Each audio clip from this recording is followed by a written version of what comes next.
That day, the breath of the whale blew away the fog, and a new era arrived. Chen Shi accidentally traveled to the steampunk apocalyptic game world New Day, and started with a monster-level talent, deep-sea affinity. The ancient deep-sea monsters under the sea regarded him as a kind. However, although he had the talent of a monster, as a traveler, he still maintained the original intention of mankind, worked hard to upgrade, and was bound to become a world-famous monster hunter. Finally, with his unremitting efforts, the most popular White Dove Times commented sharply. The evil blood from the ancient deep sea, the bastard who threatened the witch with tentacles, the fifth emperor alone, and the arrogant man who intended to conquer the witch sea. False news, naked false news. Although he has tentacles, threatens witches, raises sea dragons, collects tolls, and sings a death chorus with the sirens. But he is not the blood of an ancient god, but a good hunter who is dedicated to his duties. Chen Shi cut off the fleet in front of him with a knife and seriously refuted the rumor. Deep sea affinity. You stinking brats, if you don't want to die, then get up, kill him, and show some guts. Do it. Kill Black Bull. Only then can you become a member of our Black Whale group. That's more like it. A little suspense. Chen Shi opened his eyes, his ears filled with curses and cheers. So painful. Where is this? What's going on? He scanned his surroundings. It wasn't his familiar bedroom, but a completely strange world, on a giant ship. The sky was overcast, the sea wind howled incessantly, and 50 pirate-dressed individuals surrounded him, like spectators watching beasts in a gladiatorial arena. What on earth is this? Could he have been targeted by a kidnapping gang? But why would a kidnapping happen at sea? And with his financial strength, how could he possibly be targeted by a transnational maritime kidnapping group? It couldn't be because of his good looks, could it? Am I going to be sold to some strange rich madam's island next? What exactly happened? Chen Shi pressed his hand hard against his head, trying to recall. His memory was crystal clear. Before coming to this place, he was clearly in his bedroom at home, preparing to start a new game. Wait, game. Chen Shi looked at his dust-covered hands, and a line of ethereal blue text slowly appeared. A weak slave who has just awakened his principle of nature and is slightly mutated. And at this moment, his head throbbed with intense pain, and a large amount of complex information continuously poured into his mind. Steam World, Flesh Colonization Armor, Black Whale, Rift, 13 Witches, 13 Principles of Nature, New Sun World, Alien Language. Chen Shi had to clench his teeth, enduring the knife-like pain, until more than 10 seconds later, he recovered from this flood of information. Transmigrated into the game world of New Sun? New Sun is a large-scale multiplayer role-playing exploration game with a steampunk style. It uses the latest AI technology, boasting unimaginable randomness and an incredibly vast map. Even during its internal testing, it became a hit on global live streaming platforms. Its game background is a steampunk apocalypse. The original world had not yet entered the Great Electric Age when destructive rifts appeared all over the world. The land was polluted, kingdoms fell, the moon laughed, and the sun disappeared. In a cold world without the sun, humanity once teetered on the brink of extinction. As extinction approached, the surviving humans studied the creations of these rifts, causing the world's technology to develop rapidly and chaotically. Finally, through the efforts of 13 pioneers, a false sun was raised. Although there were still vast dark lands, humanity, in any case, once again possessed a large habitable land and maintained it for hundreds of years, forming a brand new human civilization, the New Sun World. Unlike most games with meager content, the vast open world of New Sun gave the entire game a wealth of unknown items and content. This also led to the emergence of many players who sold rare items or information, making the game's trading market chaotic. As a dedicated player, Chen Shi had also earned some small money by selling rare items and guides, making him a somewhat well-known strategy blogger. Transmigrated, huh? I guess I'll just have to accept it. No way. Chen Shi clenched his fists tightly, feeling the sea breeze on his cheeks. Although it was hard to believe, when he scanned the surrounding pirates, the smell of blood, and the beating of his heart, he had no choice but to accept the reality before him.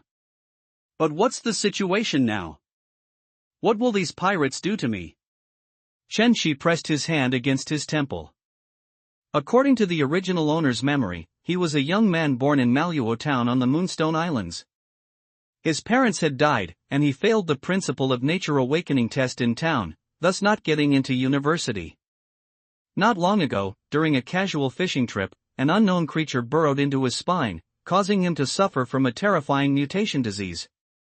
To cure his illness, he eventually had to go to a big city alone to work, hoping to make a name for himself through hard work and earn the money to treat his mutation. However, before his youthful ambitions could even begin, he was tricked by his so-called relatives, then sold to a human trafficking group, and subsequently resold to the Saw Shark of the Black Whale pirate crew. Finally, he became a toy for these pirates' gambling game of human fighting, or whether he could survive the next second was a question. Parents dead, starting with a serious illness, and kidnapped. What kind of hellish start is this? Chen Shi finished recalling the information in his mind, his tightly furrowed brows becoming even more creased. New Sun has a lot of randomness, including random starts, where a player's background and talent are randomly assigned, starting as an ambitious youth, student, detective, dancer, and so on. Depending on the difficulty of the start, players would also be given different Principle of Nature Awakening talents. I am a slave kidnapped by pirates. Chen Shi's head throbbed. The pirate crew that kidnapped him should be the Black Whale pirate crew, the head of the 4 emperors of the sea. I'm starting on a ship belonging to a late-game boss faction? Although it was just one of many ships under their command, it was not an opponent he, in his current weak state, could challenge. Any small pirate among them could kill him 10, even 100 times over. Even on a game forum that liked to boast and make things up, his start would definitely be considered hellish. A wave of helplessness instantly washed over him. I think I just saw a prompt, Chen Shi called out to the panel in his mind. He was a transmigrated player and a Principle of Nature Awakener. Semi-ethereal text immediately appeared before his eyes. Name, Chen Shi. Principle of Nature, Lamp, you are a born explorer, your inspiration is far higher than ordinary people. Race, ordinary human, slightly infected state, if not treated in time, you are very likely to turn into a tentacle monster obsessed only with reproduction. Profession card, none. Equipment, a tattered black linen cloth, with slight cold resistance. Attributes. Constitution, 7, affected by infection. Strength, 8. Inspiration, 35. Agility, 14. Luck, 6, average attributes for an ordinary adult are 10. Overall rating, a weak slave with slight mutation. Sure enough, there it was. Chen Shi was delighted, scanning the light screen before him. Extremely high inspiration, high agility, average constitution and strength. And his spine is infected. If he doesn't get treatment in time, he'll turn into a tentacle monster obsessed with reproduction. At this moment, another light screen appeared. On the sea, you have awakened the special Principle of Nature talent Deep Sea Falling Star. Principle of Nature Awakening. Just like in the game, at the start, every player would awaken their Principle of Nature and gain a talent, providing a special bonus for the player's beginning. Chen Shi swallowed, then hurriedly checked his Principle of Nature talent, Deep Sea Falling Star. Deep Sea Falling Star. Principle of Nature, Lamp. Deep Sea Affinity LV1. Although you do not possess the blood of deep-sea creatures, your Principle of Nature still emits a faint aura of ancient existences from the deep sea. Weaker ancient species will regard you as their equal, and most deep-sea monsters will no longer see you as a human, but as a kin.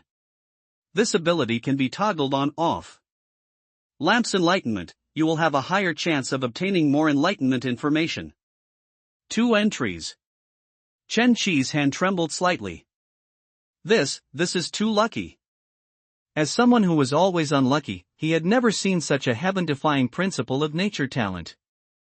Normally, Principle of Nature talents only have 1 entry, and the bonuses they provide are just things like weapon mastery, increased appetite, increased luck, increased inspiration, succubus aura, and so on. Just the first one, Deep Sea Affinity, is an incredibly heaven-defying entry.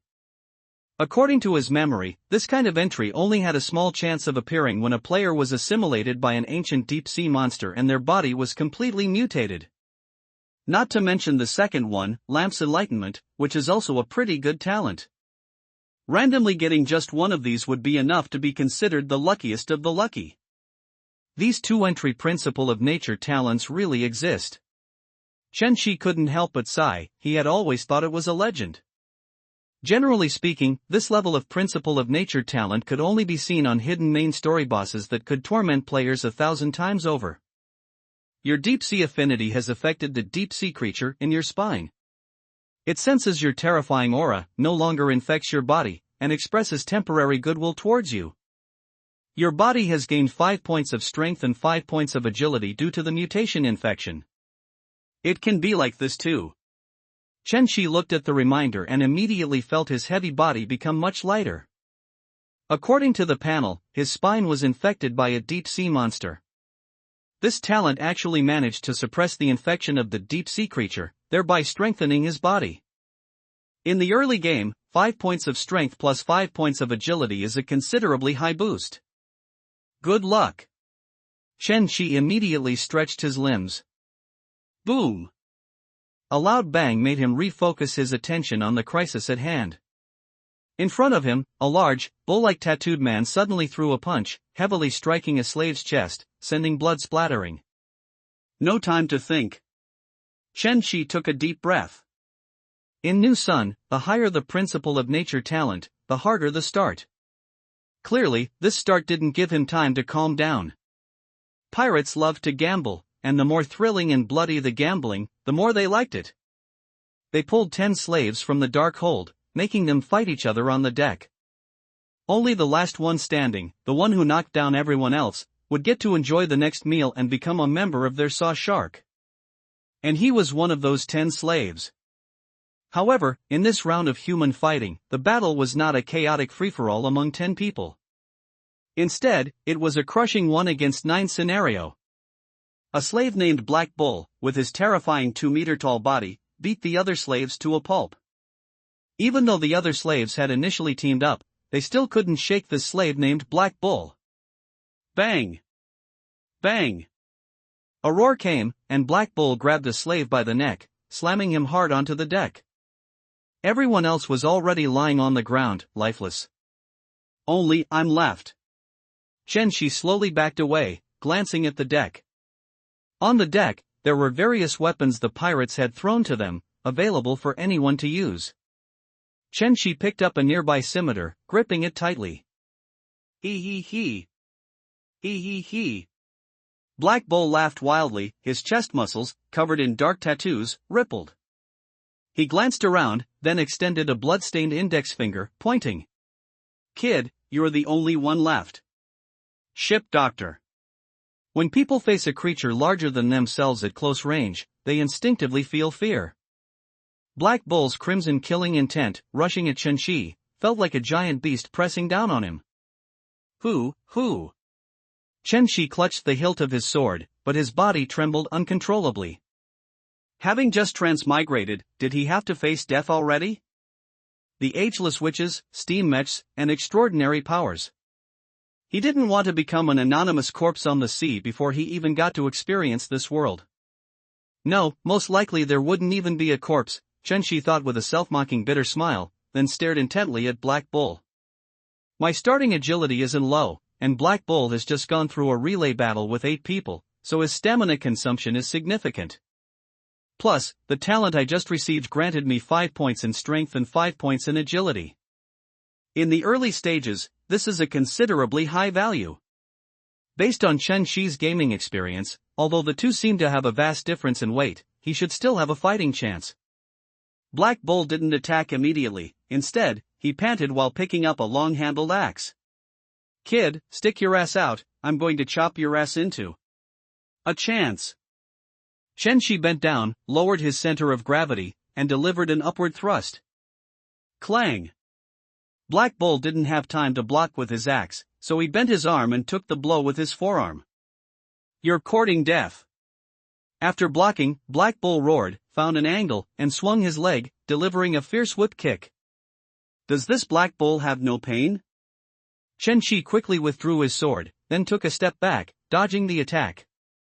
Good thing I didn't get greedy with my attack. It was his first time striking someone with such a brutal blow, and the opponent's counterattack was fiercer and faster than he'd imagined. However, Black Bull was still just a human. After his counterattack, his arm trembled uncontrollably. In terms of speed and reaction, I have the upper hand. Chen Shi gripped the hilt of his sword, once again looking for an opportunity to attack. Whoa! His attack instantly ignited the passion of the surrounding pirates. They had thought no one could stand against Black Bull, but unexpectedly, someone dared to strike him. Kid, that was a beautiful cut. Kid, do you know what your odds are? A full 30 times, 30 times. Kill Black Bull, kid, and you'll be a free man, a member of our Black Whale group. Not only that, I'll reward you with a bottle of rum. If you win, I'll reward you with a night with a woman. Gods above, you hit him once and you're all so excited. Do you see Black Bull backing down? The previously one-sided bet was once again filled with suspense. Many pirates looking for high odds began to cheer for him. In the final moments, I overlooked you, little guy, I won't give you a second chance. Black Bull's eye twitched, and he tilted his head back, as if he were no longer a slave but a noble knight with the power of life and death over commoners. He stomped his front foot forward twice, swinging his axe at the opponent's neck. The speed and movement are stiff. Chen Shi dodged sideways and, with the momentum, delivered a slash, severely wounding Black Bull's deltoid. Critical hit. The sword deeply cut into his flesh. Black Bull's condition was not good. He was, after all, just an ordinary human, and after a long battle, his stamina had reached its limit. At the same time, the accumulation of numerous wounds on his body also made his movements extremely sluggish. Chen Shi saw the dawn of victory. The advantage is mine. The opponent's life was like a candle in the wind. How could this be? Black Bull shook his head. Having killed several people, he could barely keep his balance now. With the situation reversed, the pirates started to jeer again. Black Bull, is it that hard to kill the last person? If you can't do it, take out your weapon. Kill him, quickly kill him. Black Bull, in this final moment, think of your woman still lying in someone else's arms, use all your strength. Amidst the shouts of the crowd, Black Bull seemed like a pressure cooker about to burst. He was originally a small gang leader, sold to this ship because he stole his boss's woman, and always believed himself to be vastly different from these lowborn and weak slaves. Trash from the boonies. I absolutely cannot die by the hands of a bumpkin like you. I'm going to chop you into mincemeat and feed you to the fish. Black Bull panted heavily, thinking about his next attack. In this final moment, he didn't want to die at the hands of this little guy due to underestimation. Although his strength and physique were weak, his reactions were too fast, his blind hacking was useless and would only expose his weaknesses. Come on. Chen Shi concentrated fully, preparing to deliver a dodge and counterattack to end Black Bull's life. However, in the next second, a change occurred. Black Bull gritted his teeth, did not attack, but instead retreated, then suddenly grabbed an octopus-like disgusting thing from the deck. Immediately, the pirates gasped again. Black Bull, I didn't expect you'd actually dare to use a parasitic sea beast. No way, Black Bull, you're the one using a parasitic sea beast in the end. Then the bet is over. Kid, you won't even have a head left soon. Parasitic sea beast. Chen Shi broke out in a cold sweat, memories of it appearing in his mind. Parasitic sea beast, as the name suggests, is a general term for sea beasts that parasitize humans. In the Witch Sea, these creatures are extremely dangerous, and fishermen fear them greatly. Parasitic sea beasts carry humans into the sea, transforming them into monsters. However, in the eyes of the taboo-breaking pirates, these parasitic creatures are not merely dangerous beings but also tools that can temporarily boost combat power. Although highly lethal, people infected by sea beasts will burst with superhuman speed and strength for a short period. Among players, this is also a popular item only seen in the mid-game. Kill you, kill you. Black Bull repeated, as he inserted the parasitic sea beast into the wound on his shoulder. The sea beast's tentacles entered his body through the wound, then plunged in violently. In an instant, numerous dark blue blood vessels appeared on Black Bull's exposed skin. Black Bull was already strong, and with the speed and strength after being parasitized, a novice's stats simply can't contend. Chen Shi analyzed calmly, continuously retreating. He was too weak now, without strength. These pirate duels actually use such taboo items. Damn it! Which bastard left this sea beast on the ground as a weapon? Shouldn't this kind of thing be entrusted to the ship doctor for safekeeping? Alright. A bet's a bet. Pay up. The pirates also began to curse among themselves, and some pirates, for their money, started to speak up for Chen Shi. Chen Shi didn't hear their words. Black Bull's beast-like killing intent permeated every inch of his body, and his current situation was extremely dangerous. He had to focus all his attention on the opponent's movements. Die. In the next instant, Black Bull's massive, parasitized right arm, wielding an axe with one hand, charged like a giant mountain. Too fast.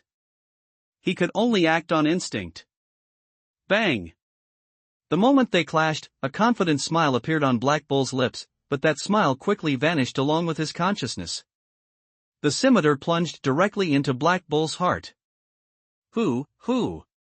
Chen Shi gripped the hilt, twisted the sword, and looked at the incredulous Black Bull, as a large amount of blood gushed from his chest. He hit him. With a crash, Black Bull fell heavily to the ground. Say seconded. Killed in an instant. The sudden reversal plunged the many pirates into a moment of silence, unable to believe what had just happened.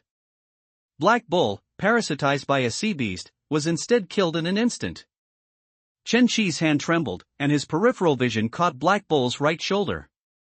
The parasitic sea beast slowly peeled away from Black Bull's shoulder, rapidly increasing its distance as it pulled out of his flesh. The sea beast looked like a rabbit startled by a lion. Deprived of the parasitic sea beast's power, Black Bull's body had no ability to resist. Why did this sea beast run? Deep sea affinity. Chen Shi roughly understood. His deep-sea affinity could make deep-sea creatures perceive him as one of their own. The creature attached to Black Bull likely felt fear or other emotions towards him. Since the parasitic sea beast ran away, Black Bull's movements naturally became incredibly stiff at that moment. The others, however, didn't pay too much attention, as sea beasts are inherently unpredictable and dangerous creatures. I won. Chen Shi let out a long breath, his sword-wielding hand trembling uncontrollably. This starting situation didn't give him any time to develop. Looking at the hot blood on the scimitar, Chen Shi smiled slightly. But no matter what, he won, he survived, for now. Well done. You earned me a lot of money. Well done, from now on, you're free. Ah, Black Bull, you dared to use such a dangerous sea beast, even if it was a sea beast modified by the ship doctor, it's not something you can use. Captain Black Eye, I like this kid.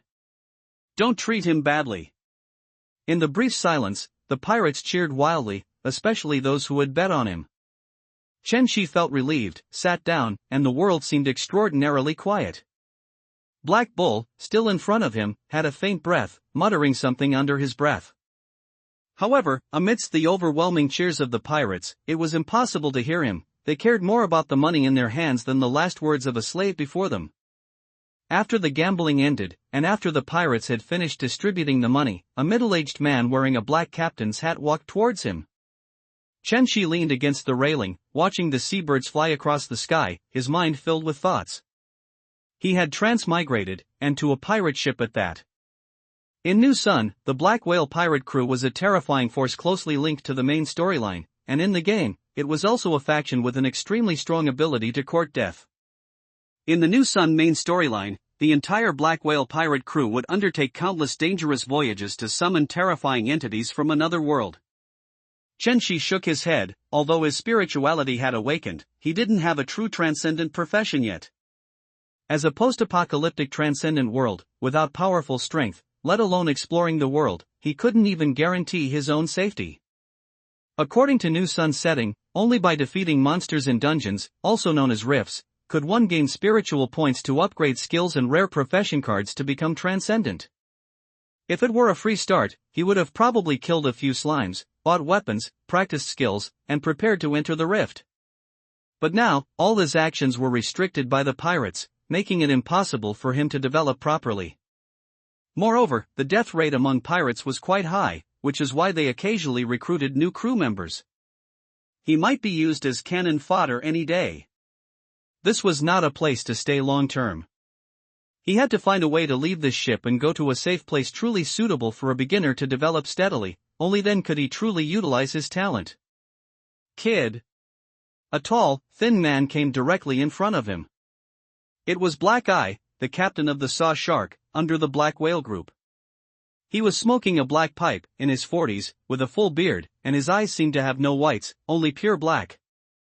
Chen-Chi scrutinized the other party. New Sun, as an extremely vast open-world game, had too many NPCs, and he had never seen this minor captain on the forums. The only thing he was sure of was that with his current strength, this unknown Captain Black Eye could easily influence his fate. According to the agreement, if he won the duel, he would get a job on the ship to make a living.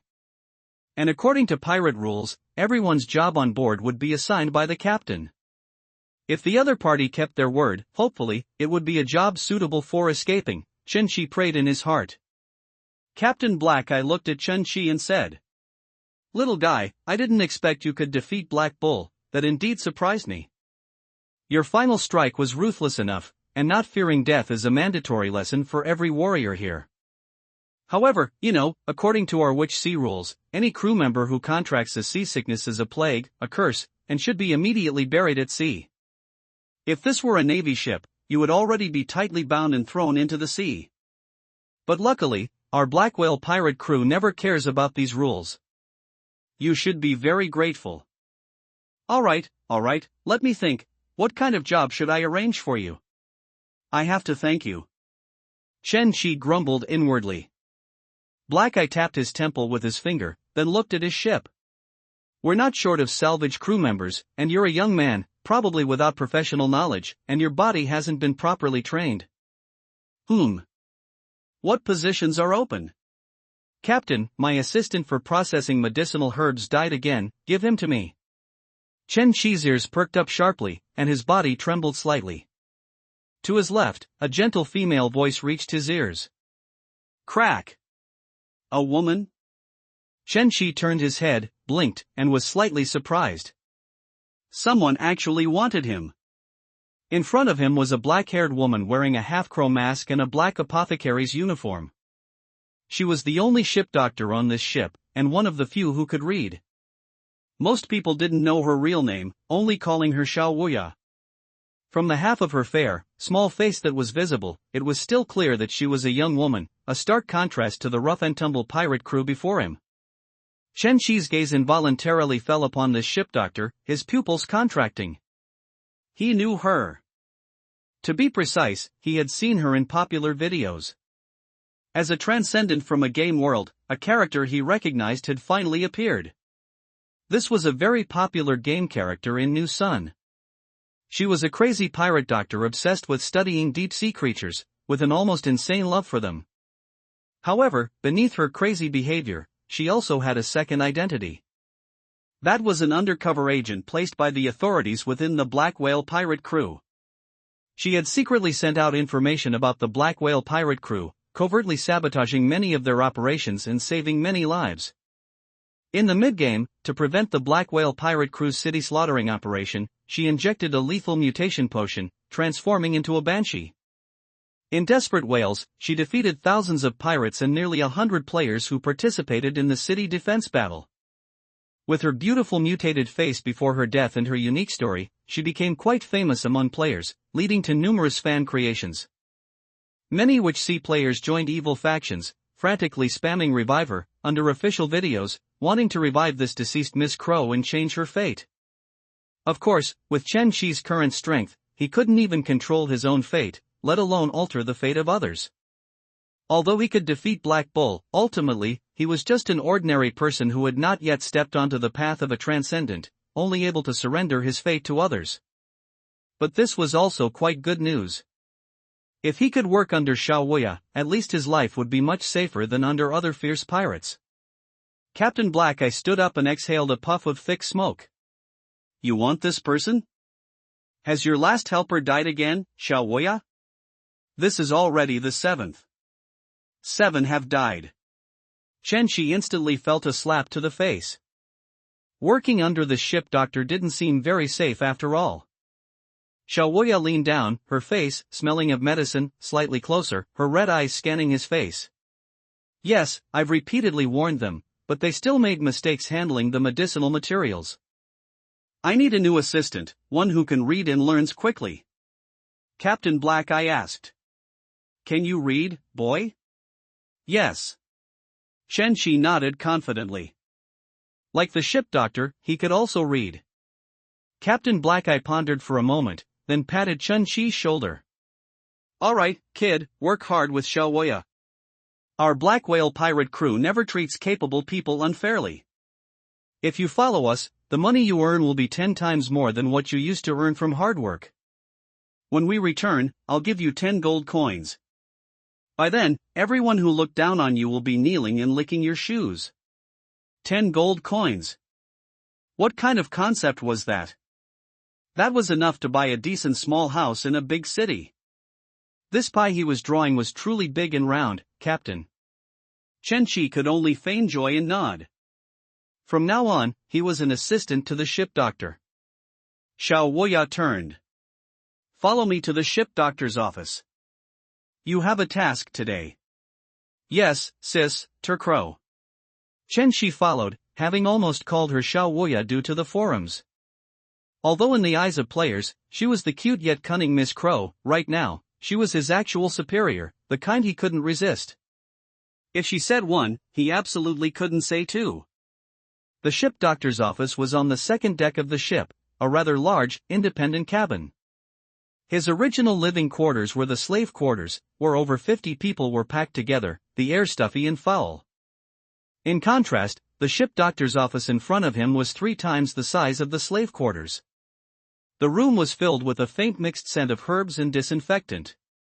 Light filtered through the frosted glass windows and brass hanging lamps, casting dappled shadows on the wooden paneling and brass medical instruments.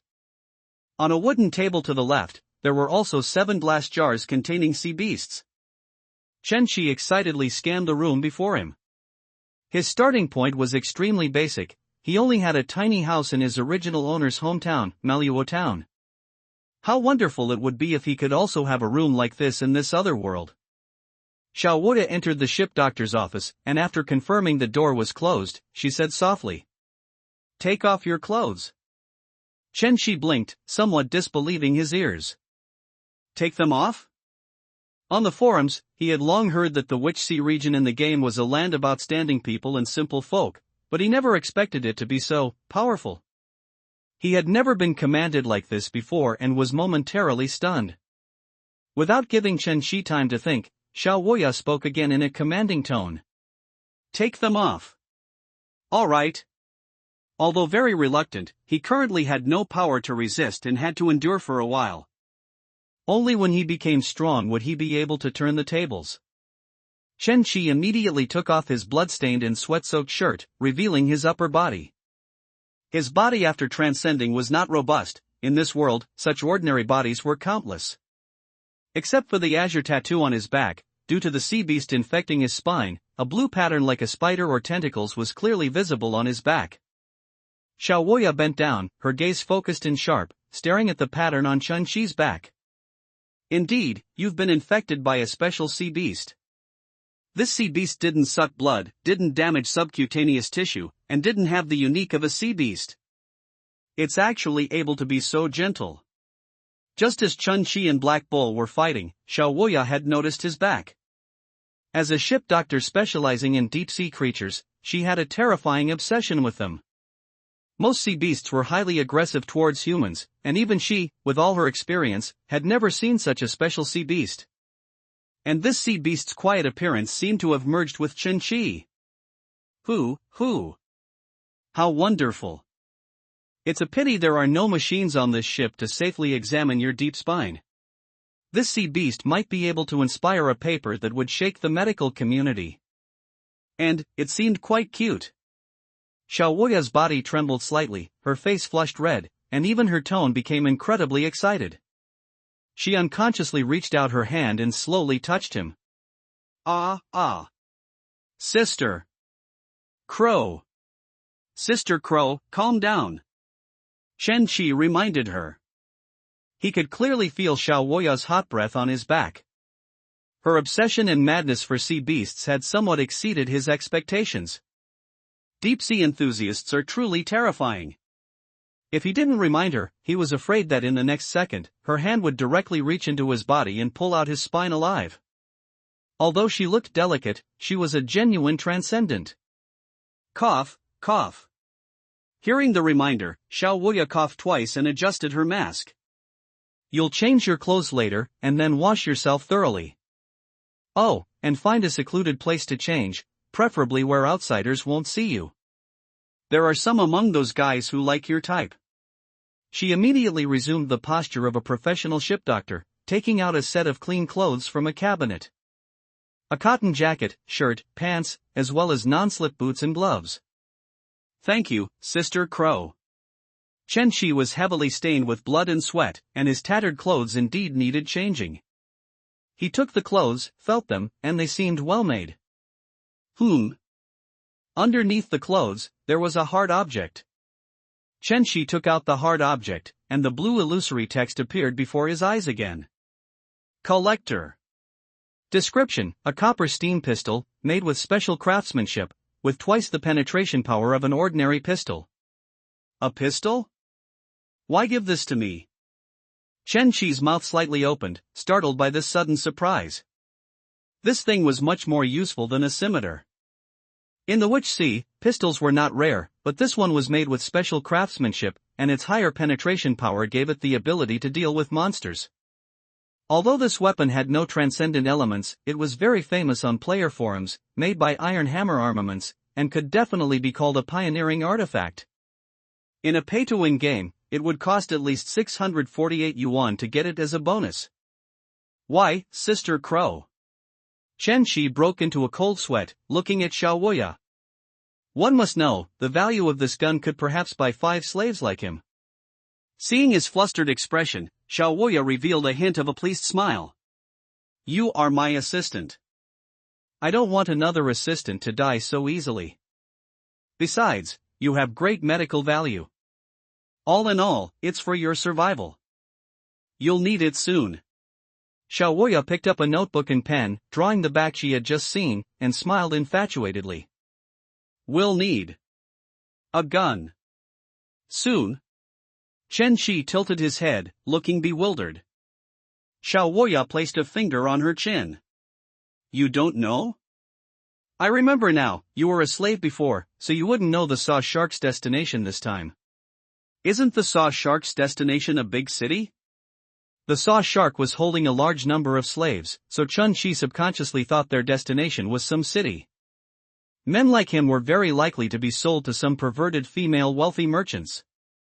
To experience the fame of endurance and riches. Xiaoya picked up a drug list from the table. No, the Saw Shark's next destination is not a city, but the rift, a dangerous rift above the deep sea. She calmly stated a terrifying fact. The rift. A simple word instantly made Chen Qi's heart pound rapidly. The rift, in New Sun's setting, was a passage connecting to another world. Within the rift, there were transcendent powers and technologies, as well as transcendent resources. The entire New Sun world was able to survive in a world without a sun precisely because of the power of the rift.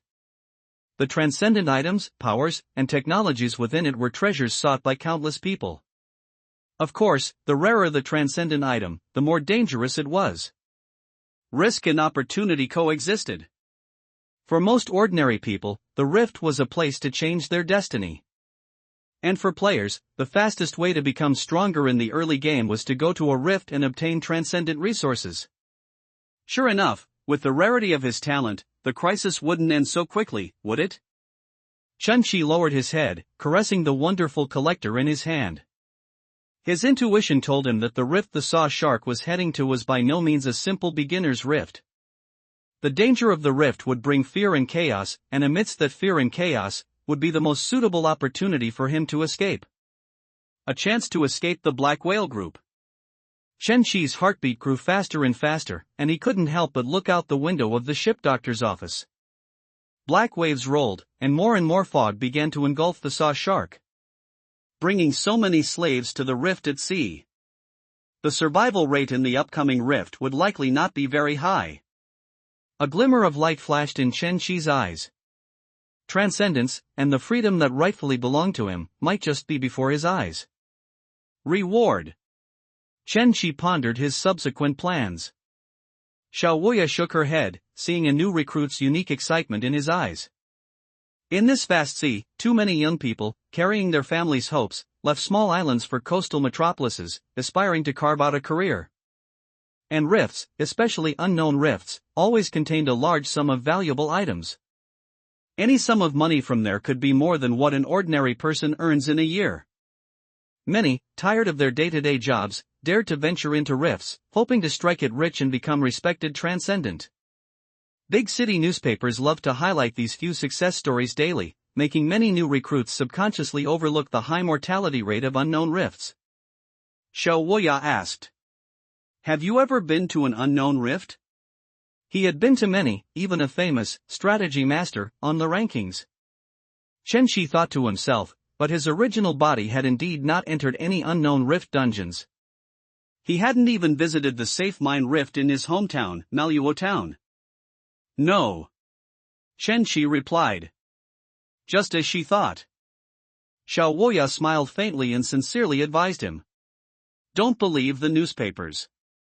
Besides a few real events, they're mostly made up. Getting rich overnight is an extremely difficult thing. Unknown rifts are often extremely dangerous, especially for a new recruit like you. Remember, this gun is for your self-preservation, not a weapon for seeking wealth. The rift we're heading to will be even more dangerous than you imagine. Although pirates are mostly desperate treasure hunters, she didn't want a new assistant, a valuable patient, to die so quickly. Big Sister Wuya, just how dangerous is the rift we're going to? Chen Qi asked, feigning fear. If he wanted to formulate an escape plan, he needed more information. Xiao Wuya walked to the deep-sea monster tank and gently stroked a squid-like deep-sea monster. It's a large deep-sea monster lair, where monsters capable of completely devouring a merchant ship reside. The moment you see them, they're twisted and crawling, wet bodies will slowly infiltrate your own, consuming you from top to bottom, like swallowing a cherry, little by little, little by little. And this is just the known information. As she spoke, Xiao Wuya's lips curved, and with her pitch-black crow mask, she revealed a chilling smile. Large deep-sea monsters. This is simply too great. Chen Qi was delighted. He now possessed deep-sea affinity, meaning most deep-sea monsters held no danger for him. They were all his beloved family and friends. It could be said that this rift, so feared by pirates, was tailor-made for him. However, considering Xiao Wuya's sly smile, he absolutely could not show this joy right now. Absolutely not. As his direct superior, he still needed to give her face and play along with her villainous, insidious smile. Chen Qi cooperatively gasped, indicating that it was indeed terrifying. Seeing his expression, Xiao Wuya happily reassured him. But don't worry, in the rift, your job is to be my assistant, which means helping me treat injured crew members. Deep-sea monsters are not something you need to handle. As long as you do your job well, even if you encounter danger, I will protect you. Of course, the premise is that you must prove you are worth protecting. Xiao Wuya patted his shoulder. Chen Qi nodded. He roughly understood something. Before returning, as long as he didn't do anything too outrageous, he would receive the ship doctor's protection. After speaking, Xiao Wuya's tone became serious. All right, enough with the small talk. Next, I will introduce your job. According to the ship's regulations, your dinner depends on your work performance. If your work causes losses, not only will you go without food, but you will also be whipped. Xiao Wuya meticulously explained the ship doctor's assistant's duties to him. The ship doctor's assistant's work was not complicated, mainly consisting of cleaning the room and processing medicinal ingredients. Cleaning the room was not difficult. Xiao Wuya herself was a person who valued cleanliness and tidiness. The real difficulty lay in processing medicinal ingredients. Besides conventional herbs, there is also a very special type of medicinal ingredient. Deep-sea monsters. Each small deep-sea monster in the ship doctor's office contained a large amount of rare medicinal ingredients. For example, pearls beneath the umbrella-like body of a special jellyfish, or the unique venom inside an octopus. These deep-sea monsters were all transcendent creatures, and the things on them could also be used to create transcendent potions. However, considering their regenerative capacity and Xiao Woya's peculiar habits, these deep-sea monsters must not be harmed when extracting their medicinal ingredients. Although these deep-sea monsters were immersed in special liquid, they remained extremely dangerous. If the operation was not standardized when extracting these medicinal ingredients, it was highly possible to suffer fatal injuries. This was akin to pulling teeth from a robust, live tiger's mouth. According to Xiao Woya, the previous assistant died from deep-sea monster venom infection due to improper operation and forgetting to wear gloves while drunk. Take these. Xiao Woya took out 2 books. Chen-Chi accepted Guide to Deep-Sea Monster Medicinal Ingredient Extraction and Normal Human First Aid Guide. Before arriving at the rift, besides his tasks, he also needed to find time to practice his marksmanship and gather some information about the ship. This task is just for show. Xiao Woya instructed. Extracting medicinal ingredients is the main job, but it's a bit difficult for new recruits. You can practice with the safe deep-sea monster tanks on the table. If you do well these next few days, I will give you a special reward. Reward! Chen-Chi instantly perked up. Under other pirates, there usually wouldn't be extra rewards. As she spoke, Xiao Woya used a key to open a door in the ship doctor's office. Behind the door were glass jars filled with deep-sea monsters. A quick glance revealed at least 40 such glass jars. If you can extract from 3 or more by tonight, you'll get extra meat for dinner. If you can extract medicinal ingredients from 5 jars, I'll give you a life-saving potion. If you have strong learning and practical abilities and can do 10 or more, I'll give you a super awesome potion. The value of this potion is such that even if you work hard for a year, you might not be able to afford it. What if it's 15 or more? 20 is my personal level. Xiao Woya snorted, a cold laugh. 15 or more, what a joke. Extracting medicinal ingredients from deep-sea monsters sounds simple, but it truly tests patience and technique. Even Xiao Woya, with many years of medical experience, working at full capacity, could probably only finish 20 by tonight. Don't set your goals too high at first, strive for practicality and maintain patience. Xiao Woya picked up a medicine box. Alright, I'm going to inspect the ship's hygiene and distribute medicine. Remember, when dealing with deep-sea monsters, do not lose your patience. Patience is key. You must remember, every single one of these deep-sea monsters is extremely precious, very precious, precious enough to make you work 10 more years. After giving her instructions, Xiao Woya left the ship doctor's office, leaving Chen-Chi alone. Phew! After she left, Chen-Chi sat in the chair and flipped through Guide to Deep-Sea Monster Medicinal Ingredient Extraction. The book contained numerous cases of failed attempts resulting in severe injuries. The other world isn't easy either. People die extracting medicinal ingredients, there are damn mortgages, and one still has to study. 5 minutes flashed by. Alright, I spent 5 minutes, and I completely understand now. Chen-Chi closed the book. His mind had fully grasped how to extract medicinal ingredients from deep-sea monsters. His current novice panel was too weak, he needed time to develop. Xiao Woya was a doctor and possessed many powerful potions. If he could obtain these potion rewards, it would be of considerable help to his future actions. Before deciding to escape, it was best to act obediently. Chen-Chi walked into the room storing the deep-sea monster tanks, put on his gloves, and began to work. Logically, with his deep-sea affinity, deep-sea monsters would not actively attack him, making the task of extracting medicinal ingredients as easy as pie for him. However, the specific effects of deep-sea affinity still required more verification. First, Chen-Chi focused on a black octopus about the size of a human head. He slowly extended his hand into the jar, submerged it in the water, and reached into the oral cavity beneath the octopus's head. Then, he raised his middle and index fingers, carefully prying off the granular special medicinal ingredients from the octopus's body. According to the book, every step was important. Slowly, with patience. Suddenly, the octopus's tentacles and suckers exerted force, wrapping around his wrist. Damn it, a mistake. His mind understood, but his hand did not. At this moment, the tentacles of this deep-sea monster tightened with force, emitting an indescribable, strange sound, like a low sob or a dirge.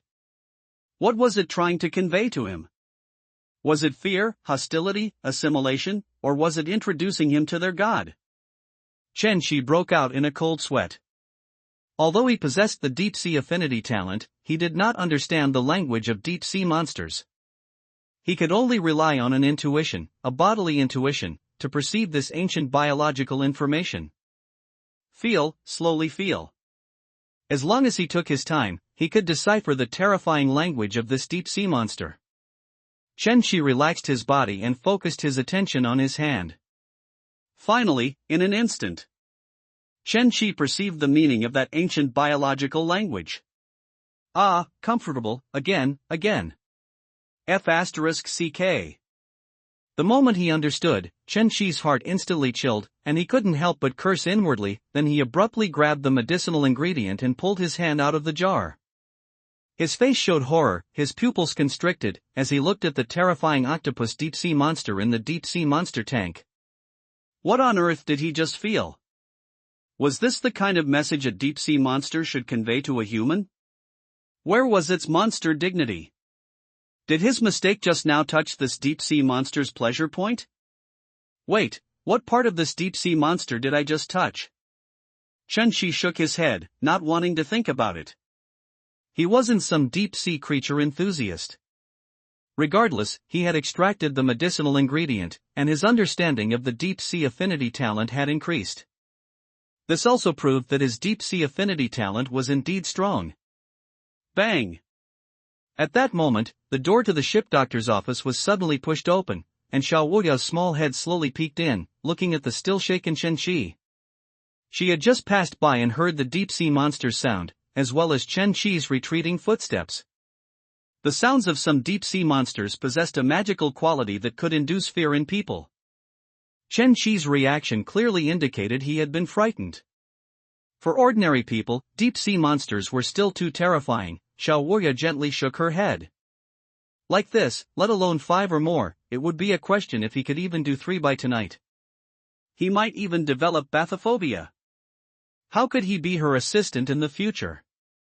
It wasn't easy to train a good assistant. Xiao Wuya sighed inwardly and comforted him. Stay calm, take your time. There's still plenty of time before nightfall. Don't be afraid because of one failure. That probably won't be possible to not be afraid, Chen Shi thought to himself. After speaking, Xiao Wuya retracted her small head and left again. She had a lot of work today. As they approached the target rift, more and more people began to show signs of discomfort. TSK. Next time, I'll definitely be careful. Chen Shi patted his face, looked at these strange small deep-sea monsters, and rolled up his sleeves again. He was now certain that with his deep-sea affinity, extracting these medicinal ingredients would be extremely simple. These deep-sea monsters were not monsters to him, but like human children holding lollipops. And all he needed to do was quickly snatch their lollipops. Finishing all of them would take at most an hour. He just needed to casually grab some medicinal ingredients from the deep-sea monsters every now and then. This also meant he had a lot of free time today. Chen Shi turned, looked through the small window, outside, and at the collector pistol on his waist. The fog was getting heavier, they weren't far from the rift. He wasn't proficient with firearms and lacked knowledge of melee weapons, so he needed to set aside some time to enhance his combat skills. At the same time, for his escape, it would be best to observe the condition of the entire ship. That's decided. Chen Shi showed a resolute gaze. Get to work.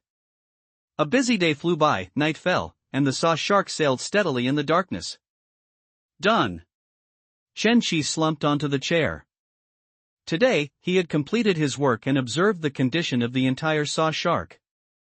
At the same time, He also found some pirates outside and practiced his shooting skills for a while. I'm back.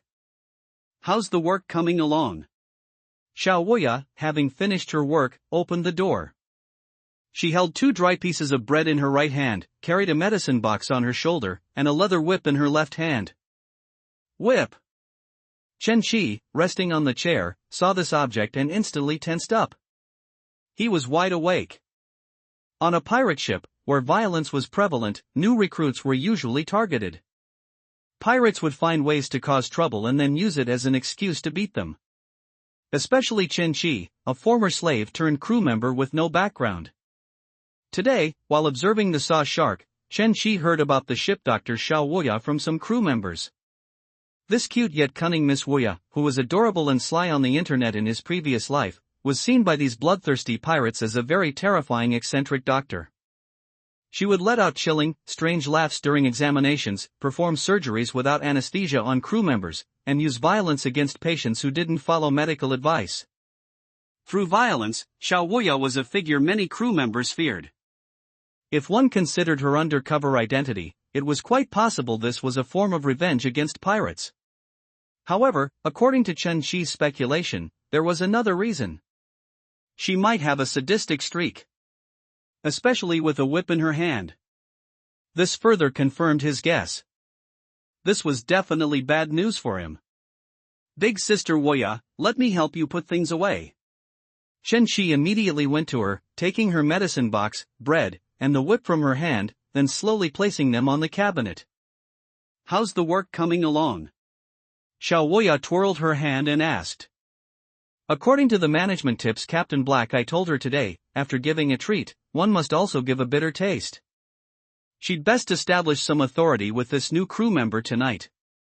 After all, she wasn't tall, and her voice wasn't harsh, so she couldn't make people feel scared just by her eyes, like Captain Black Eye. Chen Shi quickly replied. Cleaning is complete. As for medicinal ingredient extraction, according to the guide, a total of 19 jars of medicinal ingredients were extracted. How many? Xiao Wuya's eager little hands instantly went limp. 19. Chen Shi answered seriously again. His original body had experience dealing with deep-sea monsters, so this number wasn't exaggerated. It wasn't 50 jars because he was lazy and wanted to be realistic. It wasn't 20 jars because he wanted to give face to his direct superior, Xiao Wuya. Yellow needle. Ah! Xiao Wuya's small hands were a little flustered, and a hint of confusion and anxiety flashed in her eyes. 19 tasks, unless some crude methods were used, would be very difficult to complete. You're not a brute, are you? No sea beast jars have been destroyed yet, right? She immediately checked all the sea beast jars, fearing that the precious medicinal ingredients would be damaged. Just as Chen Shi said, 19 jars of medicinal ingredients had been extracted, and the extraction was done beautifully. Moreover, the sea beasts she usually raised, which were always listless, were surprisingly full of vitality today. This also indicated that there were very few errors in the operation. It was done beautifully. Xiao Wuya breathed a sigh of relief, her face slightly flushed, feeling a little happy. But then she thought, there was no reason to whip him, and Xiao Wuya sighed again. Alas! Chen Shi instantly shivered again, as if struck by a whip. Why are you sighing? I spent half an hour, working hard to complete this difficult task. Chen Shi felt that even though he had completed the work beautifully, the other party genuinely wanted to whip him. Xiao Wuya adjusted her mask. She didn't really want to whip the other party, nor was she a sadist. As a staunch deep-sea affinity, she just wanted to find an excuse to make Chen Shi take off his shirt again and look at the sea beast pattern on his back again. Then symbolically whip his backside twice. But this was 19. A considerable amount of work. Should I whip him 19 times too? No, this is simply insane, a hellish idea. Xiao Wuya denied. Presumably, the other party must have put in a lot of thought, carefully read every word of the Sea Beast Medicinal Material Usage Guide, and racked his brains to achieve this. He was even frightened by the sound of the sea beast's fear midway, but despite this, he still overcame his fear and completed the work beautifully. Moreover, this was achieved while he was hungry. Given such diligence, she couldn't hard press him as Captain Black Eye had suggested. Xiaoya, tired from the day, also slumped into a chair and smiled. 19? How did you do it? It's very difficult to achieve that just by effort. Chen Shi recalled the original owner's memories, rubbing his hands. I was born in Manhwa town on the Moonstone Islands, helped fishermen process some sea beasts, and I've also taken university exams before, so my comprehension is pretty good. In this post-apocalyptic world, after centuries of peace, various countries have established academies specifically for training transcendent. And the country he started in was called the Kingdom of Bei, a country that valued money and was industrially developed, with its education sector in an upward trend. In Bei country, there were many excellent academies for training transcendent. However, unlike academies on Earth, the admission thresholds for these academies were more stringent, and the vast majority of students were descendants of nobles or powerful transcendent. Commoners who wanted to get into an academy needed sufficiently high inspiration talent and had to pass various difficult professional exams to be eligible to enter, with an extremely low admission rate. Oh? You also took university exams? Xiaoya didn't expect this little slave to have been a university exam taker, just like her. Even among commoners, families willing to pursue higher education usually had some assets, and becoming a slave on a pirate ship was a low-probability event. Chen Qi replied. Yes, I have a bit of inspiration talent and took the Royal University exam twice, but failed both times. I applied to the medical school jointly run with the Golden Flower Bird Kingdom. Oh, did you get in? Chen Qi asked. In the game data created by players, it only mentioned that Xiaoya's medical skills were good, but it did not mention Xiaoya's academic qualifications. As soon as the question was asked, the warm atmosphere instantly became a little solidified. The image of a whip immediately flashed in Chen Qi's mind. He probably shouldn't have asked that question. If I had gotten in, why would I be on a pirate ship, acting like a crazy female pirate all day, and chatting happily with a captured slave? Xiaoya was a little speechless, resting her face in her hand, saying, What do you think? You should know that there are very few spots in these jointly run medical schools. We can only take what the nobles and rich merchants leave behind. Of course, my own abilities weren't up to par at the time. I became a first-order job physician apprentice and got complacent, missing this precious opportunity. After I obtained my physician apprentice certificate, for various reasons, I went out to explore. As Xiaoya spoke, she felt a strange sense of sadness. Physician apprentice certificate. And according to the laws of the kingdom, only those with a junior physician's certificate could become a regular doctor. An apprentice certificate did not grant the right to practice medicine. Chen Qi was slightly surprised. In his impression, Xiaoya's medical skills were very impressive, yet she started adventuring after only getting an apprentice certificate. This was operating without a license. A proper black market doctor. However, on a chaotic pirate ship, this was quite normal. Being underestimated, huh? Xiaoya clenched her fists and boasted. Don't think I only have an apprentice certificate. It's just that my identity isn't suitable for certification. In the study of deep-sea diseases, I might even be more formidable than the legendary healer, the Flower Witch. Oh, I see.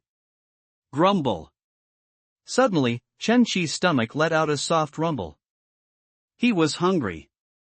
According to the rules on the ship, newly joined crew members were not allowed to eat in the mess hall. Only after completing a mission with the pirate ship could they eat hot meals in the mess hall. The tired Xiaoya looked at the bread on the cabinet and immediately sat up. She was here to establish authority and reward Chen Qi. How did they end up chatting so much? And chatting so happily?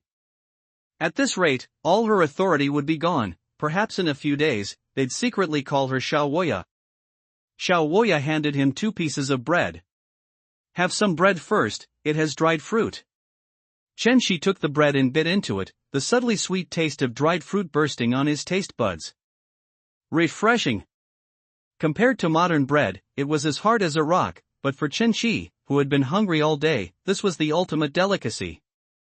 Xiaoya picked up her medicine box. I almost forgot, your reward. According to their agreement, if he could complete more than 10 tasks, he would be given a special potion. Transcendent Potion. Chen Shi swallowed. As a master player, he deeply understood the importance of potions. If one wanted to defeat higher-level monsters in the early stages, whether it was healing potions or strength potions, they were essential items. Xiao Woya opened the hidden compartment of her medicine box, where several precious transcendent potions were stored. Chen Shi took a bite of bread, his eyes filled with anticipation. Xiao Woya mumbled to herself while searching. This one. No, this medicine is too strong, your body can't handle it. This one is for dogs, so no. This one is for women, so no. Finally, she grasped a yellow syringe of potion. The golden liquid in the syringe glowed like gold. Chen Shi's eyes flashed. That was very likely the most useful early-game transcendent potion, Yellow Needle. This one is too expensive, and not. She bit her lip, hesitating for a moment. Although they hadn't known each other for long, she had a very good impression of Chen Shi. His performance was not like a slave, he was serious enough in his work, and his learning ability was also quite good. At the same time, he was close to her in age, possessing infinite possibilities. This is an improved version. Xiao Woya was a bit conflicted. Giving this potion to a newcomer felt a bit too generous. And he also had an unknown sea beast on his spine, who knew how long he would live. Xiao Woya turned her head, looked at Chen Shi again, and showed a sympathetic look. With his physique, without some nourishing potion, whether he could return safely was a problem. And if she didn't give it to him, it would eventually be tricked away by that greedy Captain Black Eye. Forget it, I'll just bleed a little. Anyway, as his direct superior, as long as he was alive, one day she would be able to extract greater value from him. Xiao Woya handed the special yellow potion to Chen Shi. Your reward, take it. Remember, this is from Sister Woya, the ship doctor of the Black Whale Group Saw Shark. And it's my improved masterpiece. Thank you, Sister Woya. I will remember it in my heart. Chen Shi held the bread in his mouth and took the precious yellow syringe with both hands. Illusory text appeared before his eyes again. Yellow syringe, modified. Principle of nature, cup phase. Description, a special potion produced from a rift in the Golden Flower Bird Kingdom area. It can greatly enhance a person's energy and stamina within 20 hours, and slightly enhance a person's self-healing ability values, and venom resistance, while permanently improving physique and randomly changing attributes. This potion has been reformulated with special deep-sea medicinal ingredients, giving it a stronger effect than the original version. Note, most potions that permanently increase attributes cannot be used repeatedly. Yellow Needle. Good stuff. If he wasn't eating bread, Chen Shi would definitely have let out an ooh-hoo. It can not only enhance a person's combat power but also permanently increase attributes. Among the potions ordinary players could obtain in the early game, there weren't many that permanently increased attributes, and the Yellow Needle was one of the best. Although it stated randomly change attributes, statistical data showed that, overall, the Yellow Needle's random attributes tended to be positive. Such a rare import would cost a lot of money. If the pistol collector could buy 5 slaves like him, then the Yellow Needle could definitely buy 10. 10 whole slaves.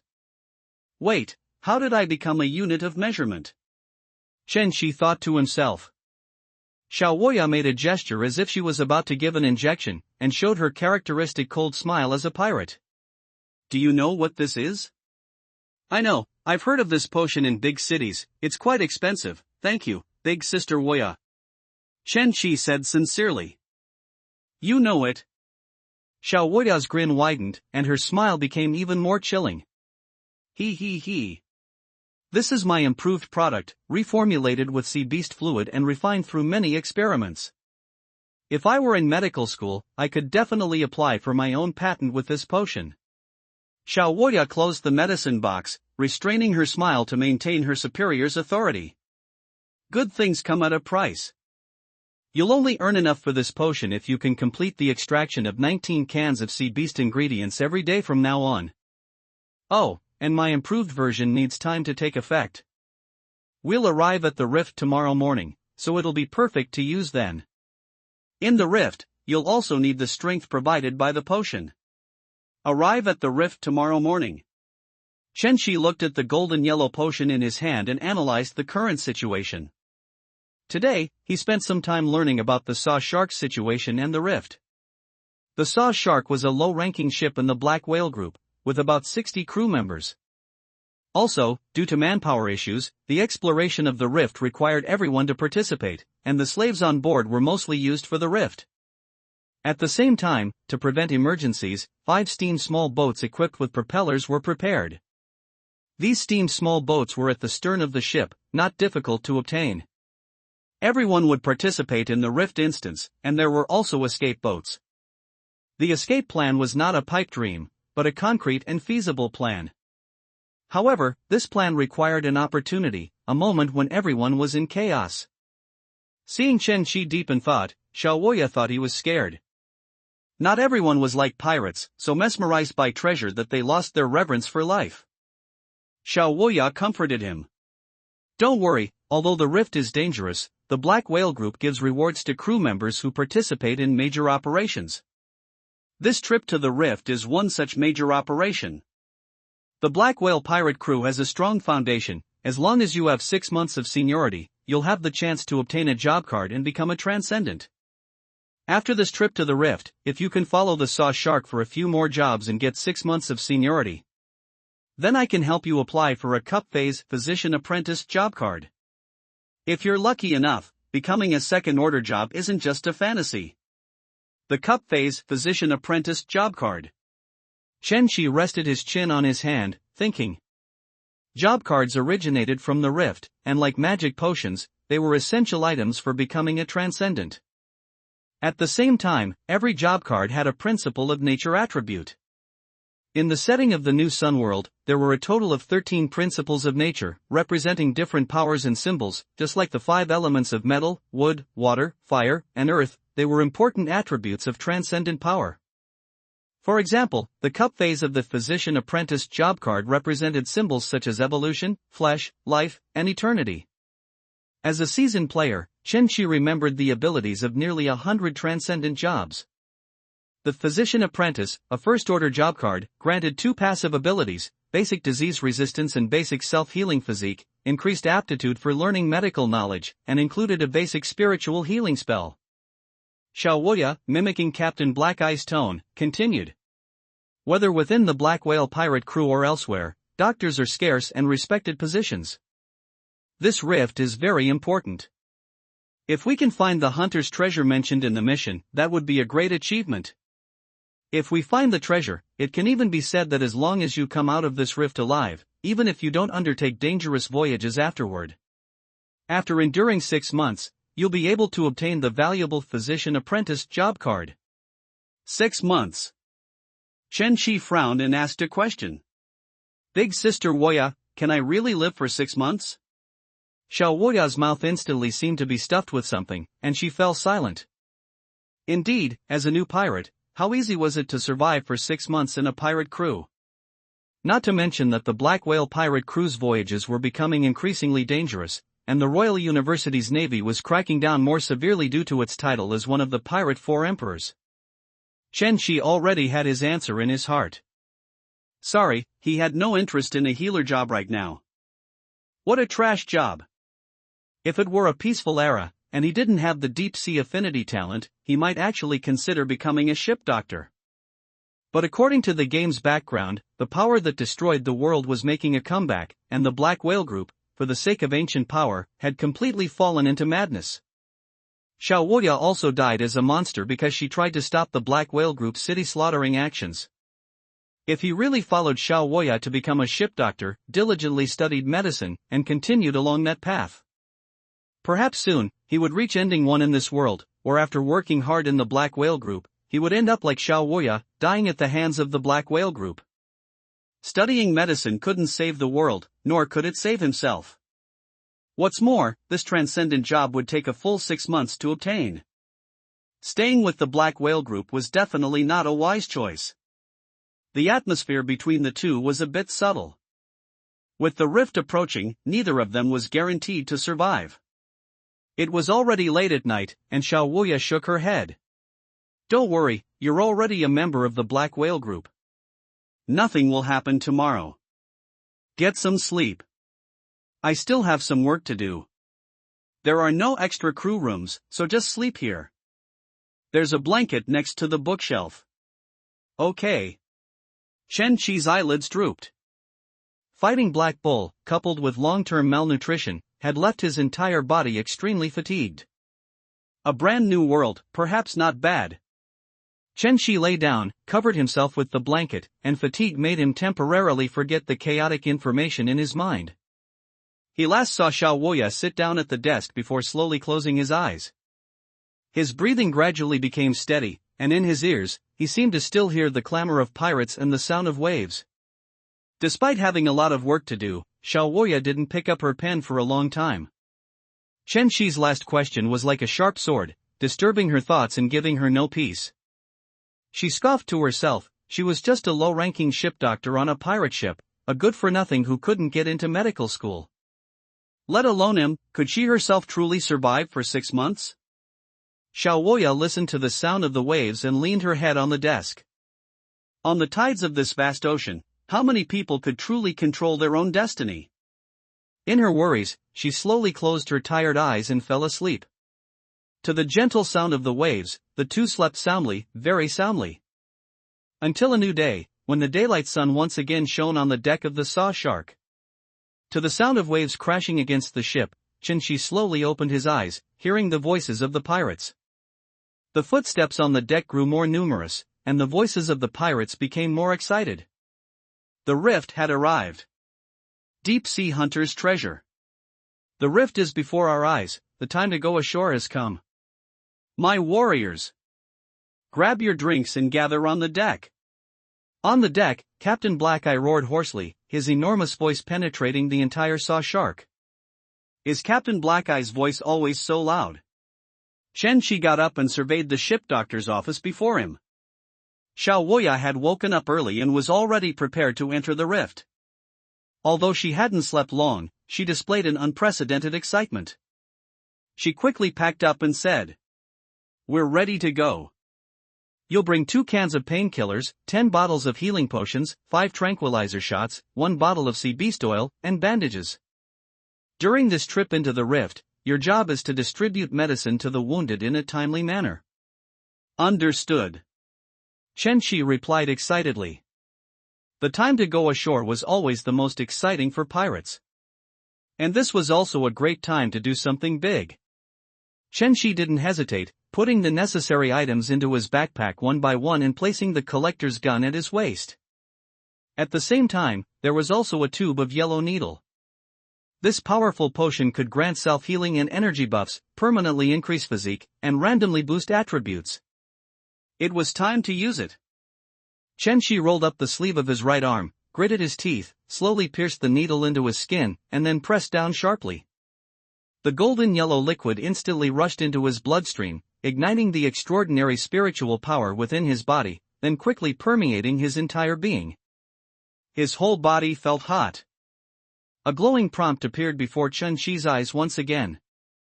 You have injected the improved yellow needle, gaining an energy boost buff and a golden self-healing buff, lasting approximately 24 hours. Energy boost, your stamina is greatly enhanced, temporary agility +3, temporary strength +3. Golden self-healing, during the duration, consume the extraordinary potion within your body to heal external injuries. Your physique is permanently increased by 5, and strength is permanently increased by 1 point. Suddenly, Chen Qi felt as if he had inexhaustible energy. A 5-point increase in physique was a considerable attribute boost. Some first-order extraordinary professions only offered similar bonuses. Normally, Yellow Needle often reduced attributes while boosting major ones. To gain 5 points of physique, one would often lose 1 point of agility.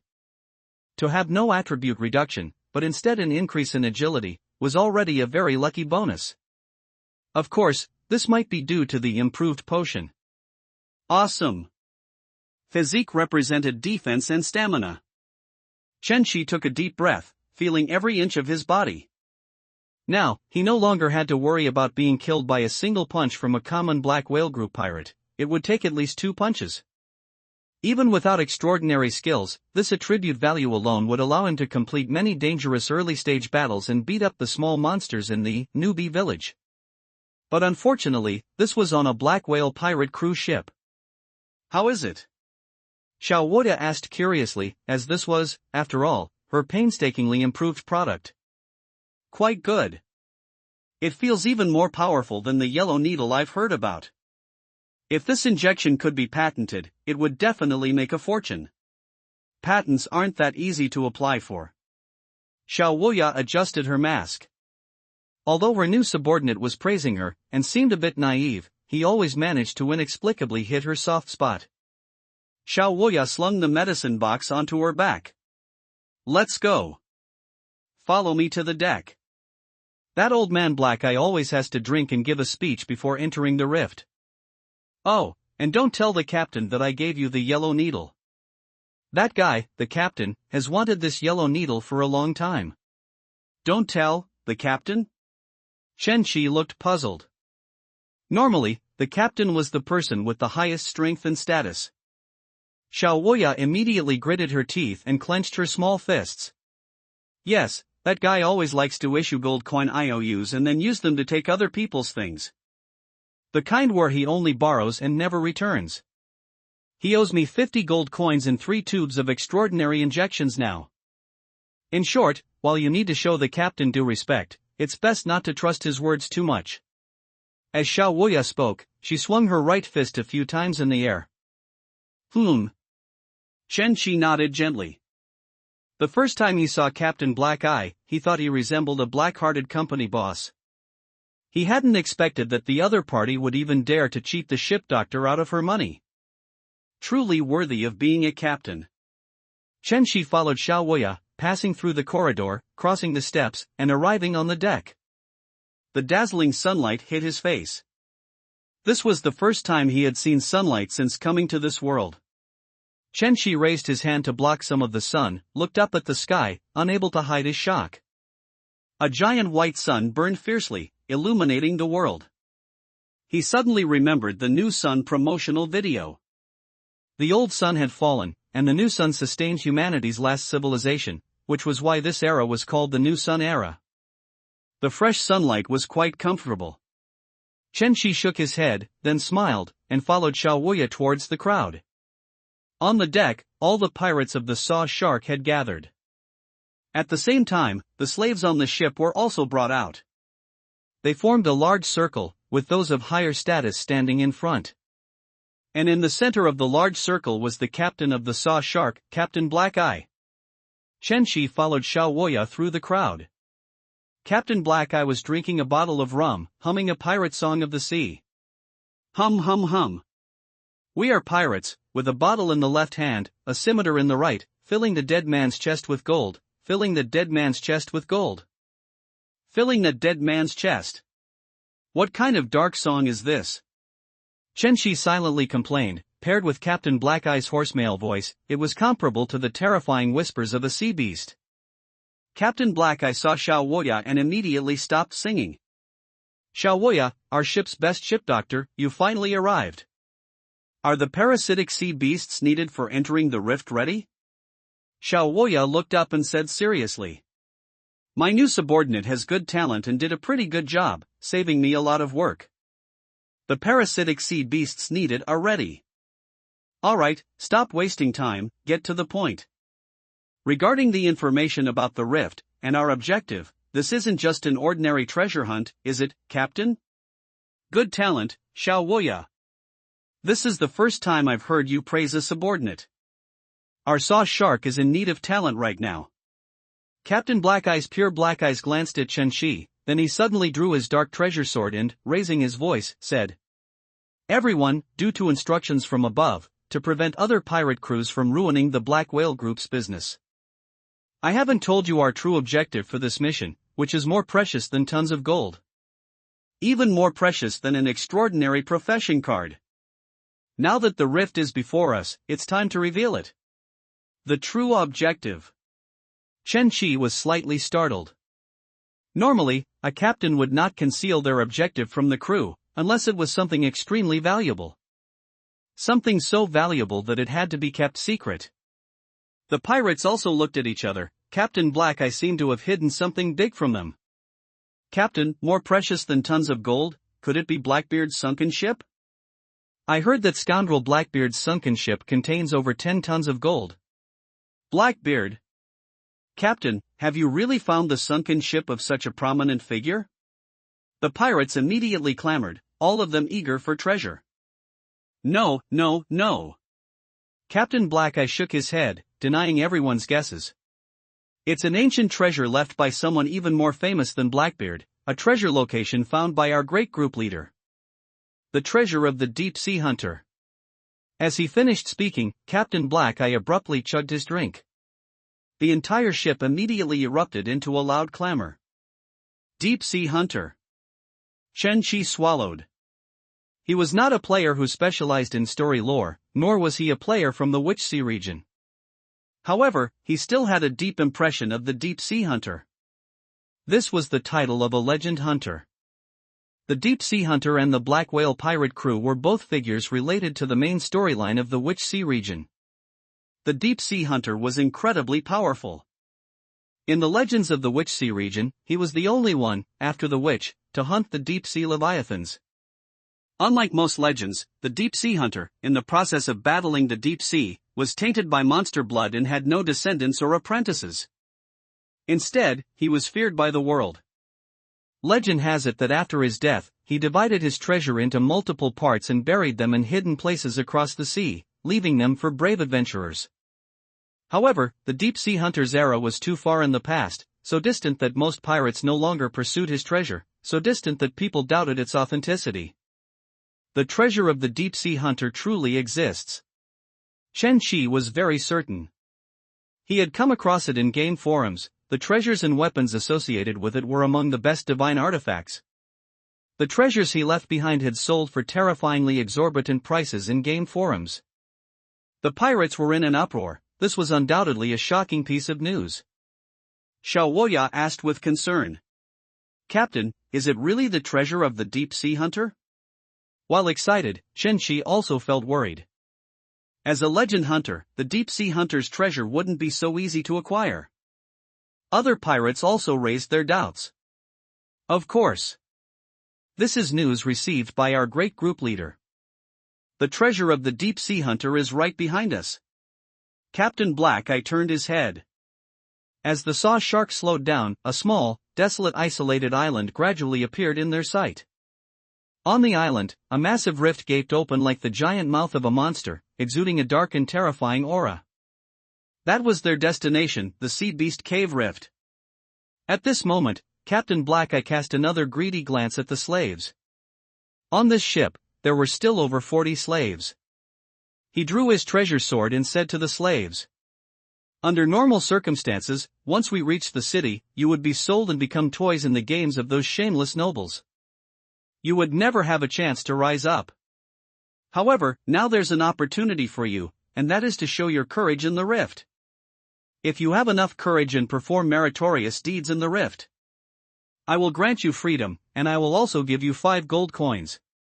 Upon hearing Captain Black Eye's words, a glimmer of light appeared in the eyes of some slaves. These slaves were all cannon fodder Captain Black Eye had prepared to clear the rift. Finally, Captain Black Eye looked towards Chen Chi and the pirates. The treasure of the deep sea hunter determines the future of our black whale group. If we can obtain the treasure, everyone who participates will be rewarded with 50 gold coins. In addition, according to your contributions, you will also receive an extraordinary blessing personally bestowed by our group leader. Extraordinary power, in this extraordinary world, was closely linked to status. And 50 gold coins was also a huge sum. These two rewards, not to mention changing a person's fate, were enough to change the fate of an entire family. Bang! The saw shark stopped before the small island. At this moment, Captain Black Eye turned his head, his eyes filled with infinite greed. Ha ha ha ha ha! He laughed loudly, spreading his arms. Everyone! The pleasantries end here. After all, glory and gold. They are right before our eyes. Then he leaped forward, stepping onto the ground before the rift. Everyone, follow me into the rift. Inspiration appraisal. Follow me. Xiaoya said. As the ship doctor, she often walked in the middle of the group. And Chen Shi, as an attendant, was best to stay by her side during this process. Chen Shi followed Xiaoya to the bow of the ship, then descended a rope ladder to the rift on the island. On this silent island, the rift was like the gaping maw of a monster, quietly waiting for everyone to fall into its trap. Captain Black Eye, as the captain, held his black blade and plunged into this giant mouth without hesitation. Under Captain Black Eye's speech, most people, except for a few like Chen Shi and Xiaoya, were pumped up and full of passion. If the deep-sea hunter treasure truly existed, then this rift must hide terrifying dangers.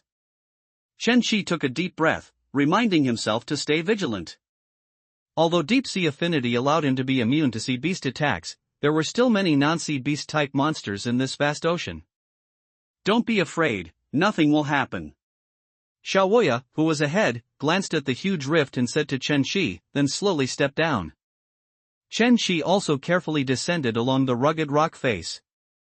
The surrounding visibility grew darker and darker, the entrance became narrower and narrower, and faint sounds reached his ears. It doesn't limit the number of people, nor does it have special inspirations, it's the most ordinary rift. Chen Shi thought to himself. According to New Sun setting, many rifts would provide different information based on the level of inspiration. Some rifts would also limit the number of people and have unique rules. Generally speaking, rifts without rules were the best places to farm monsters. As he delved deeper, a prompt appeared. You have entered the Sea Beast Cave. Chen Shi looked up slightly, and a cave appeared before his eyes. The interior of the cave was exceptionally spacious, with crystals on the ceiling shimmering with a crystalline blue light, and it was filled with salty sea air, mixed with the of marine creatures. He could even hear faint roars of sea beasts. Your inspiration is being appraised. In a rift, if one's inspiration was higher, there was a possibility of receiving special inspiration prompts, thereby gaining clues to clear the rift. His initial inspiration was a bit high, at 35, more than 3 times that of an ordinary person. Appraisal successful. Sea Beast Cave. Rift abnormality, 0%, this rift has been processed and has no possibility of abnormality or expansion into the world. Principle of nature, void, this cave is damaged and seems to have no valuable exploration worth. Introduction, a sea beast cave, where monsters living between the deep sea and land reside, this is their monster lair. Inspiration, in your inspiration, you vaguely see a cyan box emitting a special aura at the end wall of this cave, beneath a pair of crimson eyes. It's like a game dungeon introduction. Chen Shi's eyes lit up, although he had seen similar panels in many games. When it truly appeared in reality, he was still inevitably surprised. Rift abnormality is 0. In New Sun setting, the initial abnormality probability of a rift is around 10%, and each time it is cleared, the probability decreases until it reaches 0.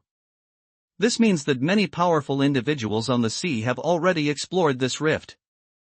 In other words, even with multiple predecessors having explored it, no one has managed to obtain that box yet. The box that appeared in this inspiration, as expected, is probably the deep-sea hunter treasure that Captain Black Eye mentioned. Chen Shi pondered, following the large group forward. How does it feel to enter a rift for the first time? How's your inspiration? Did you feel any special inspiration? Xiaoya turned her head and looked at the thoughtful Chen Shi. Yes. I felt inspiration, and the roars of monsters. Chen Shi whispered, without hiding it, this was not a secret that needed to be kept. He could clearly feel more and more breathing sounds. And these sounds were getting closer and closer to him. You can feel it. Your inspiration is quite high. Xiaoya was slightly surprised, her new subordinate always gave her unexpected surprises. High inspiration is a good thing. If we can return smoothly this time, I can teach you a meditation. This meditation can further enhance your perception, and even give you a third eye. Xiaoya smiled slightly, she hadn't even walked a few steps before she was already thinking about things after leaving the rift. Please stop tempting fate. In this eerie environment, Chen Shi listened to the little ship doctor's words, feeling a bad premonition. Ship doctor, is there some sound around us? Chen Shi whispered, trying to interrupt Xiao Wuya's jinxing behavior.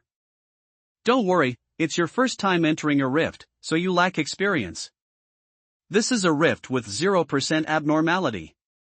Under normal circumstances, such rift entrances are safe, and my inspiration tells me. Whoosh! In an instant, before Xiao Wuya could finish her sentence, a bat the size of a head suddenly shrieked from the rock wall and charged towards the two of them. Danger drove the instinct to fight. Chen Shi quickly pulled out the collector and fired a shot at the bat. Bang! A copper bullet flew out, and its immense penetrating power pierced through the bat, causing crimson blood to burst in the air. It was just an ordinary monster bat, not a sea beast, and its combat power was not too strong. Chen Shi looked at the smoke coming from the gun barrel and let out a long breath. Killed a small bat, gained 7 spirituality points. Chen Shi looked at the prompt before him, his heart filled with joy. In the new sun setting, killing monsters in a rift could yield a special resource called spirituality points. Simply put, it was what is commonly referred to as experience in games. Consuming spirituality points allowed one to upgrade the extraordinary skills in the panel. Unfortunately, he currently had no extraordinary profession cards, nor had he acquired any special extraordinary skills through other means. Deep sea affinity was clearly not a skill that could be upgraded with spirituality points. His spirituality points currently had no use. Unlike typical games, the spirituality points gained from killing monsters in rifts were not many, and when killing monsters significantly stronger than oneself, no spirituality points would be gained. Of course, there were also special circumstances. Some rifts with the blade phase entry would provide a large bonus for monster kills. The acquisition of spirituality points relied more on the professional quests of extraordinary profession cards. For example, a physician apprentice could gain spirituality points by treating patients and learning medical skills, thereby upgrading their extraordinary skills. Of course, for Chen Shi right now, 7 points were already quite good. This gun's power is impressive, worthy of being a pioneering artifact. He looked at the collector gun in his hand. Of course, my marksmanship is also good. This was his first time firing a gun in actual combat, and he was so quick, accurate, and ruthless. At this moment, Chen Shi glanced at Xiao Wuya. Well done, just as I expected. Xiao Wuya smiled slightly to cover her embarrassment from just saying there was no danger. However, she had already seen Chen Shi defeat Black Bull while also taking a yellow needle, and his shot just now was indeed within her expectations. Chen Shi was a bit speechless. The threat of bats was not considered dangerous by these bloodthirsty pirates.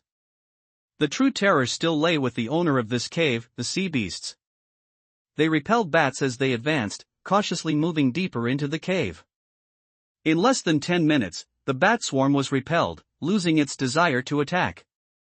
Getting deeper and deeper.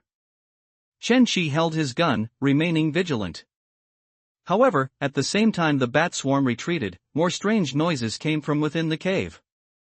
Splash! Hiss! Hiss! Hiss! Sounds reached Chen Shi's ears, and he couldn't help but look around. In the dark corners, he seemed to see blurry figures. They were waiting for an opportunity. The sounds grew more numerous, more dense. Chen Shi looked towards the front of the team. They were the main fighting force of this expedition. At the front, the leading captain Black Eye frowned, drew his precious black blade, and loudly said, "Follow me, speed up, they are already here. Emergency." Black Eye captain tightly gripped his black blade, slowly dragging it across the cold ground. Chen Shi's gaze was fixed on the captain ahead. Just like the bats from before, he couldn't be sure if they could be affected by deep sea affinity. As Black Eye captain walked, he suddenly remembered something and turned to look in Chen Shi's direction. "By the way, Xiao Wuya, don't you have a yellow needle? Did you bring it? I feel like I really need it." Bang! Chen Shi's pupils contracted sharply. The moment Black Eye captain turned his head, a toad-like blue monster suddenly burst from the darkness, opening its huge, fanged mouth and lunging straight for the tottering captain's hat. Damn it! Black Eye captain spun his blade in a backhand motion, then abruptly turned, using the blade to forcefully block the toad's bite. Boom! Under the toad's immense power, Black Eye Captain was violently propelled backward, flying dozens of meters and landing right in front of Chen-Chi. The deep-sea toad was a colossal creature, about 6 meters tall, with 2 boulder-like blue eyes and a massive, fanged mouth that seemed to devour everything. The moment it appeared, the entire pirate crew retreated 5 meters. It looked at the crowd as if they were insects. Even though they were dozens of meters apart, Chen-Chi could vaguely sense that it belonged to the deep-sea type of monster. Black Eye Captain wiped the blood from the corner of his mouth and reached out to Chen-Chi, who was closest. "Do you have any healing potions?" The impact just now was incredibly powerful, and the captain had sustained considerable internal injuries. "Yes." Chen-Chi took a bottle of healing potion from his backpack and handed it to Black Eye Captain. Black Eye Captain took the potion, drank it down, then took a deep breath, assumed a drawing sword stance, and stared intently at the toad in front of him. "Damn beast!" He cursed fiercely, then shot out like a bolt of lightning, determined to use his black blade to cleave open the deep-sea toad's mouth. The deep-sea toad was not to be outdone, opening its massive mouth and biting towards Black Eye Captain.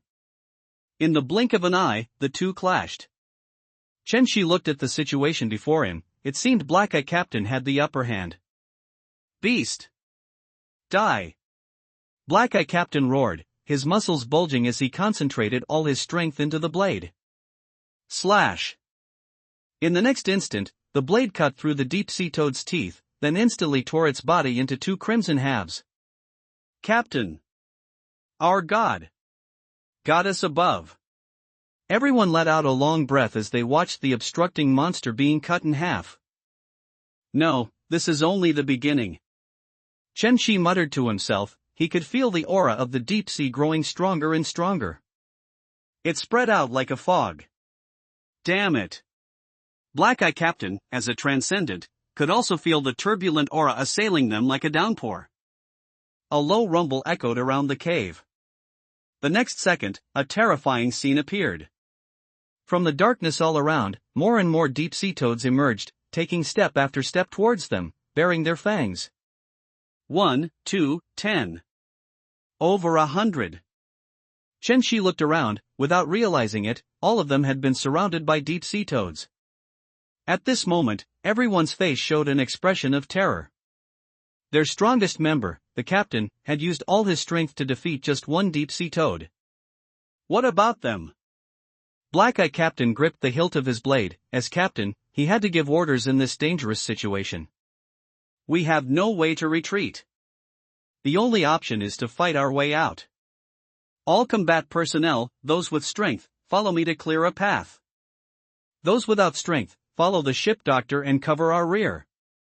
The pirates all pulled out their weapons: steam shotguns, transcendent warhammers, giant blades. The battle was about to erupt, and the entire cave instantly became a battlefield where humans fought monsters. Among them, the 2 strongest members of the Saw Shark, Black Eye Captain and the first mate of the Saw Shark, charged at the very front, trying to carve out a path. Meanwhile, some pirates and slaves were responsible for covering their rear, preventing a pincer attack. Chen-Chi hurriedly opened his backpack, taking out the necessary items in advance. Just as Xiao Woya had told him, he was the physician's assistant. He would not directly face the monsters. Chen-Chi took out a tube of healing potion, looking at the horrifying scene before him. The deep-sea toad's combat power was quite strong. Even these battle-hardened crew members often needed 2 people to deal with one. As for the slaves holding weapons, they served only as human shields and bait. Under the terrifying onslaught of the deep-sea toads, the pirates instantly sustained a large number of casualties. "Save me, ship doctor." Big sister. A crew member whose left arm had been bitten off crawled over with difficulty, his arm rotten like bloody cotton, and blood tears streaming from his eyes. Behind him, some who couldn't hold on also gathered around out of fear. Xiao Woya adjusted her mask, putting on an unprecedentedly serious expression. "Help him stop the bleeding." "Okay." Chen-Chi squatted down, pressing a bandage onto the bleeding wound, while also feeding the injured man painkillers and a healing potion. A trace of green light also appeared in Xiao Woya's hand. Healing spell, a transcendent skill, consumes spiritual power, and can heal a person's external injuries. However, this healing spell required some time, so stopping the bleeding and administering potions were both necessary. With their cooperation, they quickly completed the treatment of the injured. Unlike Earth, with the blessing of transcendent power, as long as the healing spell and healing potion took effect, these injured pirates could immediately rejoin the battle. But even so, the rate of casualties was simply too fast. In an instant, 10 more injured people appeared in the place where the two of them were. And the number of injured was still increasing. Boom! In front, a huge sound came. At this moment, the important figure of the saw shark, the first mate of the saw shark, also dragged his injured body to their front. He was covered in blood, and on his right arm, there were deep blue, writhing veins, as if several venomous snakes had burrowed into his hand. He lay down, saying with all his strength, "Save me! Deep sea toxin!" Chen Shi's heart was startled. He had read in the Guide to Sea Beast Medicinal Materials that these deep blue veins most likely indicated poisoning by the deep sea toad's potent venom. Xiao Woya's brows furrowed. The poisoning of the first mate, one of their key combat strengths, was undoubtedly terrible news. And deep sea toxin carried spiritual power, belonging to transcendent power. Ordinary healing potions and healing spells couldn't treat it. If it weren't for the first mate's extremely high physique, he would have been shattered to death long ago. She had to use a higher-level healing spell and perform surgery. This would take time, and she couldn't be disturbed too much. Xiao Woya looked at Chen Shi. "The next injured will be up to you, and if anyone tries to disturb me, stop them. I must maintain absolute focus." Xiao Woya took out her surgical tools and the special medicinal materials Chen Shi had extracted from the deep-sea creature. "May the goddess of the sea and the flower witch bless us, and may no accidents happen during this time." After speaking, Xiao Woya fully concentrated on performing her emergency surgery. May no accidents happen. Chen Shi suddenly felt an ominous premonition. Their rear had already been breached, and this temporary medical station, filled with several human meals, was undoubtedly where the monsters most wanted to go. Chen Shi tugged at a bandage and looked back. In the breached area, a 10-meter-tall deep-sea monster, roaring, was walking step by step towards their direction. Cover! Chen Shi was not targeted by an ordinary deep-sea toad. Judging by its size, its grayer and harder skin, and its dark red teeth, this was a more powerful variant. At this moment, Xiao Woya also noticed the special condition of this variant. With so many injured still not recovered, the current situation was completely unsuitable for escape. If she were to escape now, it would mean abandoning the dozen or so injured people present. She diverted a little attention and said to Chen Shi, "Take out the sea beast oil and spread it on us. This sea beast oil has an auxiliary hypnotic effect, and can also mask our human scent from the sea beasts." Auxiliary hypnotic effect? You really have a lot of strange medicinal ingredients. Chen Shi took out the sea beast oil and skillfully applied it to them. "I hope it works." Xiao Woya prayed in her heart. Boom! Boom! The variant advanced another 5 meters in their direction, then suddenly stopped. After applying the medicine, Chen Shi turned back, focusing intently on the variant's movements. The deep-sea toad's huge blue eyes stared at him, and Chen Shi's eyes stared at it. Big eyes staring at small eyes. This little guy looks quite unique. Can my deep-sea affinity work? Chen Shi wondered in his heart. This deep-sea toad should be a deep-sea monster. Roar! Suddenly, the deep-sea toad opened its huge mouth and roared in their direction. The sound seemed to carry an ancient power, awakening everyone's instincts and fear. This roar almost caused the injured on the ground to have a heart attack. Everyone but Chen Shi was terrified. Xiao Woya was also greatly startled. She had even prepared to terminate the surgery in the next second. If it came down to it, she could only let this blue toad taste the wrath of a medic. However, in the next second after roaring, the deep-sea toad turned and leaped into the darkness. Everyone was stunned, but still let out a long sigh of relief.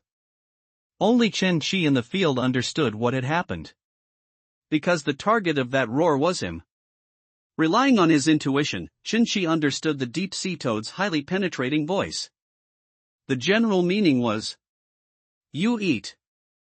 That monster had not failed to see them, nor was it uninterested in them. Rather, in its eyes, Chen Shi was also a monster, and these injured people were his meals. I'm not interested in eating people. Chen Shi felt a slight joy in his heart. He was now certain that deep-sea affinity was effective against these deep-sea toads. These deep-sea toads, which terrified everyone, would not attack him and even showed a certain degree of goodwill. This place was his home ground. Most of the pirates were busy fighting, which meant he could now completely move among the deep-sea toad. This was an excellent opportunity to escape. The only concern was the ship doctor behind him. Although the other party was a healer, that absolutely didn't mean her combat power was low. He might very well run halfway and be caught back by this ship doctor like an eagle catching a chick. Should I really run? Chen Shi lowered his head, thinking calmly. With deep-sea affinity, he should be able to find a better time to escape. And the enlightenment that first appeared when he entered the rift reappeared in Chen Shi's mind. At the end of the cave, beneath the crimson eyes, lay the deep-sea hunter treasure. Captain Black Eye was not wrong, this was indeed a rare and precious item. This was also why these pirates, at the risk of their lives, ventured into this sea beast cave. He possessed deep-sea affinity, and this treasure was also a huge opportunity for Chen Shi. Under normal circumstances, he would need a long time to develop before being qualified to step into this rift. He feared no deep-sea monster in the rift. This deep-sea hunter treasure, perhaps. A bold idea surfaced in Chen Shi's mind, and he looked up. Another monster was targeting him. At this moment, on the ceiling above, a human-sized bat flapped its wings, its dark red eyes fixed on Chen Shi's direction. It was much larger and more threatening than the previous bats. The blood-eyed bat was an evolved species of the earlier bats, already falling into the category of elite monsters. The scent of blood attracted this monster from above. The sea beasts left because of Chen Shi's deep-sea affinity, but this bloodthirsty monster would not. Trouble. Chen Shi took a deep breath, preparing to kill this bloodthirsty bat. Fortunately, unlike the deep-sea toad, this was a very common monster in the game. As a dedicated player, he was very familiar with this monster. Generally speaking, one only needed the strength of a first-order transcendent to defeat the early-stage monsters currently present. Although Chen Shi was not first-order, having taken the yellow needle and possessing the collector's gun, he already had the preliminary strength of a first-order transcendent in terms of weapons and attributes. Hiss! The blood-eyed bat swooped down. Chen Shi did not fire immediately but gripped his scimitar, quietly waiting for an opportunity. The moment it swooped down, he violently swung his scimitar, plunging it into the blood-eyed bat's body. This type of monster would not fear pain. As the scimitar pierced it, the blood-eyed bat, as Chen Shi expected, continued forward, attempting to bite off his neck directly. The blood-eyed bat's head was its core and also its hardest part. At this moment, Chen Shi's left hand pulled out the collector's gun and pulled the trigger. Bang! 3 shots in a row. The blood-eyed bat's head exploded like a water balloon. Killed blood-eyed bat, gained 51 spirit points. 51 spirit points. This was a considerably high amount. Awesome. Chen Shi felt the burning sensation transmitted to his hand from the collector. It should be gone. Chen Shi looked around. Besides this bat, no other creature dared to snatch food from the deep-sea toad. The first mate, lying on the ground, looked at Chen Shi and sincerely thanked him. Thank you, thank the goddess of the sea, thank the ship doctor. Well done, my subordinate. Xiao Woya thought to herself. She had completed the first mate's bloodletting surgery, successfully expelling the deep-sea toxins from his body. Her subordinate was even more capable than she had imagined. With the surgical bloodletting, the first mate stood up, stretched his limbs, and picked up his weapon again. Captain Black Eye was still fighting at the very front. A piece of cake. Chen Shi clapped his hands and also looked in the direction of Captain Black Eye. As the captain of the Saw Shark, Captain Black Eye was quite powerful and possessed a black blade specially for hunting monsters. He endured immense pressure and successfully carved a bloody path through the deep-sea toad. However, their stamina was ultimately limited, and the deep-sea toads here were endless. Moreover, many more terrifying deep-sea monsters were hidden in the darkness, not yet revealed. If they had no goal, they would eventually be exhausted to death in this cave. If this continues... Xiaoya clenched her teeth, her small fists tightened.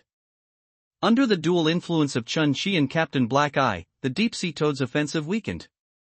But the crucial thing was that their goal, the deep-sea hunter treasure, had still not yielded any news.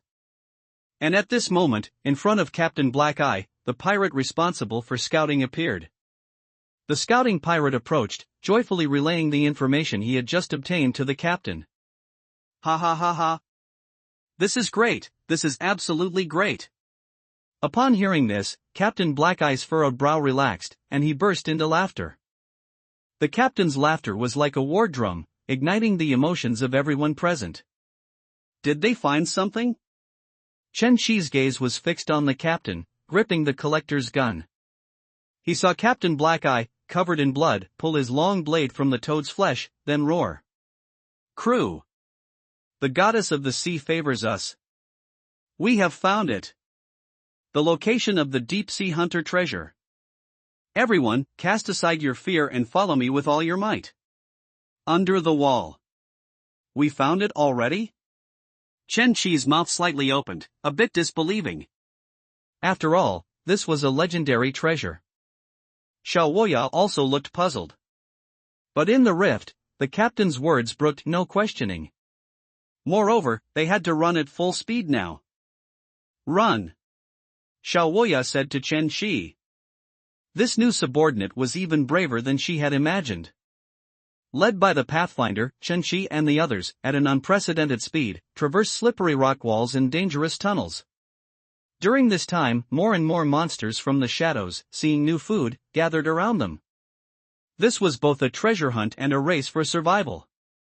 Many succumbed to exhaustion and were swallowed by the waves of monsters.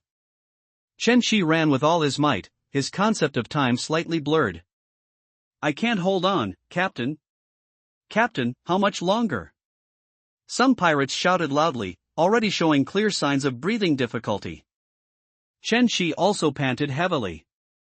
If not for the yellow needle, his stamina would have probably been exhausted long ago. After enduring for an unknown amount of time, the team's speed finally slowed. The people at the very front coincidentally eased their pace. They had arrived. Chen Shi's eyes widened, and he also slowly reduced his speed. What appeared before them was a massive stone door, covered in cracks. Its ancient markings were like a temple buried deep within a cave, having endured countless years of weathering. Chen Shi looked inside, vaguely seeing broken stone steps and a giant wall. Despite the large number of monsters still behind them, Captain Black Eye still stopped. Finally here. He smiled, then suddenly grabbed the Pathfinder by the collar, staring intently into his eyes. Before entering this stone door, he had to confirm a few things. Deep-sea monsters bring fear and can cause human minds to become deranged.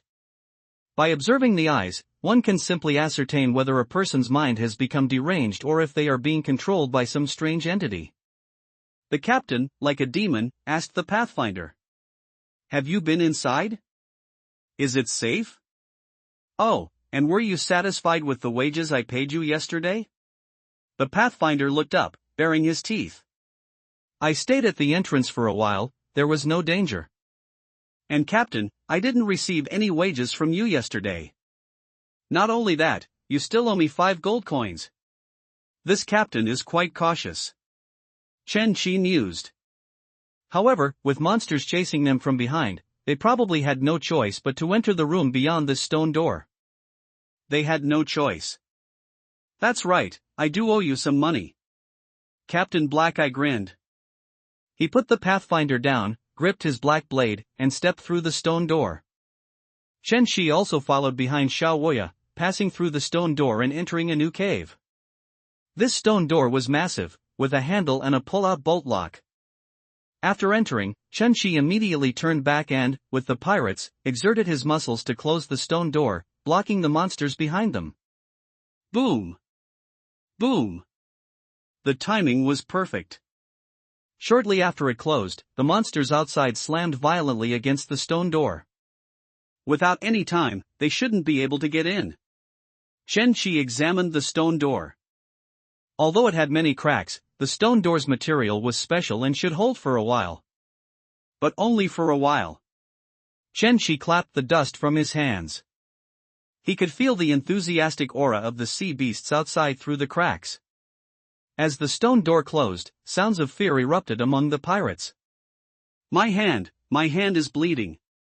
I've earned enough money. Once I make this last sum, I'll go back to town and buy my woman back from the gang. Damn it. I want to lie on a big sister's lap, on her chest. I survived. I'm still alive. You good-for-nothings, can't you have some courage? Look at the new person ship doctor brought, he's braver than all of you. In this brief moment of safety, the panting pirates all sat down, celebrating their survival. Though the time was short, there was no doubt they had just experienced a life-and-death escape. Chased by those monsters all the way, even the pirates were experiencing some emotional breakdowns. Some looked at Chen Qi, his composure even surpassed that of these veterans. Xiao Woya glanced at Chen Qi and said indifferently, "You can cry if you want, you can make a fuss if you want, but you must wait until we're back on the ship, understand?" Understood. Chen Qi stretched his limbs. Sweat had already soaked his clothes. What a refreshing long run. Unlike the pirates, he felt no fear. Instead, he felt a little joy and a sense of post-exercise exhilaration. After all, those sea beasts were not monsters in his eyes. Don't be afraid, we are safe, for now. Xiao Woya reassured them again, shaking her head. Even as a deep-sea enthusiast, she felt the biological instinct of fear in her body. Chen Qi nodded, looking up and beginning to carefully observe the place before him. This place was less a temple and more an altar. Before them was a grand staircase leading upwards. On the ground near the staircase was a very conspicuous, man-made rift. The staircase was about 20 meters high, and at its very top was a massive wall. On the wall, densely carved patterns like waves, resembling the character, covered its surface. And beneath the wall, Chen Qi's pupils suddenly contracted. A bluish-green box, showing signs of age, was placed beneath that wall. Undoubtedly, that was their ultimate goal for this trip, as foretold by the burst. The deep-sea hunter treasure. Everyone looked up, drawn by the cyan treasure. We found it. Goddess. Treasure. Gold, wealth, blessings. At this moment, having endured a long voyage and life-and-death adventures, the pirates couldn't help but let out excited shouts. Xiao Woya also smiled, her face full of disbelief. It actually exists. Captain Blackeye's hand, holding his blade, also trembled uncontrollably. Yes, it actually exists. In fact, Captain Blackeye had been keeping a very important secret from everyone, the veracity of his intelligence. There were many deep-sea hunter treasures, but under the test of time, most information about this treasure were false rumors. And according to the intelligence he received from his superiors, there were as many as 70 possible locations where a deep-sea hunter treasure might be buried. This sea beast cave was just one possibility among them. And their saw shark was merely an inconspicuous ship among the many searching for the deep-sea hunter treasure. And they were merely gamblers taking a chance. Captain Blackeye had arbitrarily dragged them into this life-and-death gamble. But he never expected that this treasure actually existed. And that their saw shark would be the one to find it. The deep-sea treasure atop that staircase seemed to possess infinite magic, attracting everyone present. Ah! Captain Blackeye let out a beautiful sigh, walking a few steps forward in fascination. Chen Qi was not drawn in, instead, he continued to observe his surroundings. The rift's distortion was 0%, and this place was not difficult to find. This meant that it was very likely that adventurers had come here before them, but they had all failed to retrieve the hunter's treasure. This treasure was definitely not something that could be easily obtained by simply walking up the stairs. Chen Qi squatted down and looked at the ground. There was a very conspicuous rift line on the ground. This line is... Chen Qi looked puzzled. He vaguely heard a faint, wriggling sound. Looking around at the walls, he could also see some small white bones. Something's wrong. Chen Shi gently ran his hand over the ground. Big Sister Woya, this looks like a warning line. We'd better not cross it. Xiao Woya lowered her head and only then noticed such a distinct line on the ground. This line was exceptionally clear, as if cut by a blade. Upon hearing Chen Shi's words, everyone immediately took a few steps back. Now, everyone yearned for the treasure atop the staircase, but no one dared to act rashly. Boom! Boom! Behind them, the sound of sea beasts pounding on the stone door came again. Attacked from two sides. Chen Shi sighed. Clearly, they couldn't stay in this place for too long. Captain Black Eye gripped his blade. As the highest-ranking person in the team, he had to step forward at this moment. Moreover, although the Saw Shark didn't have many people, it was full of talent. Although Chen Shi hadn't paid much attention, there were many talented individuals in this team. Captain Black Eye spoke to a third-rate scholar in the team who had studied history. "Scholar, can you decipher the patterns on that wall?" "There's also a scholar." Chen Shi was slightly surprised. "Me?" The scholar was startled, adjusted his gold-rimmed glasses, and carefully observed the dense patterns on the wall, coughing twice. These patterns are clearly symbols of waves. Their density represents humanity's most primal reverence for the sea. Their appearance here must be a test of our reverence for the sea. A test of our reverence for the sea. Captain Black Eye scratched his head, completely unsure of what to do.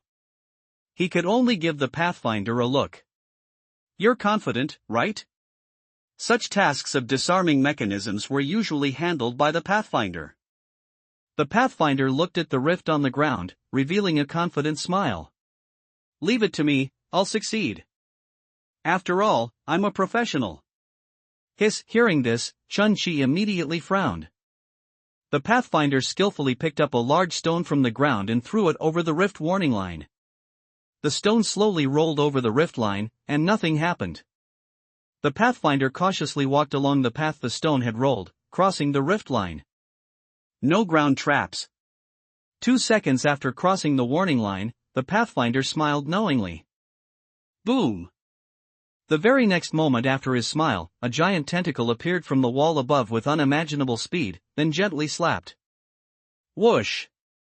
Chen Shi only heard a whooshing sound, and the Pathfinder was slapped against the wall, his entire body nearly shattered, bleeding profusely, unable to get up again. Just like that, he was gone. Although he was mentally prepared, he was still shocked. This scouting pirate was a transcendent specializing in agility, and he was cautious enough. The speed of the attack just now was something no ordinary person could react to. In this critical situation, there was no time to mourn the Pathfinder. Everyone simultaneously looked up. On that massive wall, the dense patterns began to move, revealing an ink-like crimson color. The numerous slowly opened. At this moment, the pirates finally realized that those were not ancient carvings of waves at all, but merely closed eyes. It had awakened. As it slowly awakened, hundreds of giant crimson eyes, a wall of blood-red tentacles, looked down upon everyone present from that impossibly high position. Chen Shi unconsciously swallowed. This was what his burst had predicted. Beneath the crimson eye was the location of the deep-sea hunter treasure. "Are you saying that we should return empty-handed?" The wall of bloodshot eyes stared at everyone present, its gaze seemingly piercing through flesh, straight into the soul and marrow deep within the body. It was a suffocating sense of despair.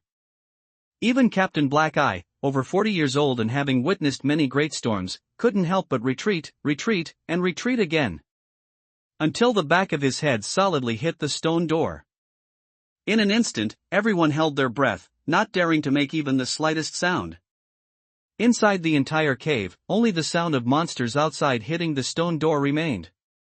Xiao Woya was extremely nervous, continuously biting her nails. An incomprehensible monster, definitely not an opponent. Captain Black Eye, the strongest in the team, gripped his blade tightly. His strength could determine the fate of everyone present.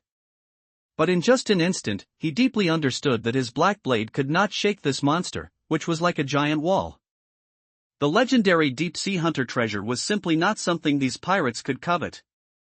The wall of bloodshot eyes of the deep sea, this was at least a world-class boss. Chun-Chi was seeing such a giant for the first time with his own eyes, and he couldn't help but be shocked.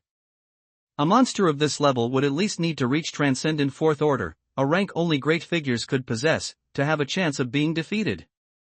However, placing the treasure under the wall of bloodshot eyes did align with the legend's description of the deep-sea hunter.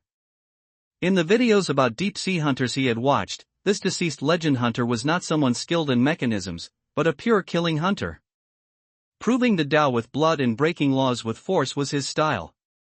Coupled with the enlightenment of entering the rift, he roughly understood everything. In the distant past, the deep-sea hunter came to this rift and placed one of his treasures beneath the wall. At the same time, he used his blade to draw a rift on the ground, a warning line for the weak. Crossing this rift line would result in an attack from the wall of bloodshot eyes. This was both a safety line for the weak and a trial line for the strong. Everyone lowered their heads in unison, looking at the rift drawn on the ground by a blade. They seemed to be able to cross time and space, feeling the words of the legendary deep-sea hunter. "Do you want my treasure? Then cross this line and fight the wall of bloodshot eyes. Kill. Advance." No one dared to move forward. They could only passively wait now, waiting for the wall of bloodshot eyes to respond. Gurgle gurgle. Suddenly, the hundreds of bloodshot eyes on the wall rolled violently, focusing their gaze in the direction of the stone door. More precisely, the direction of these gazes was towards Chen-Chi. Nearly 100 blood-red eyeballs stared intently. Chen-Chi looked up, meeting its gaze. The deep-sea affinity purity of this wall of bloodshot eyes was far higher than that of the deep-sea toad outside. Chen-Chi didn't understand the deep-sea language, he can only rely on instinct to understand this wall and feel its gaze. The blood-red eyeballs continuously rolled, and those nearly 100 gazes conveyed a certain special ancient language. It was an extremely simple ancient meaning. Hello. No, to be precise, there was a certain humility in it. Should it be greetings, to be more accurate? Greetings, how interesting. Chen-Chi was a little surprised, his lips moved slightly, but no sound came out. Seeing Chen-Chi's dazed look, Xiaoya suddenly placed her hand under Chen-Chi's armpit and pinched hard, with fierce force. Stop thinking. Don't try to understand, and don't try to feel. Although there was no research to prove it, based on experience at sea, one should never try to understand the language of these ancient monsters. There were many legends at sea about deep-sea monsters luring humans. Ouch, ouch, ouch. That was his armpit. Chen-Chi never expected that Xiaoya would suddenly do something like this to him. Got it. But I'm sorry, I've already understood. Out of politeness, Chen-Chi could only nod. If he didn't nod again, Xiaoya would probably pinch an even more sensitive spot. After conveying its meaning, the tentacles on the dome of the wall of bloodshot eyes slowly retracted, and the many eyes on the wall also closed again. It once again transformed into a wavy carved pattern. The wall of bloodshot eyes did not make any other movements. There were no further aggressive actions, nor any mental influence similar to a siren. It seemed completely indifferent to the creatures outside this rift line. Its purpose in opening its eyes was not to instill fear in these creatures, but merely to greet Chen-Chi. It was not an existence that actively attacked humans. After a long while, everyone, who had squeezed against the stone wall, let out a long sigh of relief. That scared me to death, I'd rather be swept into the sky by a storm.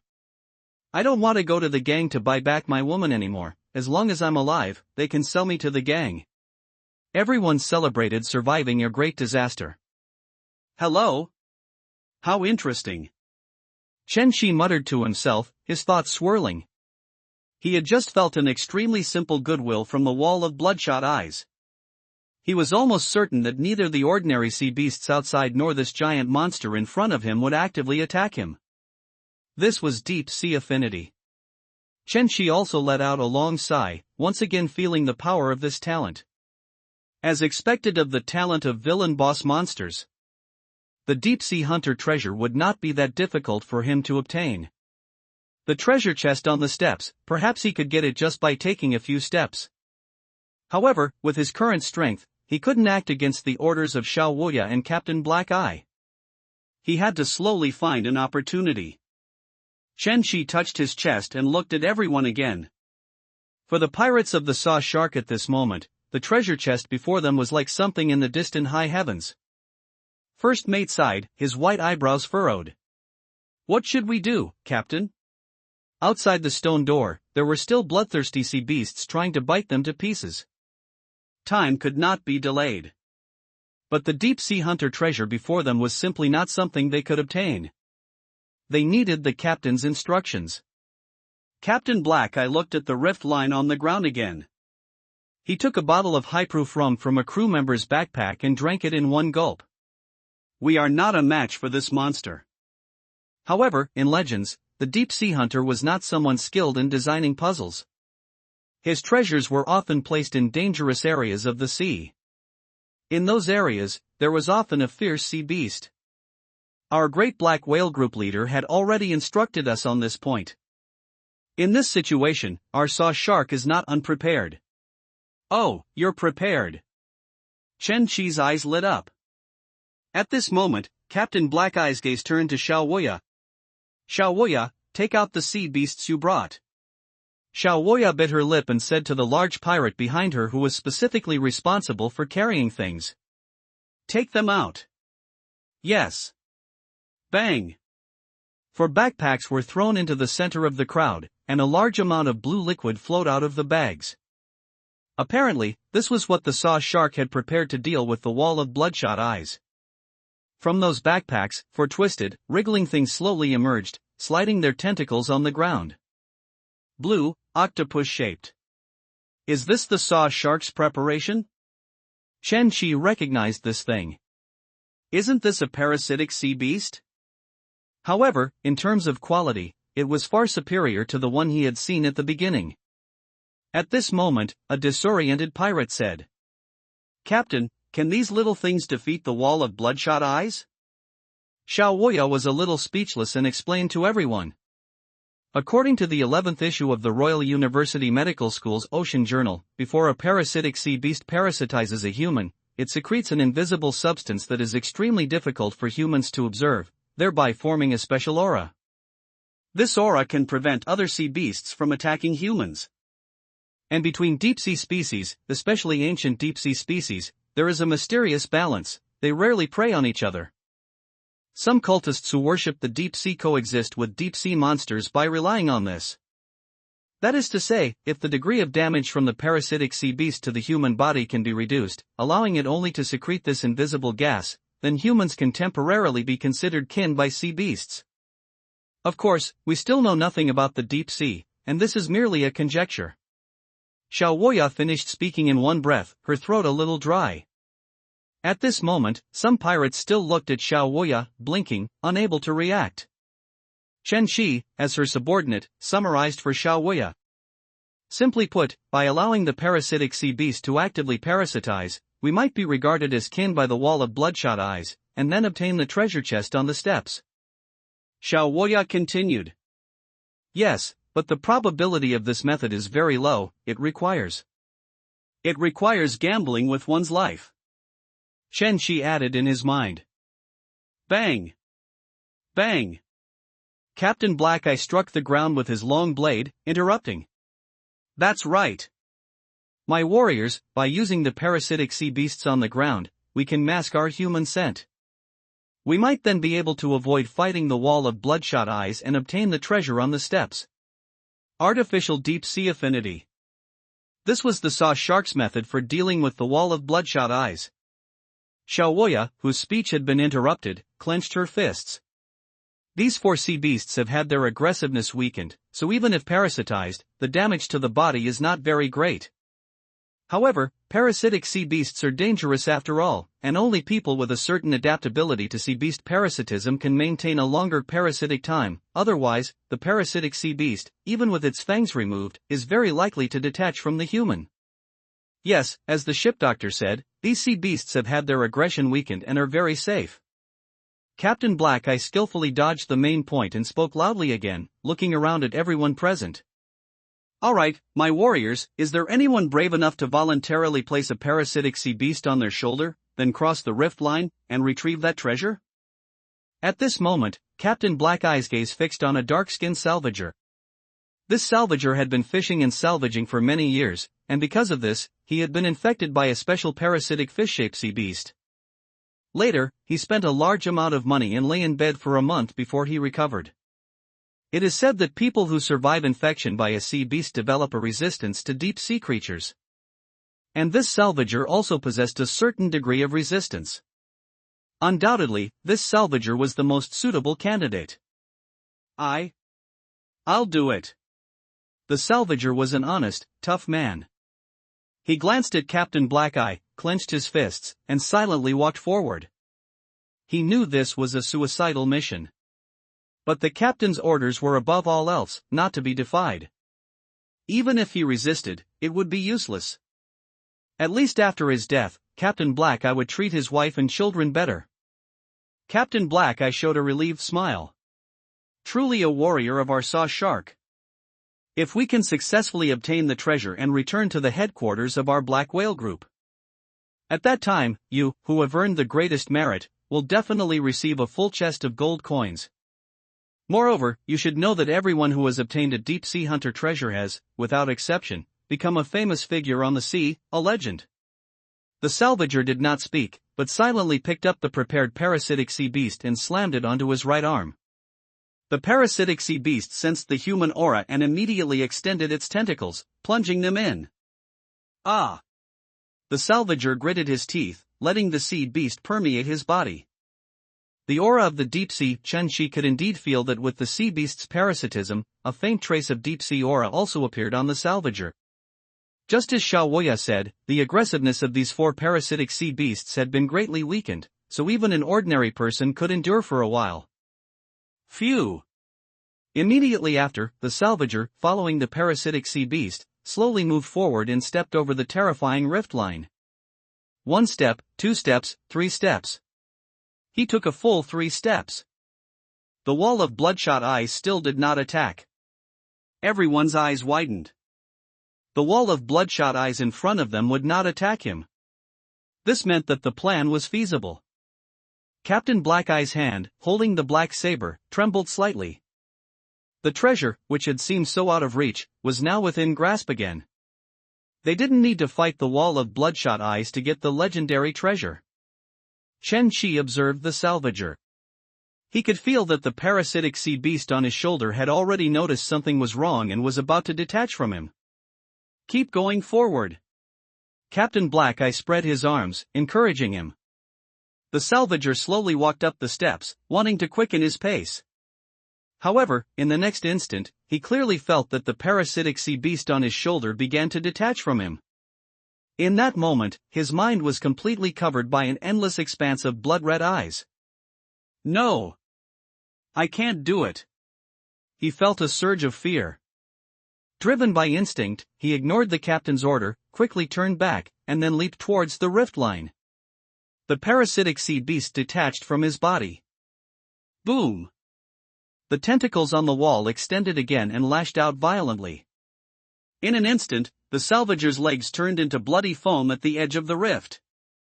He crawled on the ground, bleeding profusely, struggling to move towards their direction. At Xiao Wuya's instruction, Chen-Shi, as the ship doctor, stepped forward, went to his side, pulled him over, and then bandaged him, giving him pain medication and healing potions. If this were Earth, in such a place, such an extent of injury would already be declared beyond saving. But this was the new Sun world, a steampunk world where the tech tree had gone explosively awry. Such a leg injury, if one had money and status, could be treated with extraordinary surgery.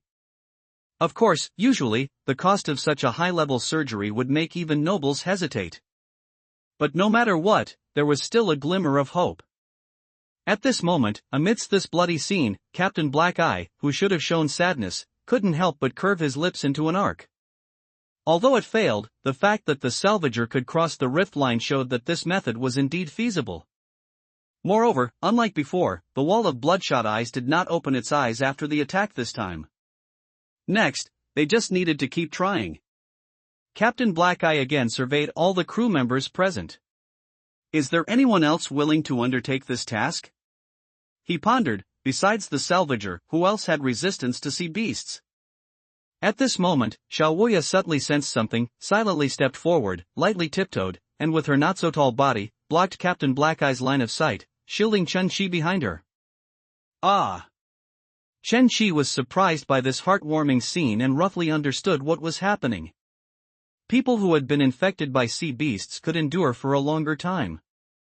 Wasn't that him? And he wasn't just infected, to be precise, he was currently being infected. For others, this was undoubtedly a suicidal task.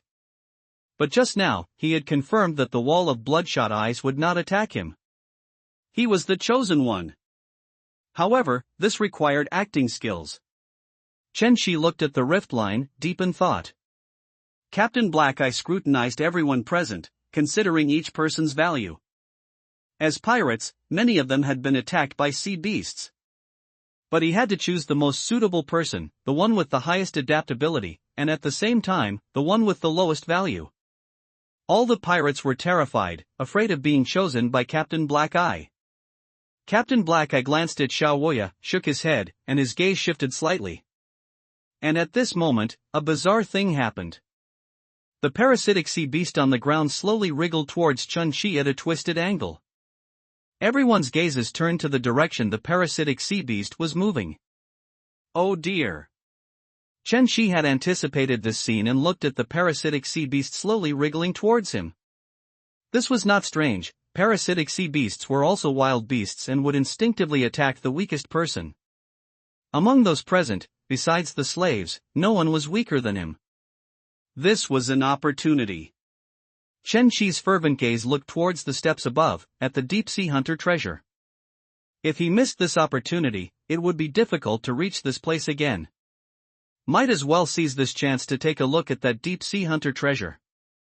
Deep-sea affinity was his active skill, he could turn it off, but for various reasons, he hadn't done so. However, let's try turning it off first. Chen Shi's mind stirred slightly, and he felt as if a layer of aura had left his body. After turning it off, the parasitic sea beast still wriggled towards Chen Shi at an extremely slow pace. It seemed to have no effect. Does this little thing love me so much? Chen Shi was speechless, and still reopened deep-sea affinity. This way, at least he wouldn't be ambushed and killed by a sea beast. Seeing this, Captain Black Eye excitedly picked up the parasitic sea beast, swiftly moved past Xiaoya, and came towards Chen Shi. My new warrior on the ship, have you been infected by a sea beast? Yes. Chen Shi nodded, not denying it, his back would reveal everything. The parasitic sea beast in Captain Black Eye's hand extended its tentacles and wriggled a few times towards Chen Shi. It seems this parasitic sea beast is quite eager to parasitize this person, if so, perhaps he can hold on a bit longer. Captain Black Eye said with a smile. This sea beast seems quite eager to devour you, but don't worry, its fangs have already been removed. Young man, I've always thought you were very courageous. I wonder, do you have the confidence to cross that rift line?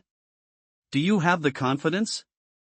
Rather than, are you willing to cross? Chen Shi felt a bit emotional, the other party hadn't even given him a choice.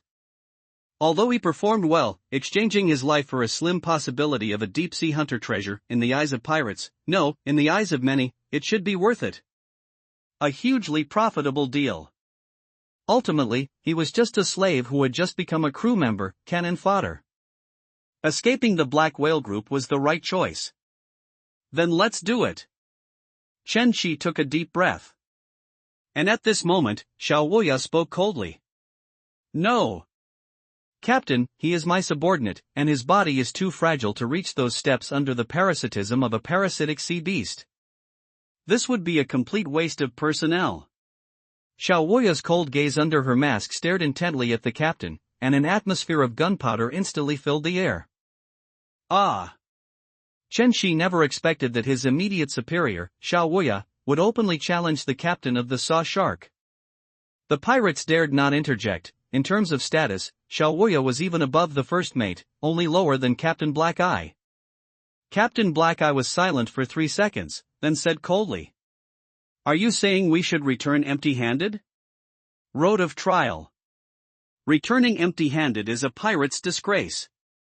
To some extreme pirates, this is even more unbearable than a wife's infidelity. Are we returning empty-handed? Captain Black, I questioned sharply again. Xiao Woya took a deep breath and replied. This isn't returning empty-handed. We have already learned of the treasure's existence. We can completely turn back now and inform the vice-captain and the others. With their strength, even this wall of bloodshot eyes can be overcome. At that time, the deep-sea hunter treasure will still belong to our black whale pirate crew. After returning, this treasure still belongs to us. Captain Black Eyes I twitched, then he smiled and said. How is that possible? You wouldn't think that only we have information about the deep-sea hunter treasure, would you? We just found out a little earlier than them. The other 3 great pirate crews, and even the official navy of Bay Country, are all searching for the deep-sea hunter treasure with all their might. By the time we return to headquarters, who knows how many ships will have arrived at this sea beast cave. At that time, we probably won't even see this rift. The age of great pirates has arrived. Ship Doctor, you and I will make a name for ourselves in this tide. Now, facing this once-in-a-lifetime opportunity, how can we give up? Xiao Wuya was momentarily speechless. Although she really wanted to protect this capable new subordinate, she couldn't argue with him. What's more, his identity was the captain of the Saw Shark. Xiao Wuya bit her lip and said again. He can't do it. After fighting Black Bull, he cried a lot, like a rat in a stinking ditch. This kind of waste and coward will only cry for his mother, piss his pants, and run away into a woman's arms. It's impossible for him to cross the line of the rift. There are only 3 precious parasitic sea beasts left, they should be given to. Cried a lot, waste, coward. Shen Qi was full of question marks. Although he was grateful to Xiao Wuya for speaking up for him, it still sounded strange. At this moment, Captain Black Eye placed his hand on Shen Qi's shoulder. To be so young, yet possess the courage to defeat Black Bull. This alone is enough to prove that he is a warrior. By the way, young man. And, I remember, you even used a pistol to kill a bloodshot bat by yourself. With such courage, I believe you will definitely be able to step onto those trial steps and help us obtain the deep-sea hunter treasure. He can't. Xiao Wuya clenched her fists and said again, but her tone had become somewhat powerless. This guy's performance, whether on the ship or in the rift, was just too good. Why did he perform so well? Shen Qi seemed to sense Xiao Wuya's complaining expression beneath her mask. Although they hadn't known each other for long, Shen Qi had left her with many good impressions. She had finally met someone with good talent and conversation, a normal person. She didn't expect that after only one day, this subordinate would die. She knew better than anyone that being parasitized by a parasitic sea beast not only required considering resistance to deep-sea creatures, but physical strength was also extremely important. Even with the yellow needle, Shen Qi's physical condition was still far from that of a transcendent. Even a second-order transcendent couldn't do it, so how could Shen Qi possibly do it? Not to mention his psychological fortitude. Captain Black Eye was simply sending him to his death for an almost non-existent possibility. Bang! Bang! The sound of sea beasts crashing against the stone door came again. Some new rifts began to appear on the stone door. No! Xiao Wuya clenched her fists. A hidden anger burned beneath her mask, and she even wanted to punch the captain to buy time. Captain Black Eye said again. Stop being unreasonable, Xiao Wuya. If it really comes to it, we can always vote. The choice of voting. Undoubtedly, the result would not change anything. Shen Qi's eyes lit up. Let him see what good things the deep-sea hunter had hidden. You two, stop arguing over me. Shen Qi took a step forward, interrupting the two, and said. Let me try. His ordinary voice, however, echoed like waves in everyone's minds. The pirates were all startled. They never expected that this young man, who had just entered the rift, would dare to step forward after witnessing the terrifying wall of bloodshot eyes. He's a real man. A pirate admired him from the bottom of his heart and threw him a bottle of rum. Chen Shi took the slightly sweet rum, drank half of it, and then threw the bottle to the ground. This is suicide. Xiao Woya frowned tightly. She was just a small ship doctor and could no longer stop all of this. Now, she could only lament her powerlessness and weakness. Captain Black Eye's heart bloomed with joy. He patted Chen Shi's shoulder. Well done, kid. If you really get the treasure, 1 chest of gold, no, 2 chests. And professional cards to step onto the path of a transcendent. Even your own ship. They're all yours. From now on, you'll be the glory of our saw shark. Oh, and if you want any kind of woman, you can tell me too. Even if you don't get it, just for your courage, I'm willing to give you 50 gold coins in the name of the captain. Captain Black Eye's eyes were pure black, with a hint of strangeness, but at this moment, he forced out a kind smile of a benevolent uncle. That's a lot of rewards. Chen Shi didn't believe this empty promise. Captain Black Eye's goodwill only stayed in words. In the captain's eyes, he was just a temporary tool and a living commodity. For pirates, profit is always the most important thing. Compared to Captain Black Eye's verbal promises, he was more concerned about what the deep-sea hunter treasure actually contained. Chen Shi could feel that the Black Whale pirate crew was indeed not suitable for him. It was time to prepare to escape. But before escaping, he had to find a way to get some good stuff. Captain Black Eye leaned forward, already impatient, placing the parasitic sea beast on Chen Shi's shoulder. Captain, let me do it myself. Chen Shi took the opportunity to grasp one of the tentacles at the bottom of the parasitic sea beast, holding it, and slowly walked towards the line of the rift. Although he possessed deep-sea affinity, this was not without difficulty for him. This greatly tested his acting skills. The parasitic sea beast was large enough that if placed on his shoulder at the right angle, his unparasitized state wouldn't be discovered. The real key was acting. He needed to show the pain and struggle of being parasitized. Good boy, Chen Shi said in his heart, then placed the parasitic sea beast on his shoulder and pressed down hard. Instantly, the parasitic sea beast began to squirm, using its smooth tentacles to approach his arm and armpit. Who? Chen Shi's heart fluttered. Things were not as simple as he imagined. The parasitic sea beast was indeed a taboo, and it instantly made a move beyond his expectations. The smooth tentacles constantly squirmed, stimulating his body's senses. The parasitic tentacles were like a clingy kitten, constantly rubbing against his body. This feeling. So itchy, so smooth, and a little comfortable. Trying to show pain in such a comfortable situation was truly a test. This thing could probably be used for massage. Chen Shi forced a painful expression and cheered himself on. Immediately after, he slowly stepped across the taboo line drawn by the deep-sea hunter. De. 1 step, 2 steps, 3 steps, 4 steps. With each step he took, he could hear the excited shouts of the crowd behind him.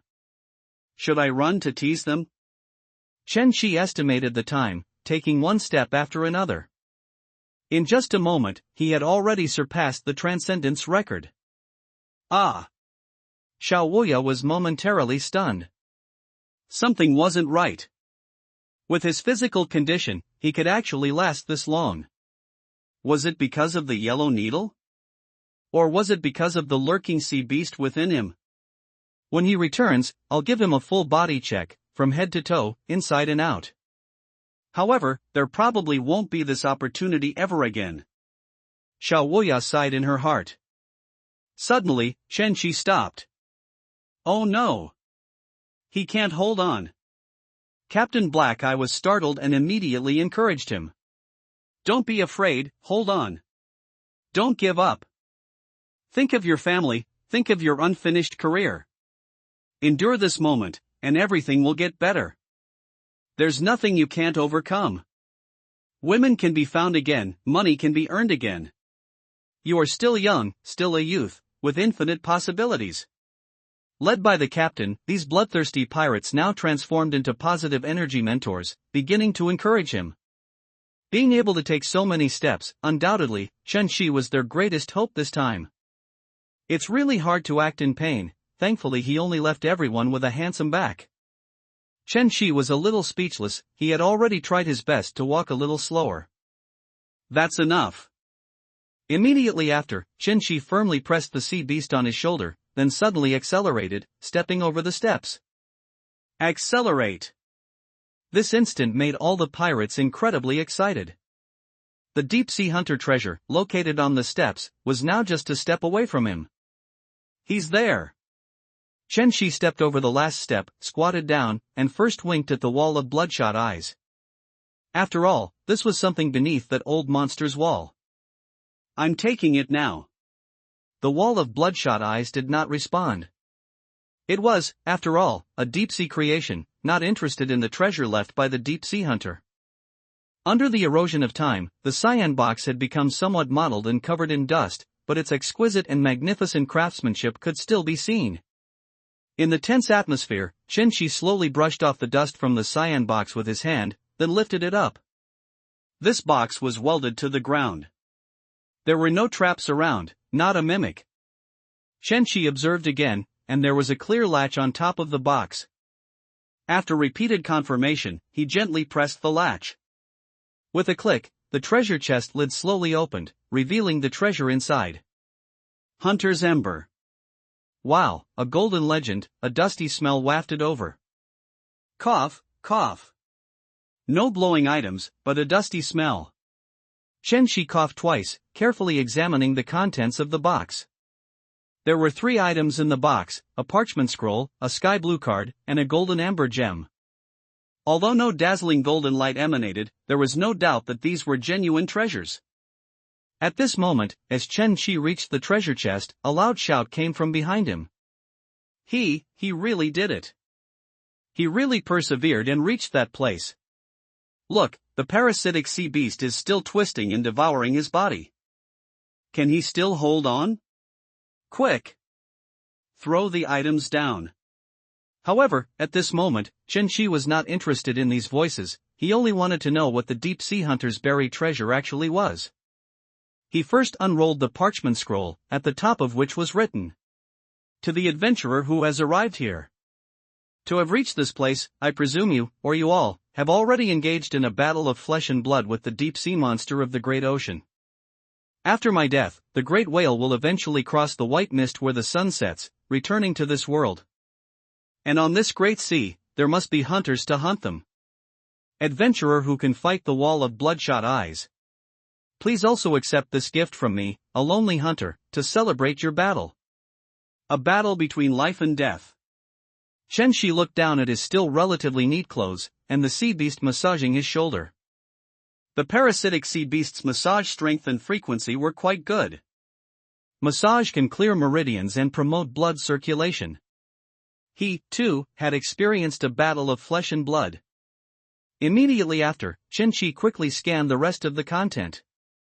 The latter part consisted of various location descriptions. To the left of Moonstone City's bell tower. Beneath the triangular whirlpool. It was all locations. This was a treasure map.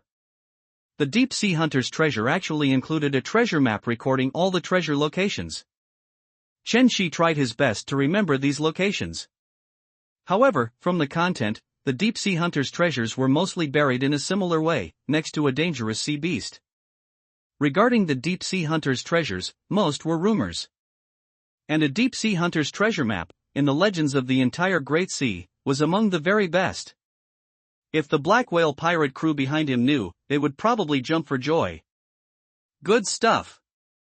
Chen-Shi memorized some locations, then closed the parchment and turned his gaze to the sky blue card. This card should be a skill card. In the rift, besides cards directly related to transcendent professions, the most common cards were skill cards. As long as the conditions were met, a skill card could directly grant a transcendent a skill. This was an abstract ink-style card, depicting a fisherman sitting alone in a small boat amidst giant waves under a dark gray storm, calmly fishing. The moment he held the skill card, a prompt appeared. Skill card, fishing under the storm. Learning requirement, none. Effect: this card contains knowledge of transcendent sea fishing. Even in a storm, you can still catch a plump big fish. Description: are you still troubled by not catching anything when fishing? In the Witch Sea region, sea fishing was indeed a good skill card, although it was indeed a good skill card. But placed in a deep-sea hunter's treasure, even transcendent fishing seemed insufficient. Chen Shi bit his lip. There was one last item left. Chen Shi reached out and gently picked up the last golden amber gem. Its color was not bright, even a little dim, but within it, faint bright flames could be seen burning. The subtly burning flames gave a warm and serene feeling, yet also seemed to carry infinite power.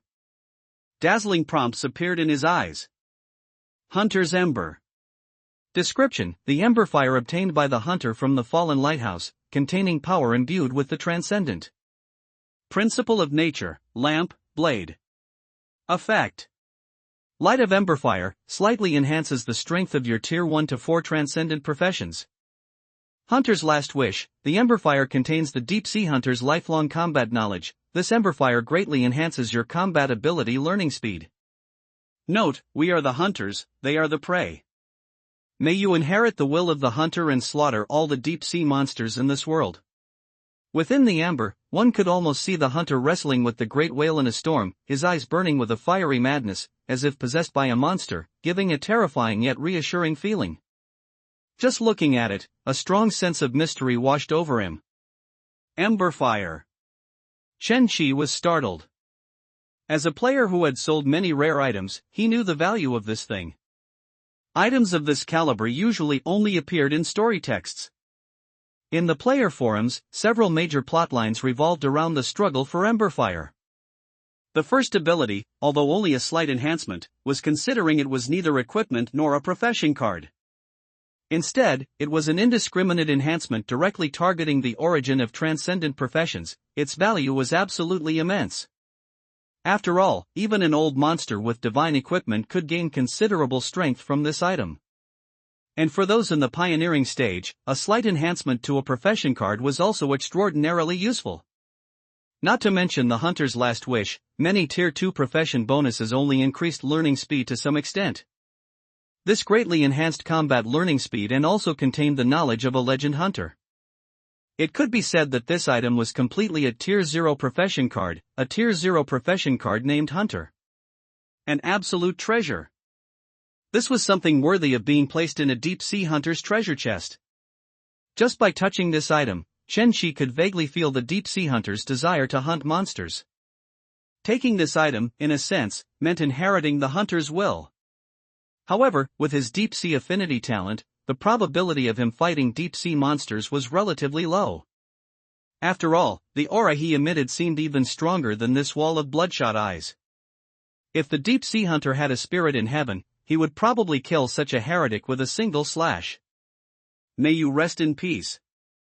I will inherit the power within this. Hunting humans should also count as being a hunter, right? Chen Shi put away his smile, found a good angle, and put all the items on his person. The 3 items were not too large, his clothes and pants pockets were quite spacious, even the parchment scroll could fit inside. In a short while, the voices behind him grew louder. Can he still stand up? Hey, hey, hey! He hasn't been completely controlled by the parasitic sea beast, has he? Captain, the rift in the stone gate behind us is getting bigger and bigger, the monsters are about to rush in. At this moment, everyone speculated that Chen Shi had been completely parasitized by the sea beast and had become its slave. After all, the sea beast on his shoulder seemed to be getting more and more excited. As pirates, you should be calmer, haven't you seen big storms before? Chen Shi stood up, turned around, and looked at the anxious shark crew members below the stairs. Seeing this, Black Eye, the captain, stretched his neck and shouted with his loud voice. Can you still hold on?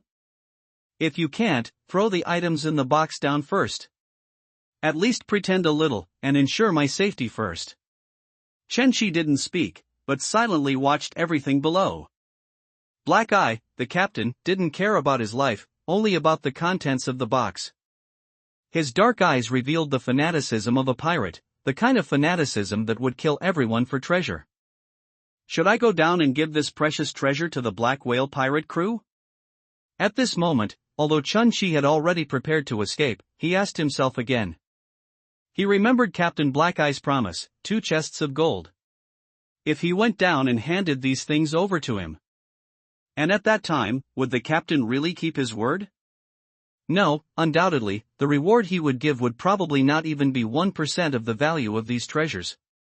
The Black Whale Group, which was above the 4 Emperors of the Sea, was different from other free pirate groups. They managed their subordinates much more strictly. If he performed too outstandingly, he would undoubtedly be closely watched.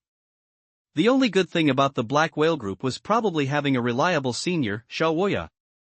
Although Xiaowoya was good to him, given Xiaowoya's undercover identity, she might not be able to save her own life in this storm. Moreover, the absence of wounds caused by the parasitic sea beast on his shoulder meant that his deep-sea affinity would be exposed. His body might even be at risk of being dissected. There was no other way, his body was simply too tempting. Escaping was the correct choice, and the only choice. To get out alive, inherit the hunter's will, and then embark on a path of strength belonging to a hunter, that was what he should do. Chen-Chi pondered. He was in his exclusive safe zone, beneath the wall of bloodshot eyes. The deep-sea monsters outside were crashing against the stone wall, and the saw shark was about to fall into chaos. Now was the best time. Who? Chen-Chi sorted through his complex thoughts and let out a long breath.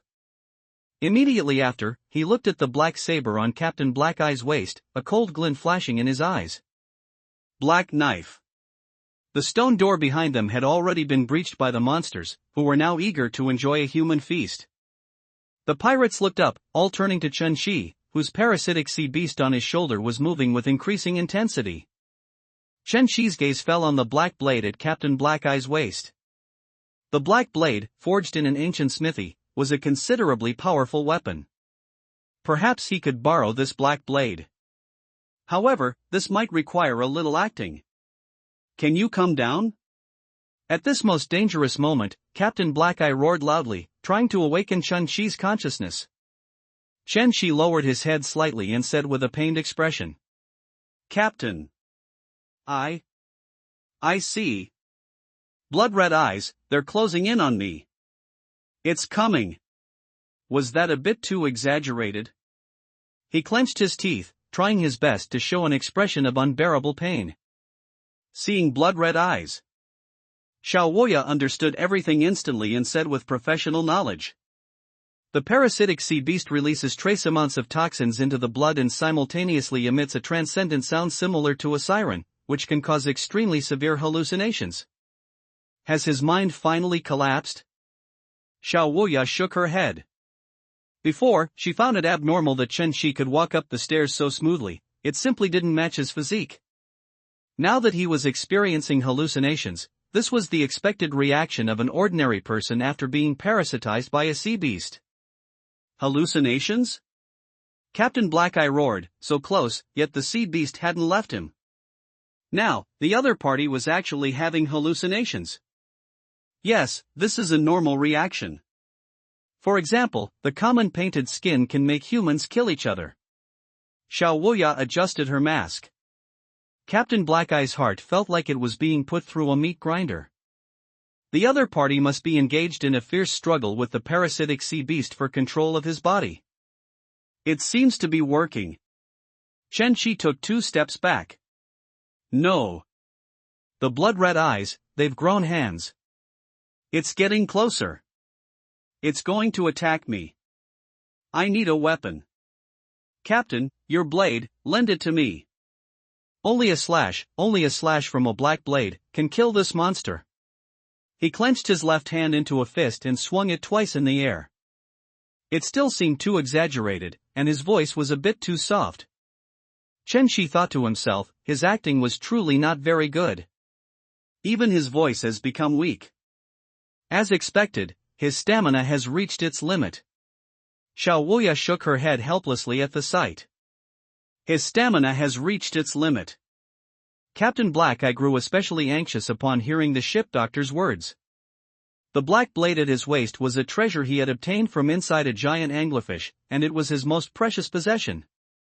Every week, he would meticulously maintain the blade with perfume. Captain Black Eye quietly said to the crewman behind him. Give me a good quality scimitar.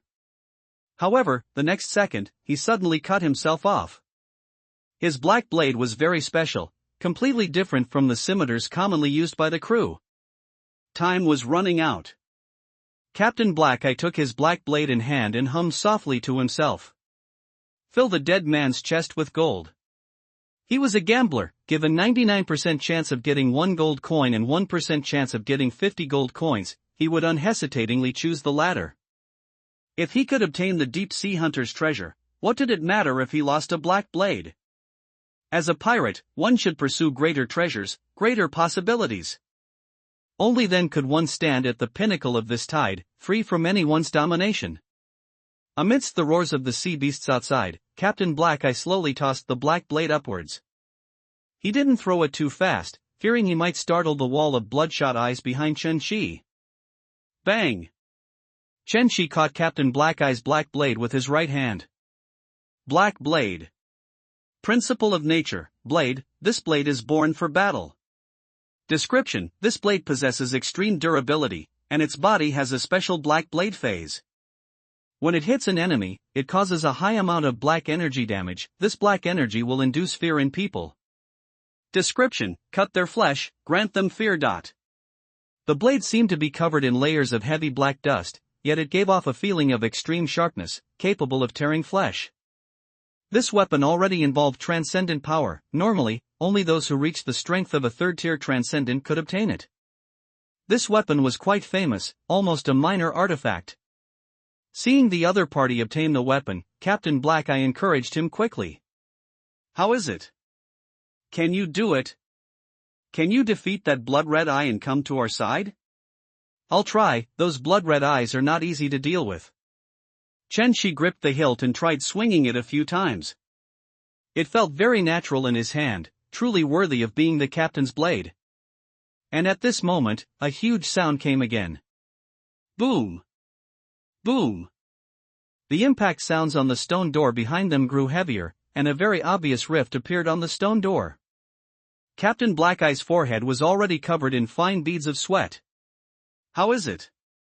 Have you killed that blood-red eye? Come down quickly. Come to a safe place, come to us, we will protect you. Chen Shi nodded seriously. Why aren't you moving? Captain Black Eye felt his heart beating faster and faster. His nod did not mean he would come down. Captain Black Eye took a deep breath and asked. What's wrong? Captain. In front of me, another treasure chest appeared. It opened its mouth. If there's no gold, it's going to eat me.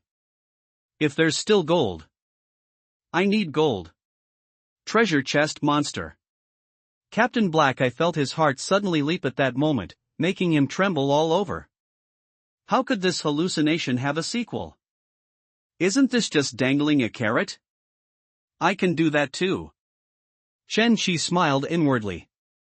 If he continued, he could promise Captain Black Eye a few more ifs. Come on, Captain, as long as you try a little harder, I will definitely come down. But unfortunately, time was up. Boom!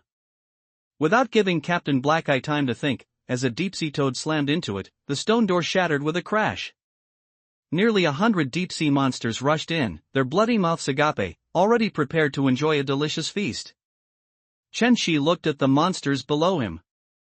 Next, he just had to wait for an opportunity, then, taking advantage of the chaos, leave this place. Captain Black Eye's face was ashen. His gaze was fixed on the deep-sea hunter's cyan treasure chest on the steps. In this short time, he had felt hope, and then despair. The roars of the monsters from behind pierced through the captain's spine.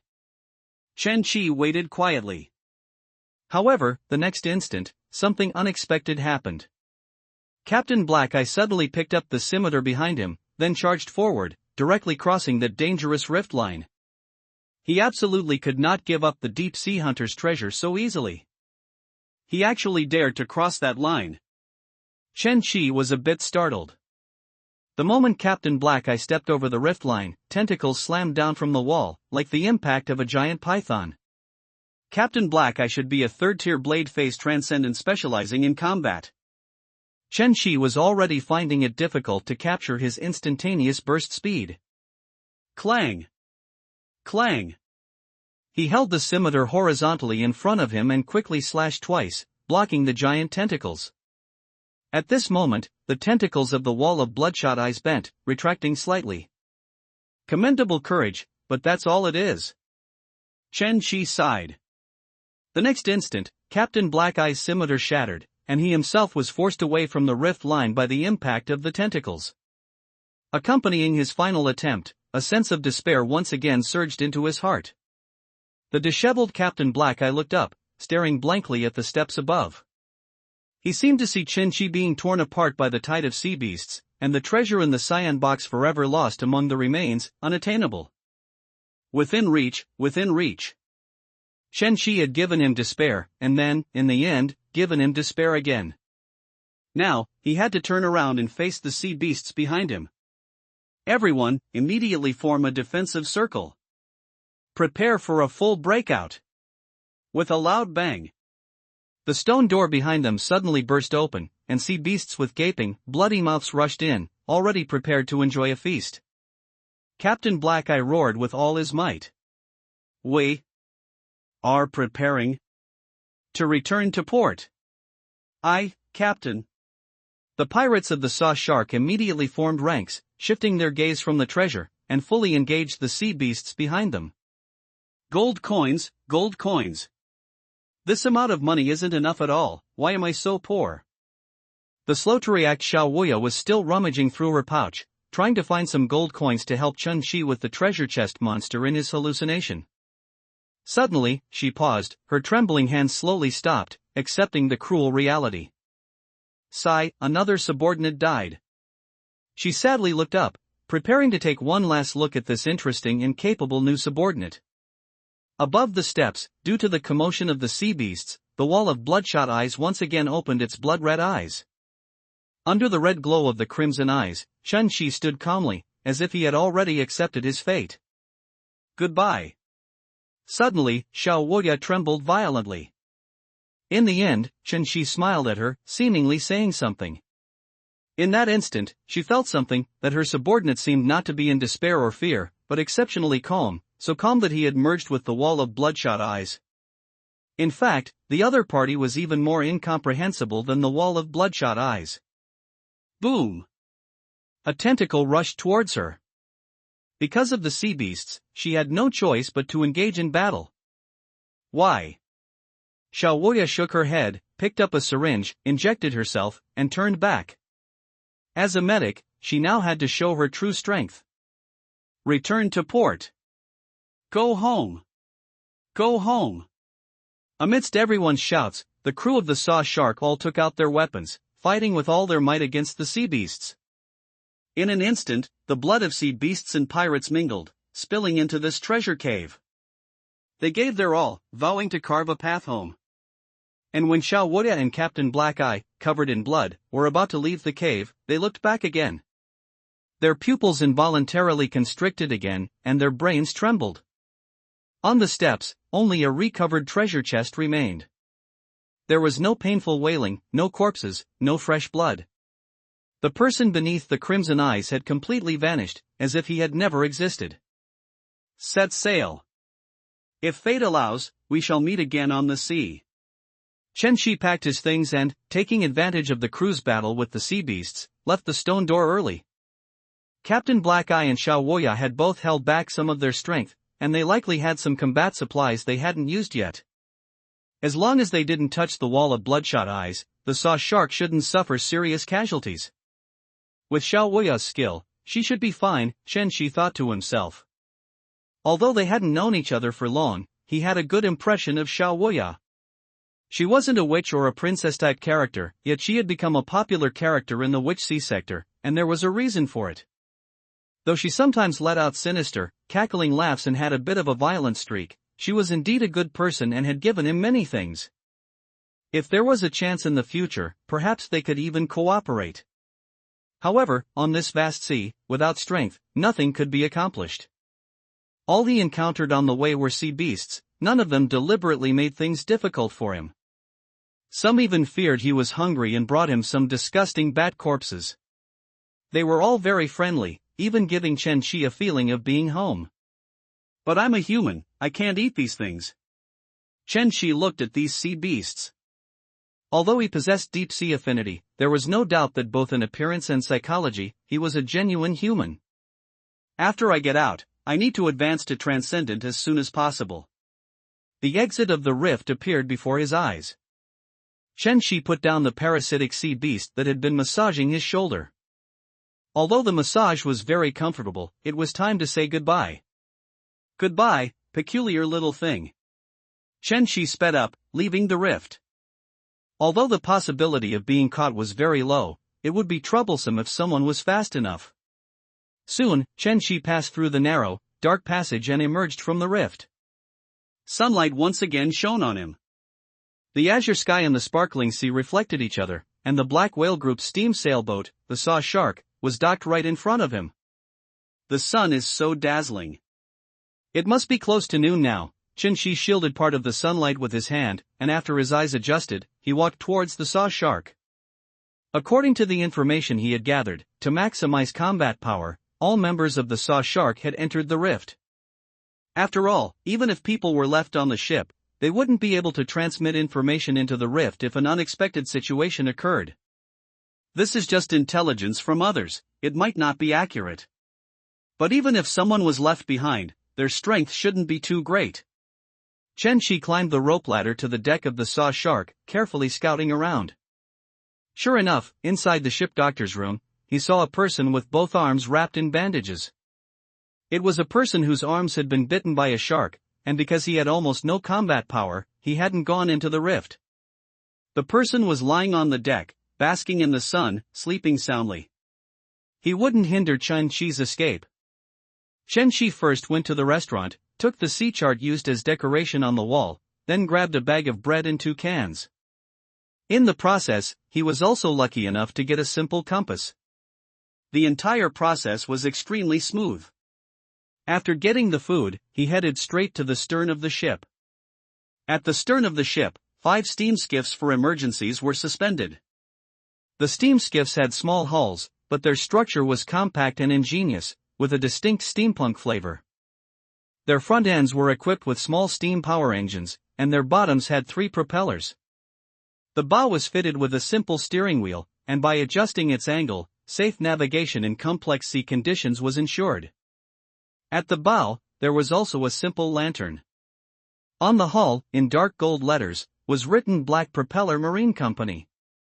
It seems like a legitimate brand, probably quite expensive. I hope it's not some pirated junk cobbled together from scrap metal. Chen Shi clapped his hands. He had already seen the sea, and his freedom. Now, only one small problem bothered him. How do I lower this boat? Chen Shi looked at the suspension hooks holding the boat, falling into a slight contemplation.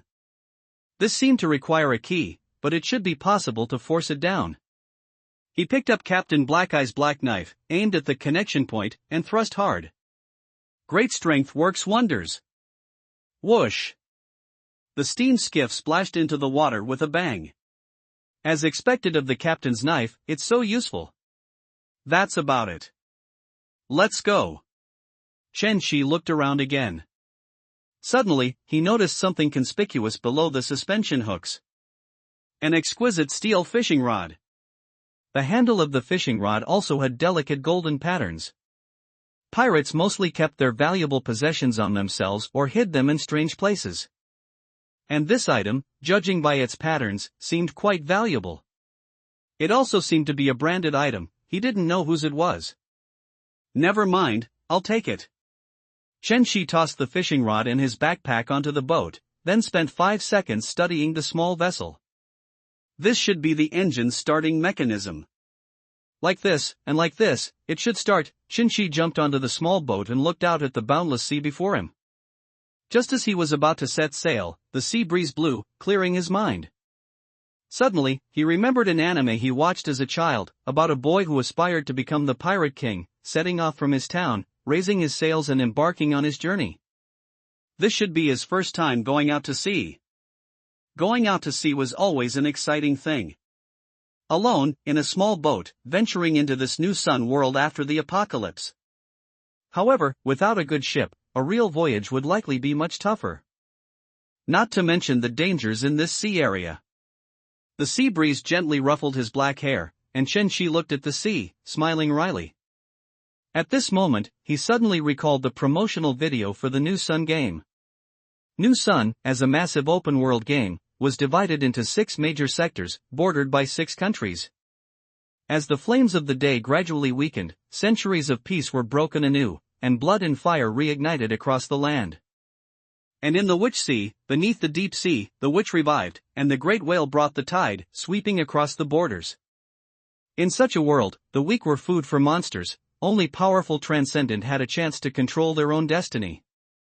Before he transmigrated, his main account was a Tier 4 pet trainer in the Golden Flower Bird Kingdom sector, with the goal of becoming a pet training master. Furthermore, the New Sun game was in closed beta, and the overall story of the world hadn't developed much.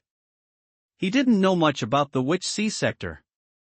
However, for any player, New Sun was full of vast unknowns and dangers. Even high-ranking nobles fell due to these unknowns, which was its charm. Keywords for the Witch Sea sector flashed through Chen Shi's mind. Sea, rift tide, flesh colonization armor, money, treasures, steam machinery, monsters. This was the backdrop of the Kingdom of Bay and the Witch Sea sector. And the rift tide and the flower which were the precursors to the start of the Witch Sea's main storyline. According to his estimations, now should be the eve of the story. Even the rift tide might not have arrived yet. Once it did, this Witch Sea would become lively. But at that time, the ability to survive would be even more crucial. I need to get stronger quickly, to advance to Transcendent. Chen Shi thought while starting the steam skiff's engine. Now, he couldn't treat this world as a mere game. He was not a player who could revive after death, but someone constantly facing the danger of death. This was a real world, a world he had to take seriously. Having transmigrated to another world, he had to live well. Looking at the waves, Chen Shi had many thoughts intertwined, hard to express. In this world, he would either rot in the sea or become a legend who could defeat the entire world. In a haze, he seemed to see the scene after he set sail. Caught in a huge storm, overwhelming monsters surged across the sea like a tide, attacking him. High inspiration, huh? Chen Shi smiled. No matter what, since he was here, he would make the best of it. Amidst the roar of the propeller and engine, the small boat sailed towards the sea. Set sail. The storm is coming.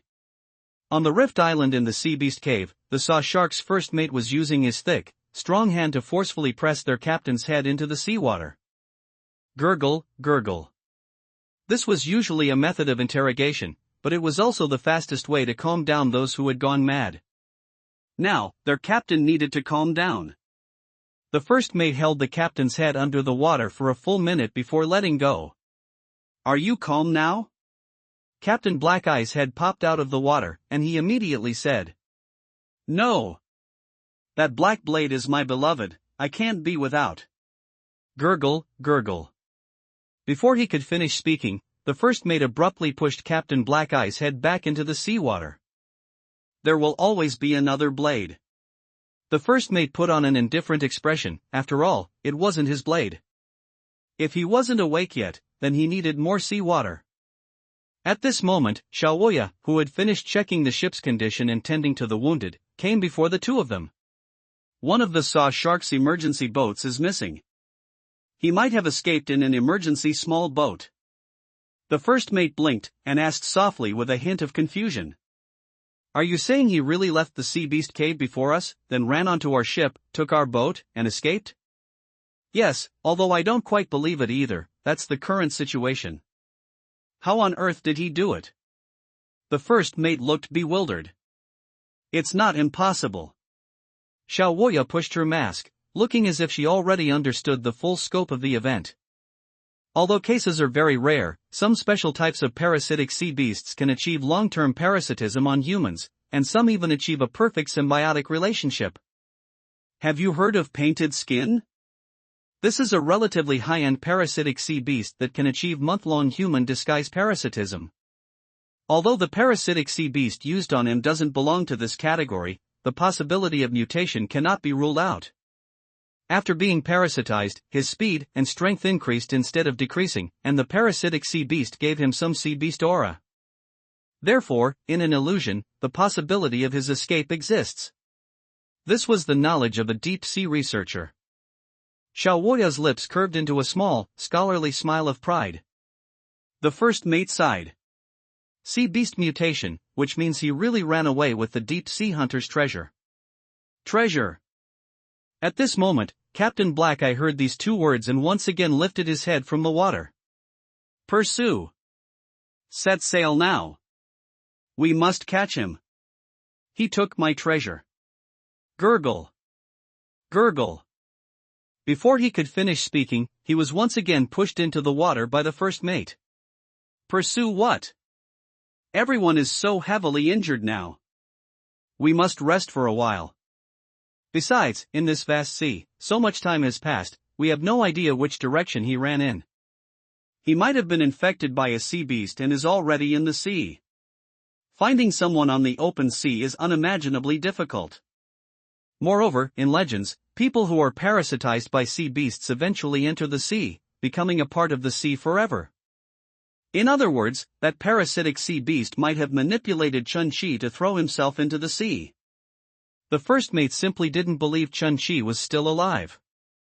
Sea beasts are drawn to water. If he couldn't get rid of the parasitic sea beast's infection, then falling into the sea would be his only outcome. But if he did get rid of it, then he must be severely injured. Xiaowoya shook her head. Reason told her that Chun-Chi would not have a good outcome. But her emotions still believed Chun-Chi was alive. No. No. He won't die. At this moment, Captain Black-Eye suddenly raised his head again. Both his emotions and reason believed Chun-Chi was alive. He roared loudly.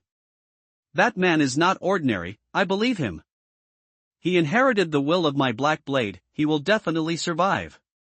Humph, inheriting will, huh? Are you two on good terms? Or did you foolishly give him the blade? Xiaowoya's lips curved upwards, and she mocked him harshly, having completely forgotten about finding gold coins to help Chun-Chi deal with the treasure chest monster. This captain, who always failed to keep his promises, was finally getting his comeuppance. Oh no, Captain, you've gone mad. The first mate shook his head and, with renewed force, pressed his head back into the seawater. The treasure, which they had so painstakingly found, had disappeared just like that, causing the captain's mental state to deteriorate.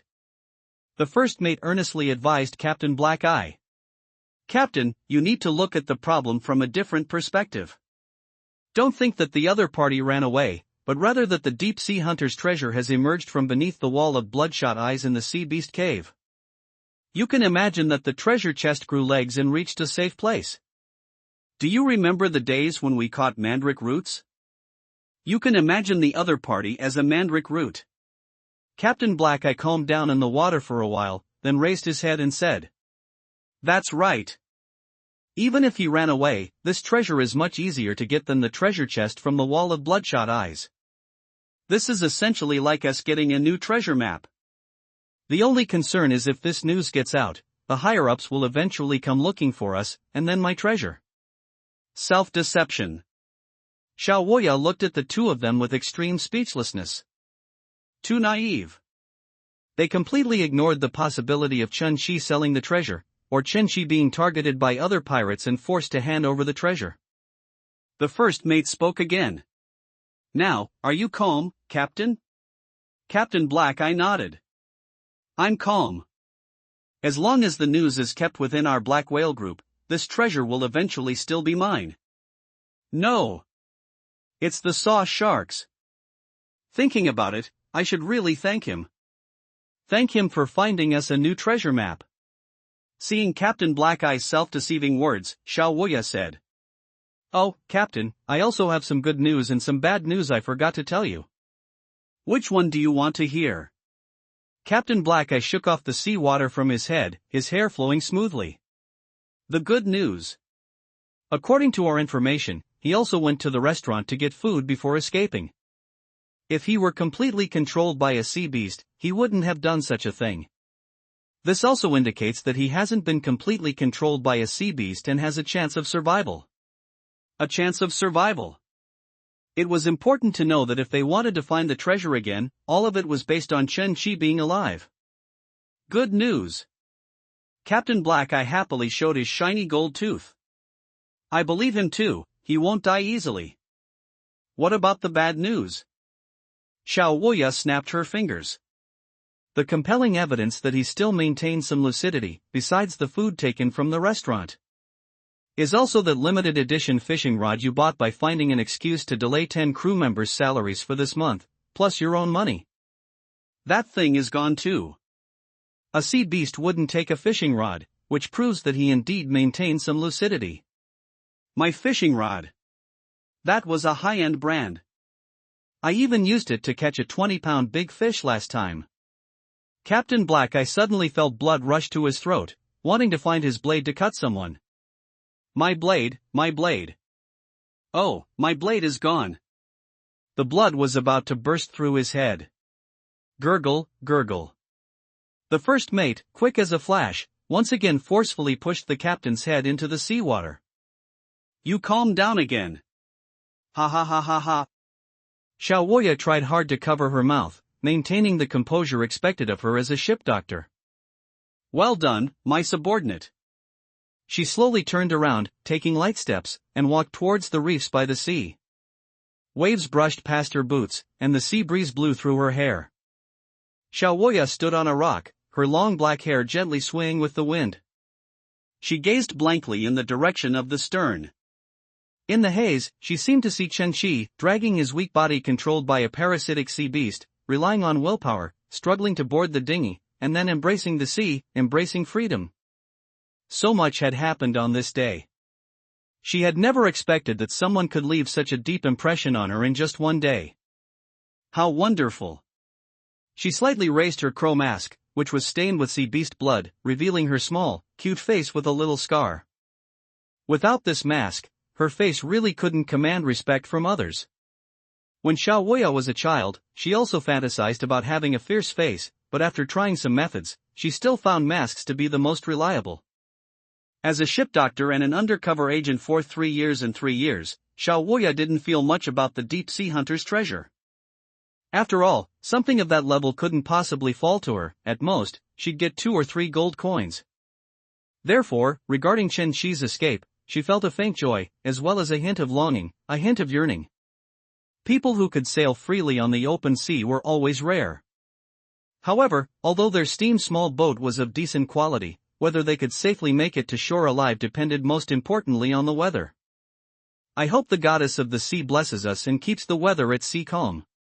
Xiao Wuya felt the sea breeze and prayed. The moment she finished praying, a pea-sized raindrop fell onto her eyeball. It hurt. Why? According to the navigator's information, it should have been clear skies today. She looked up. A storm seemed to be coming. And it didn't seem to be a simple storm. Rift tide. The wind grew stronger, and the sky gradually turned gloomy. Chen Qi lay alone in the small boat, staring blankly at the sky. There are 2 most exciting moments in sailing, one is when you set sail, and the other is when you return. He had just been thinking about the first-tier extraordinary profession in the Witch Sea, but in an instant, he felt an ominous premonition. The wind howled. Chen Qi decisively sat up from the boat and looked out at the vast, boundless sea. There was no trace of human presence, only occasionally a bird flying across the sky or a school of fish leaping from the water. The sky is high for birds to fly, and the sea is wide for fish to leap. This probably describes the scene before him. There was an unprecedented sense of vastness, and also a faint sense of loneliness. Although he had escaped from the saw shark, getting ashore alone was not a simple matter. If the steam small boat had even a slight problem, he might have to stage Chen Qi's wonderful drift and go mad on this broken sea. Chen Qi took out the sea chart he had snatched from the restaurant and, combining it with some knowledge, analyzed his current location. The waters of the Witch Sea can be divided into 3 sections, the Near Sea, which is close to the city. Beyond the Near Sea is the Rift Sea, where there are a large number of rift dungeons and some strange terrains. Upon reaching the Rift Sea, what flies in the sky and leaps on the sea are some indescribable terrifying monsters. And the edge of the Rift Sea is shrouded in thick fog, with dim light, and further out is the Sea of Mist. Crossing the Sea of Mist leads to the Sunless Sea, an area not covered by the light of the new sun, a place where humans cannot set foot. He should currently be within the range of the Near Sea. Of course, the Near Sea does not mean safety. A large number of merchant ships pass through the Near Sea, making it also the most rampant place for pirates. In the Kingdom of Bay, going out to sea depends on connections and reputation. A small boat like his, without a flag, might even be extorted if it encounters a merchant ship. As for encountering pirates, if one's strength is inferior to theirs, then one can only pray. Fortunately, his yellow needle effect hadn't worn off yet, and he had a gun, so he still had a tiny bit of self-preservation ability. At this rate, perhaps I can return to Manhwa Town on the Moonstone Islands tonight.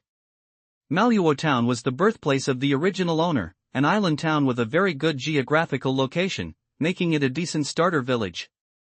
Considering the geographical location and household registration factors, his next stop would be Manhwa Town.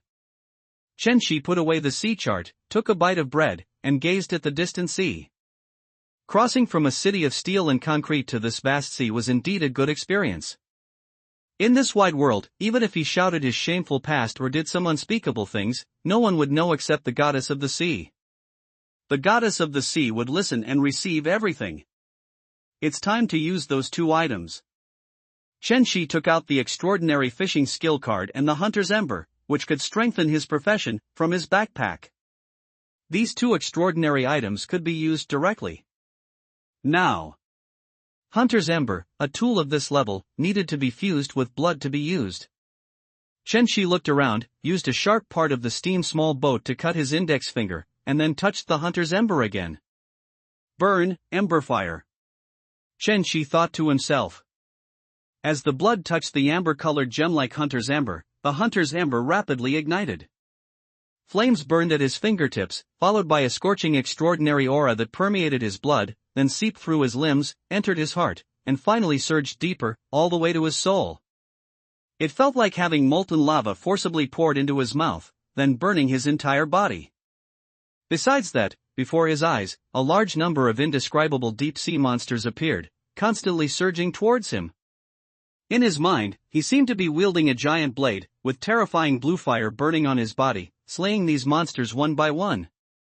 This was the knowledge of a deep-sea hunter from the Hunter's Ember. A prompt appeared before his eyes.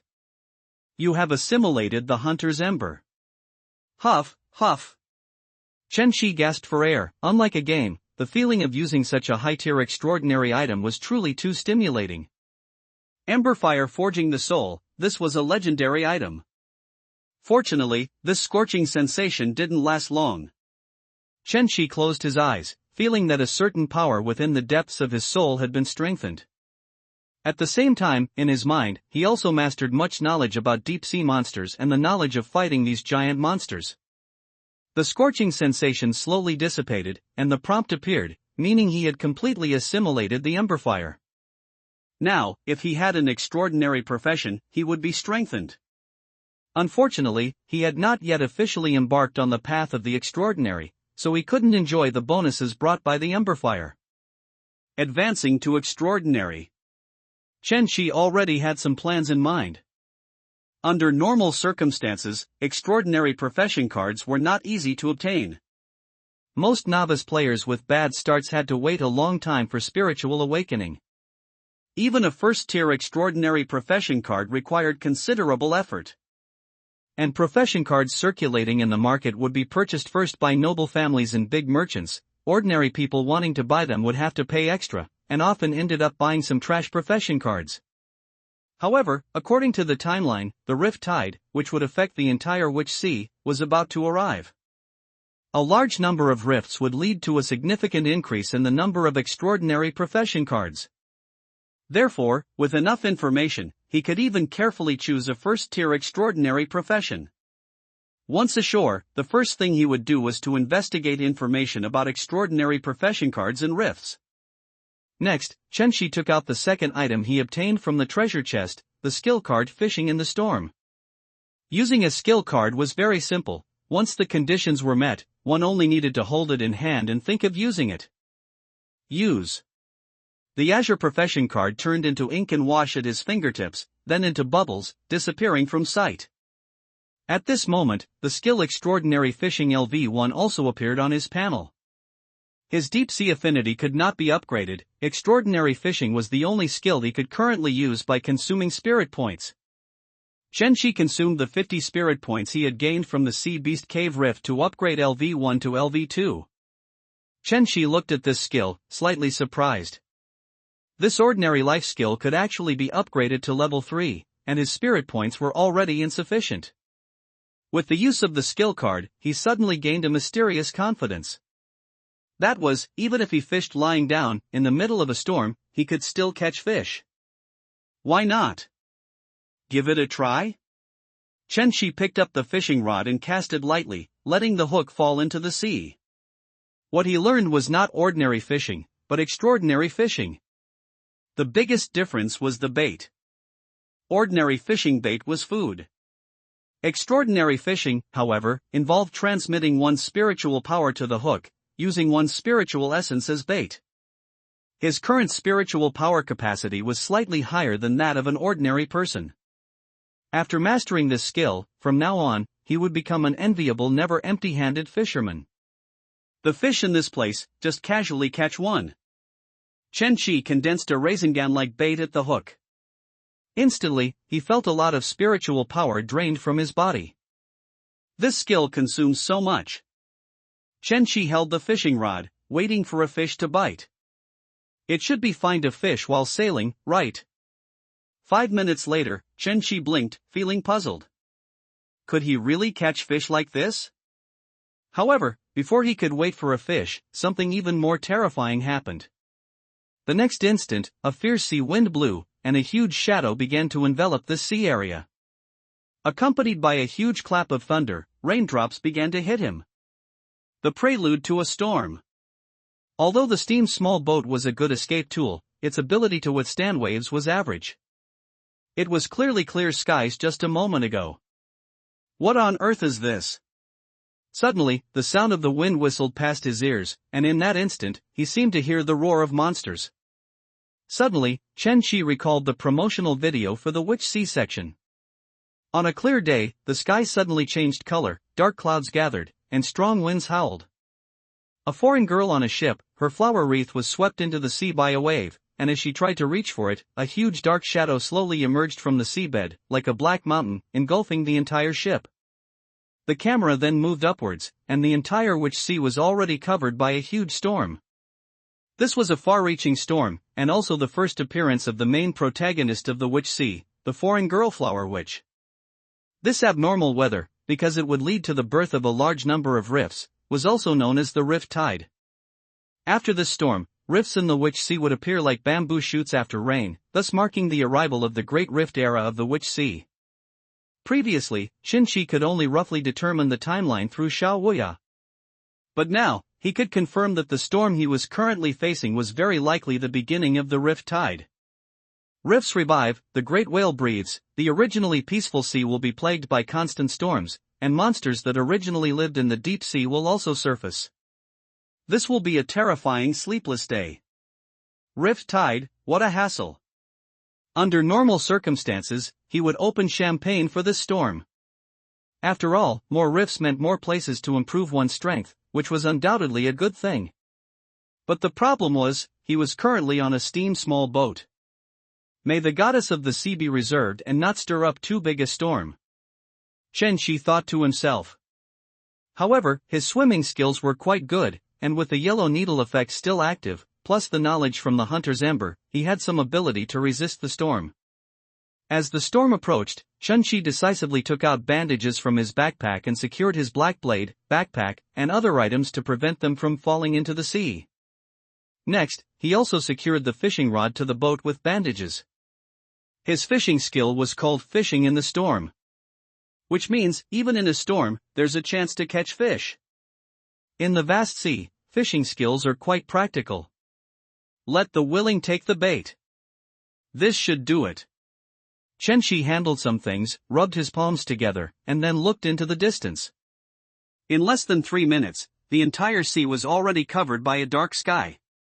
Suddenly, Chen Shi's pupils slightly contracted. At the end of the gray horizon, a faint light appeared, flickering in and out of view. Light? Boat light? Is there a boat? At this time, he encountered a boat? Chen Shi gripped his black blade. And the light grew larger and larger, rushing towards him. Chen Shi's eyes widened. From a distance, it was a dark small boat with a boat light. Many terrifying legends circulated on the sea.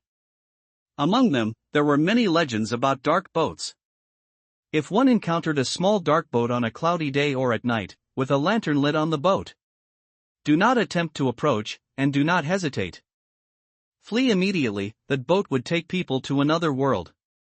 Chen Shi stared intently at the boat. He didn't run, the speed of the black boat far exceeded that of the steam small boat. Meaning, he couldn't outrun it at all. And from the route, it was undoubtedly coming straight for him. Upon closer inspection, one would notice that the dark hull was less a boat and more sharp, dark scales, and the boat light was more like a lantern. Is this a deep-sea monster? Wait. Chen Shi suddenly realized something. It wasn't just coming for him, but also for his bait. Chen Shi quickly picked up the fishing rod and then swung it upwards with a fierce motion. As he swung the rod, the dark small boat also began to reveal its true form. Boom! In the huge waves, a deep-sea monster, resembling a flood dragon, suddenly leaped out from under the sea, opening its 3 rows of bloody fangs, and bit fiercely at the bait in the air. Its long, serpent-like body leaped over Chen Shi. That was not a dark boat at all, but half the head of a deep-sea monster. Boom! Ha, ha, ha! The giant serpent-like monster, after biting the bait, plunged back into the sea with a violent splash, constantly shaking its sharp, steel-like giant tail, emitting fierce breaths. Chen Shi turned his head, stroked his chin, and looked at the sea beast's peculiar movements, deep in thought. What on earth did I catch? Offshore overlord. The deep-sea monster swayed its body, raising its head. Its sharp black scales danced with the surging waves, its massive form like a moving mountain. The deep-sea hunter's treasure had not deceived him. Fishing in the storm was a life skill that allowed one to catch fish even in a storm. However, could this truly be considered a fish? Chen Shi stood on the ship, looking up at the colossal creature, at least 20 meters long, and stroked his chin. Good thing, he had thought he'd encountered some strange monstrosity. Looking closely, it was just a sea dragon capable of wiping out a fleet and striking fear into people's hearts. He recognized this monster. It was a species that loved to rampage across the ocean and one of the few monsters that frequently appeared in the near-sea region.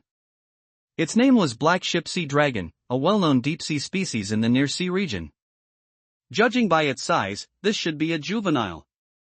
If Chen Shi's own unique circumstances were not considered, this could be one of the most terrifying legends among the many tales of the brightly lit black ship. Because it had caused multiple serious maritime accidents in the near sea. Therefore, it also had a more domineering and widely known title.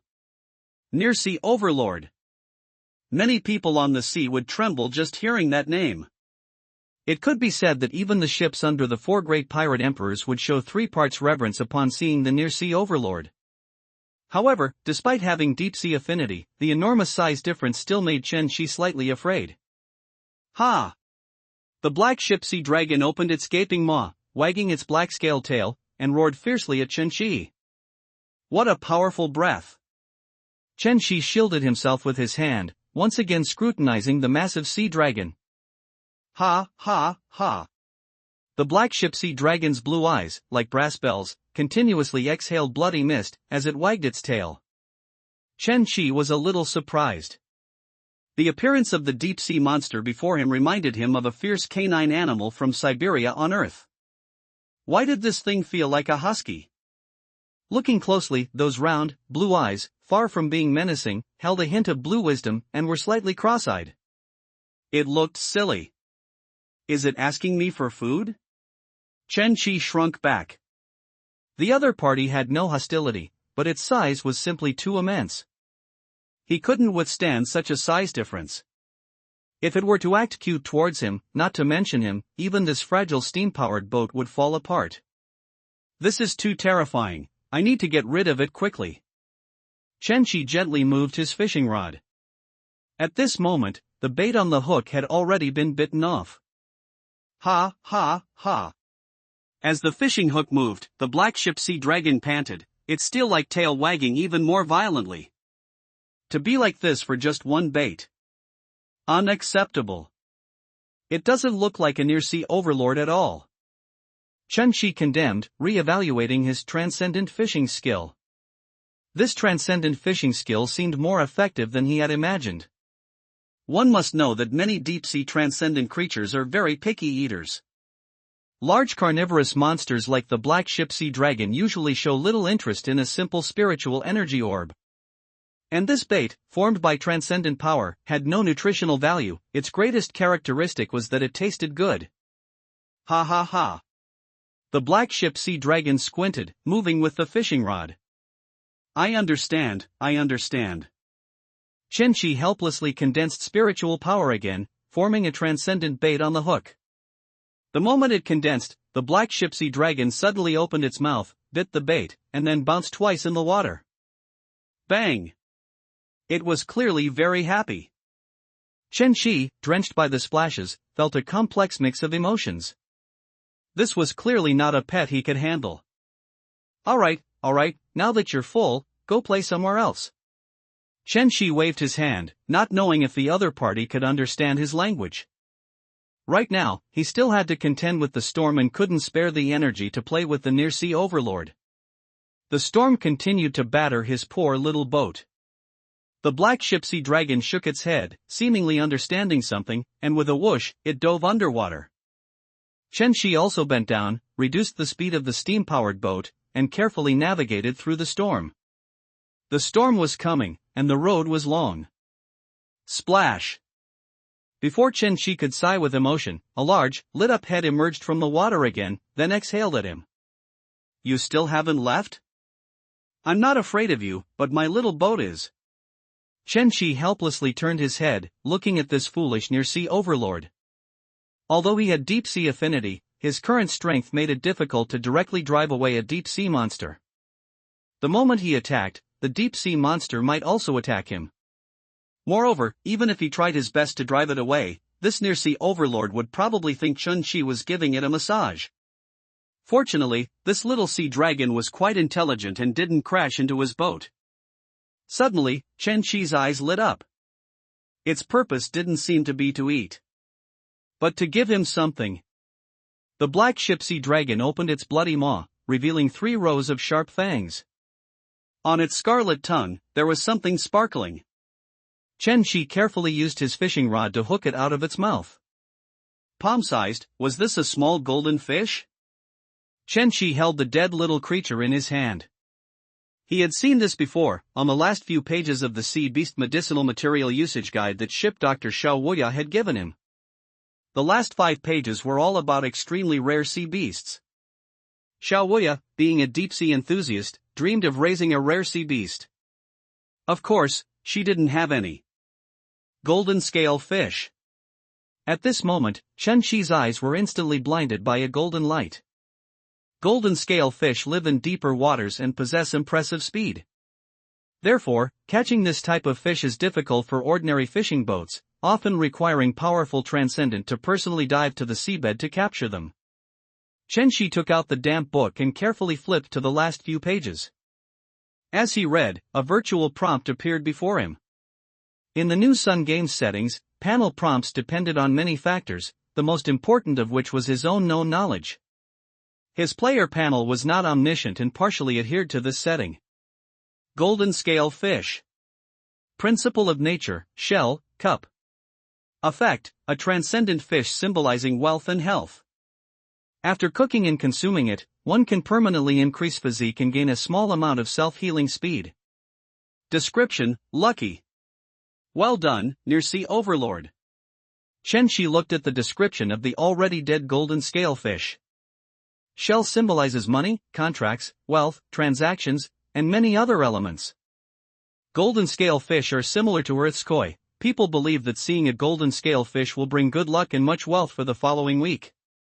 Live golden scale fish are extremely expensive ornamental species, but the one the black ship sea dragon gave him was already dead. And the cup represents the golden scale fish's primary use. A powerful physique is a core threshold for many paths to becoming stronger. Moreover, while small amount of self-healing speed sounds modest, in terms of practical combat, it can increase the self-healing speed of external injuries, which is a fairly powerful skill. This is truly a great tonic. While a yellow needle for increasing attributes can be bought, golden scale fish largely depend on luck. According to the Sea Beast usage guide, this thing is not suitable for raw consumption. Golden scale fish have a decent shelf life, and the temperature is alright. Chen Shi put it into his backpack. Yellow needle plus the golden scale fish, plus the initial attribute bonus, his early game physique would reach a considerably formidable level. Well done, Black Ship Sea Dragon. In a sense, he also fished up a golden scale fish. Chen Shi gently patted its head with his hand. Ha, ha, ha. As if sensing Chen Shi's mood, the Black Ship Sea Dragon nodded, happily wagged its tail, and circled his boat a few times. Then, it grunted a few more times, making a sound as if to leave. Is it leaving? Chen Shi waved his hand. Goodbye. Chen Shi remembered this spot, perhaps they would meet again later. The Black Ship Sea Dragon wagged its tail. Whoosh! Accompanied by a whooshing sound, it shot off like a rocket, stirring up layers of waves on the sea surface, and vanished from his sight in an instant. That speed, it felt like it could directly smash through a large steel steamship. Near Sea Overlord, that speed is truly fast. Chen Shi looked into the distance, perhaps blinded by the golden scale fish. He actually found this fierce beast quite cute. Splash! Splash! As the Black Ship Sea Dragon departed, the waves once again struck his small boat. His clothes were completely soaked with seawater, though made of cotton, they felt like a heavy, cold armor. The cold intensified, a sense of weakness arose, and the effect of the yellow needle was continuously weakening. The storm is hard to endure. To make it to shore, I'll have to endure for a while. Chen Shi bent down, seized the opportunity, and consumed the food and fresh water from his backpack. There was still a considerable distance to land. Next, would be a period of torment. Lighthouse. Sailing in a small boat during a stormy weather and then landing ashore was not an easy task. Raindrops continuously struck Chen Shi's body, and his initial thought of landing early transformed into merely not falling off the boat. His body grew weary, and his consciousness gradually blurred. He didn't know how much time had passed, but the fiercely burning sun in the sky began to dim and eventually extinguished. A reddish, bright moon slowly rose from the edge of the coastline. This marked the arrival of night, the departure of day. Is it night? A weak Chen Shi slowly opened his eyes, looking at the pitch-black world before him. The storm had taken a heavy toll on his body. In the heavy rain, his perception of time had become muddled. Under the impact of the waves, the steam-powered boat's hull was damaged, and its speed was greatly reduced. After this boat landed, it would probably be unusable. However, there was also some good news. With the arrival of night, the storm had now subsided, leaving only wind and a light drizzle. Where am I? Chen Shi braved the sea wind, looking ahead. Suddenly, a faint light hit his eyes. Light again. Chen Shi looked up, gazing in the direction of the light. The light grew stronger and stronger. Facing such a strong light suddenly forced him to squint. In the hazy distance, above a massive tower-like structure, an old man vaguely holding an oil lamp looked at him with a puzzled expression. It's a lighthouse. Chen Shi lay on the boat, a faint smile gracing his lips. Finally. He had finally reached land. Seeing the lighthouse also meant he was not far from a town, not far from landing. Chen Shi shook his head, sat up, and stretched his limbs. Lighthouses are important navigational structures for sea travel. Lighthouses in the Witch Sea area also had to be responsible for guarding against large sea beasts, island fleet attacks, and other special situations. Therefore, the lamplighter of a lighthouse was usually a highly respected, highly perceptive, and highly skilled transcendent. This was an extremely boring, yet exceptionally important job. The lighthouse keeper, over 70 years old, looked in Chen Qi's direction. The storm today has lasted so long, how is there still someone at sea? And, it seems to be a young man. This is too reckless. As an elder, the lighthouse keeper always had extra care for young people. He cleared his throat and shouted in a booming voice. Young man, are you all right? Do you need help? What did you say? Your voice is too low. Chen Qi patted his head, pouring water out of his ears. After seeing the light, he felt completely energized. No matter what, just smile and wave. Why are you still smiling? Be serious. The lighthouse keeper anxiously shouted in an even louder voice. Tonight's wind is not right, there might be monsters in the sea. Get ashore quickly, today, and tomorrow, do not go out to sea again. He shook his head, the young man didn't seem nervous at all, probably unaware of what had happened tonight. With his high perception, he could clearly feel a trace of an ancient aura mixed in with today's storm, like the whisper of a monster. It had been a long time since such a wind blew over the sea. Based on his experience, this kind of sea wind, like the roar of a monster, meant that some monsters that usually moved in the deep sea would also come to the surface. It was likely that something big had already happened. Today, many fishermen and merchants had met with misfortune. And at night, sea beasts would be even more rampant. This young man, in such a small boat, was lucky not to be attacked by sea beasts. Get ashore quickly. The lighthouse keeper shouted loudly, he couldn't guarantee what strange things might emerge from the seawater. Okay. I'll be ashore right away. Chen Qi replied, slightly increasing the speed of the steam-powered boat. With the turning of the propeller, his small boat headed towards an island town named Manhwa Town. This was the town he was about to reach, and also the town where the original owner was born. Chen Qi opened the sea chart again and glanced at the topography of the Kingdom of Bei and the location of Manhwa Town. The large coastal city of the Kingdom of Bei was named Moonstone City.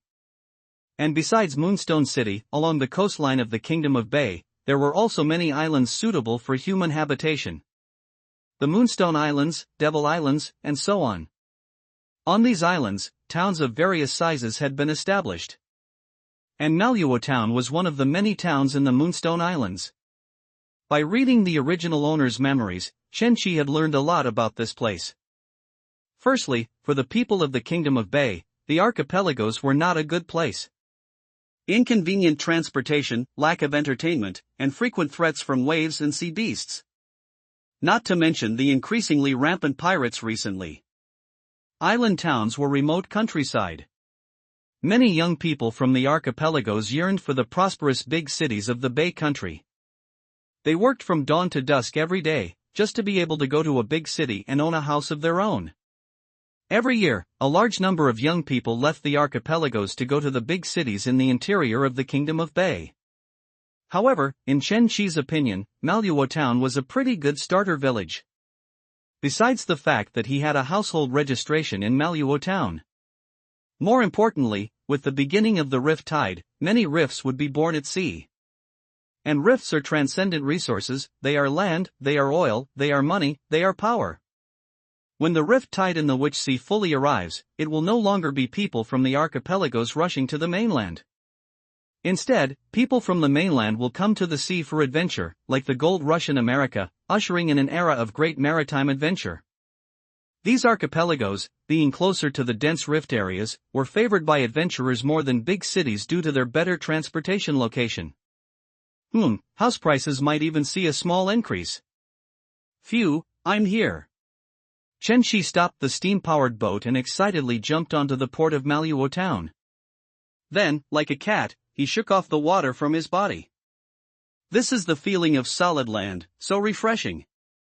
After settling the steam-powered boat, Chen Qi prepared to get something to eat first, he was really too hungry. The distant lighthouse keeper saw Chen Qi ashore and his worried heart settled. Thankfully, nothing major happened.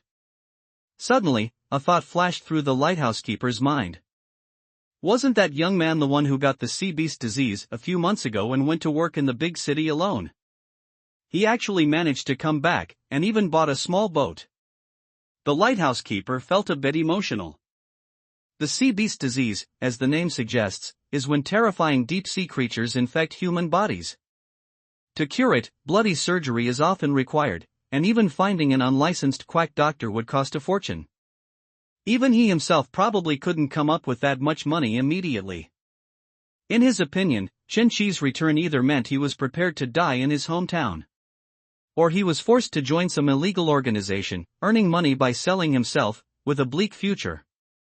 This generation of young people, it's not easy. The lighthouse keeper sighed and shook his head. Having just ended a storm, Manhwa town's dock was exceptionally deserted. Chen Shi walked towards the town, rummaging through his backpack. Besides the treasure map, his backpack contained the medical supplies Xiao Wuya had given him. Among them, the healing potions should be able to be sold without a loss. Such a good item for emergency wound treatment was valuable everywhere.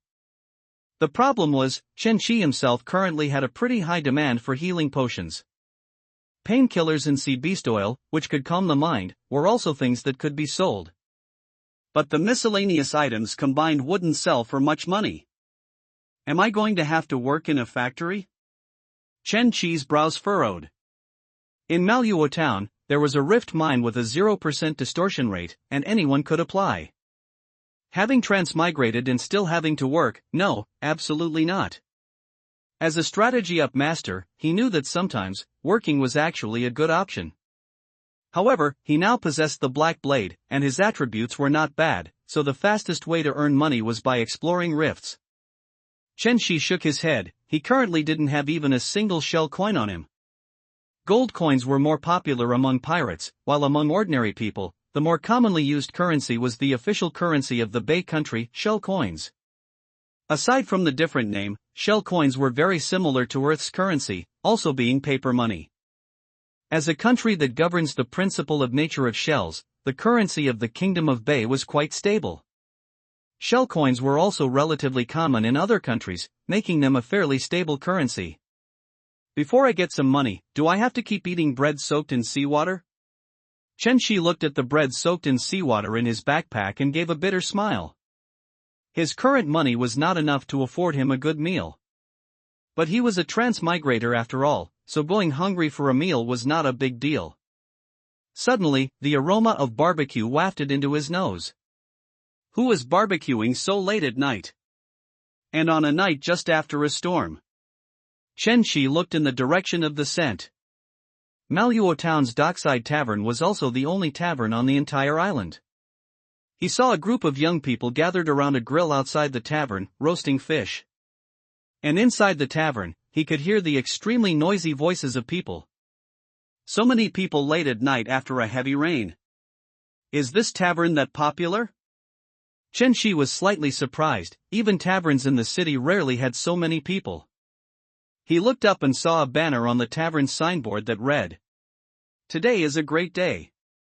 All drinks, meat, and vegetables inside the tavern are completely free." Free? Everything, completely free. Chen Shi's heart pounded. This was just an ordinary tavern on a small island. Making everything free would mean the boss would work for a month or even two for nothing. This was undoubtedly a huge expense for a small boss in a rural town. What kind of great day was it? To be able to make such a huge sacrifice? Chen Shi pondered, taking a few steps forward with curiosity. Unconsciously, he had already stepped over a drunk man at the entrance and squeezed into the noisy tavern. Novice village Manhwa town. Of course, Chen Shi's purpose in entering the tavern was definitely not just the simple idea of getting free food and drink. As everyone knows, taverns are crowded places with many eyes and a good place to gather information. His most important task now is to gather information about the rifts near Manhwa town, and then strive to advance to Transcendent as soon as possible. The moment Chen Shi entered the tavern, a rush of inferior wine fragrance hit him. The inside of the tavern was very crowded, with every table full of people. Fortunately, there were still seats available by the bar. Chenshi sat down by the bar, picked up a bottle of warm wine, and drank it down. As the warm wine entered his stomach, his whole body warmed up a lot. Cool. Although this watered-down wine is completely incomparable to Worth's Happy Cola, it is now a pretty good thing. As for good things like grilled meat, they have already been snatched up. But fortunately, there are still a lot of peanuts. Chenshi cracked peanuts while looking at the bustling crowd. People, fueled by the wine, were talking nonsense. Hey, have you heard? A gold medal reporter from White Dove Times has photographed the actions of the 4 great pirate emperors. There are more than 500 ships racing. This is a big operation, and its goal is to find the legendary treasure. Treasure? What does that have to do with us country folks? Brother, why not take a look at which times? The Countess's affair reported in that newspaper, the thighs in that photo, are really something. Boss, congratulations on your daughter's early return from Bay Country Royal University. Buying a house in Moonstone City is nothing, buying a house directly in the imperial capital is not a problem. Chen Shi's gaze quickly locked onto the central figures in the crowd. The tavern owner and his precious daughter. The reason why the tavern owner is giving everything away for free today is because his daughter has returned early from Bay Country Royal University to take a position in Manhwa Town. Wait, Bay Country Royal University? Chen Shi was secretly surprised. In New Sun World, universities or academies are the gathering places for transcendent. Within the academies, students are provided with transcendent resources that ordinary people cannot imagine, as well as a large number of strength assessments. Anyone associated with an academy has more or less unique skills.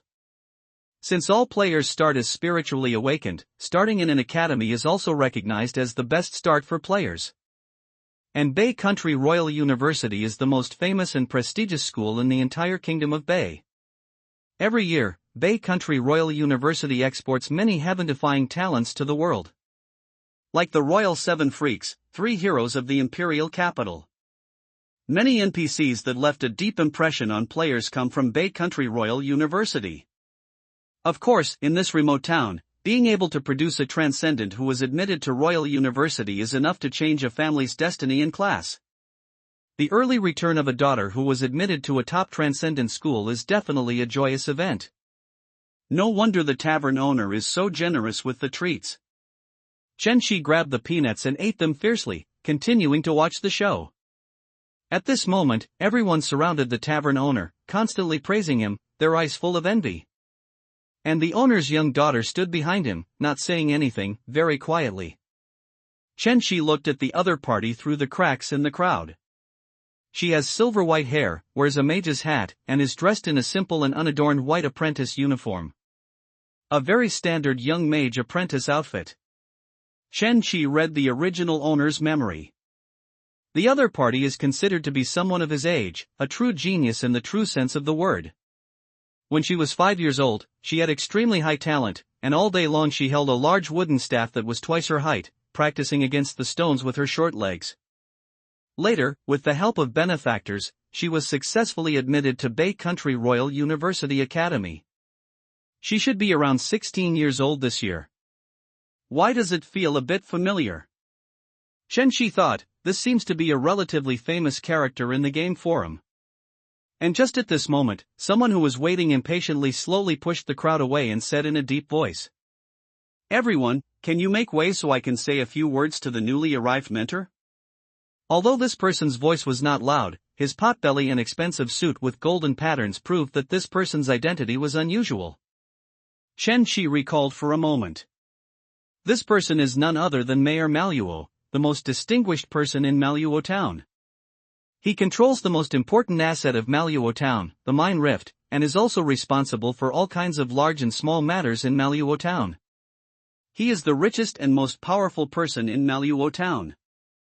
It can be said that he is the lord of this island. Although this mayor is very rich, he is particularly stingy. After losing half of his family property in his early years, he developed a deep obsession with building a powerful family. Therefore, he spent a lot of money and effort to marry an ugly but strong wife.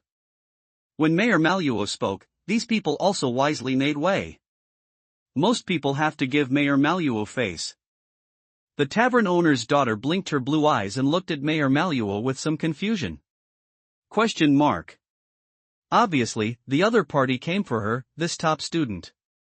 A 16-year-old transcendent who graduated from Bay Country Royal University, without a doubt, her future will far surpass this Mayor Maluo. Shen Shi thought secretly.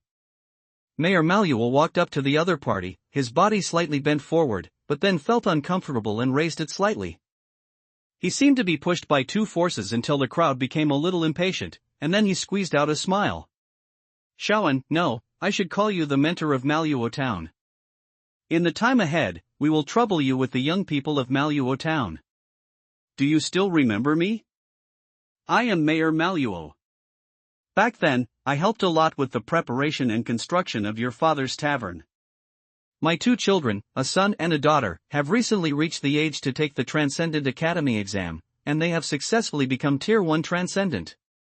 The two of them are considered to have some talent, passing the initial screening of the exam, but they lost in the first round. Lost in the first round. Chen Shi frowned like a subway grandpa. As a strategy-up master, he helped many other players preparing for the academy start to pass the exam. To be admitted to a Transcendent Academy, you must pass at least 5 rounds of exams. And the first round of exams is a very simple written test. Lost in the first round, how did you come to the conclusion that they are very talented? Mayor Maluo paused for a long time and continued. I think my two children's talents are still good. As long as they work hard, it is not impossible to become Tier 3 Transcendent. And, you came from Royal University, I don't know if you have any way to get them both into Royal University. She graduated from there, she didn't build the university. Chen Shi couldn't help but complain in his heart. The tavern owner's daughter and, from her appearance, has the feeling of being quiet and naturally dumb. Ah? Asked by Mayor Maluo, the tavern owner's daughter's already somewhat sluggish expression became even more like a stuck robot. Her head turned around. Suddenly, in that instant, the other party's blue eyes met Chen Shi's. Why are you looking at me? Chen Shi, who was cracking peanuts and watching the show, was stunned for a moment, and the movement of taking the peanuts stopped. The wine and peanuts on this bar should be free, right? Wait. Why is everyone's gaze suddenly on me? However, he was not given time to think. In the next moment, the tavern owner's daughter picked up her staff and, with cat-like agility, instantly came in front of Chen Shi. The distance between the two was quickly shortened, and the distance between the other party and him was only a palm. A huge aura pressed down on him. The other party's sudden movement made Chen Shi a little flustered. She tilted her head, her face slightly closer, like a greedy merchant, observing a precious treasure. Sniff, sniff, sniff. She smelled him, and then said excitedly. It's blood, and seawater, and the smell of a spiritually awakened novice tutor Anne. She noticed that I'm a spiritual awakener. Chen Shi felt his heart beat faster. Once ordinary people embark on the transcendent path, a special spiritual power field will emanate from their bodies. But ultimately, he was only a spiritual awakener, not a true transcendent, and the aura he emitted was incredibly faint. In contrast to his faint aura was the other party's spiritual power aura. The other party was clearly a delicate-looking young girl, but to him, she was like a towering white tiger. She was completely different from the transcendent, Xiaoya, and Captain Black Eye he had encountered before. Such powerful spiritual pressure. Chen Shi couldn't help but exclaim. Sniff, sniff, sniff. Immediately after, and looked Chen Shi up and down again and asked curiously. Have you spiritually awakened? Chen Shi nodded. And turned her head and asked Mayor Maluo. Mayor Maluo, didn't you tell me there were only 6 spiritual awakeners in town? And he's about the same age as me. To be able to spiritually awaken at this age, he's quite good. Is she praising me? Chen Shi silently ate a peanut. The moment she saw him, her face seemed to carry a faint joy, with no malice. There are only 6. Mayor Maluo looked puzzled, his gaze also falling on Chen Shi. Although he was stingy, as mayor, he knew everyone in town, including all their messy affairs. Black hair, young, and seemed to have just been caught in a heavy rain. Isn't this Chi, who went to Moonstone City to work a few days ago due to illness? Chi. Mayor Manhwa blurted out, scrutinizing Chen Shi again from head to toe. You're back. Is your illness cured? His sea beast disease had been suppressed due to deep sea affinity. I've been recognized. Chen Shi read the original owner's memories, trying to familiarize himself with these people. No, but it's temporarily suppressed. If I want to cure it completely, I still need a lot of money. Oh, this is a miracle, a miracle. Mayor Manhwa nodded, not pressing further. Returning from a big city, he must have undoubtedly experienced many bad things, so it was not appropriate to inquire further. Mayor Manhwa suppressed his questions and then said in a gruff voice. You've spiritually awakened. This is a good thing, after all, our islands need brave transcendent. After speaking, Mayor Manhwa immediately introduced Chen Shi's situation to a young man with sea beast disease and high spiritual sensitivity. Why did I suddenly become the center of attention? Chen Shi felt a bit troubled, picking up another handful of peanuts to eat. I understand. After listening, An extended her hand and introduced herself to Chen Shi. Hello, Shi. I am the newly appointed novice instructor of Manhwa Town, responsible for assisting and cultivating all young people with transcendent potential in this vicinity. Novice instructor. The moment he heard this term, Chen Shi's mind suddenly surged like a tide. He finally remembered her identity. Simply put, a novice instructor is a role similar to priests, village chiefs, or guides in many games. This stems from the special system of Bay Country Academy. Every year, Bay Country Academy selects a group of outstanding students and assigns them to remote areas of Bay Country to serve as novice instructors, cultivating the young people in those remote places. They issue quests to ordinary people with potential, providing monetary rewards and transcendent resource rewards, and can even reward them with transcendent profession cards. At the same time, they are also responsible for maintaining basic order in these remote areas. For players, novice instructors are literally instructors, and also the NPCs they interact with the most during the novice period. To this day, many professional guides on the forums come from these novice instructors. By organizing data, players have a novice instructor ranking list for the which C section. This and in front of him was a well-known novice instructor on that list. Chen Shi looked at her again. A graduate of Bay Country Royal University, is a mage who wields large-scale destructive power. She has 2 nicknames. Because she became a Tier 3 Transcendent at a young age, and her progression speed was incredibly fast, developing even quicker than players. Coupled with her frequent habit of treating pirates who came to cause trouble, and nobles who mocked her, like dogs. Therefore, she earned the nickname An Outyin. And because she served as a novice instructor, she was quite dedicated and patient, thus, she had an even more domineering nickname. And Ma. Of course, Chen Shi preferred to use a more common, general nickname, Teacherin. And tucked her white hair behind her ear and said again. The spiritual power field on you is much stronger than that of ordinary people, which proves you have the talent to become a transcendent.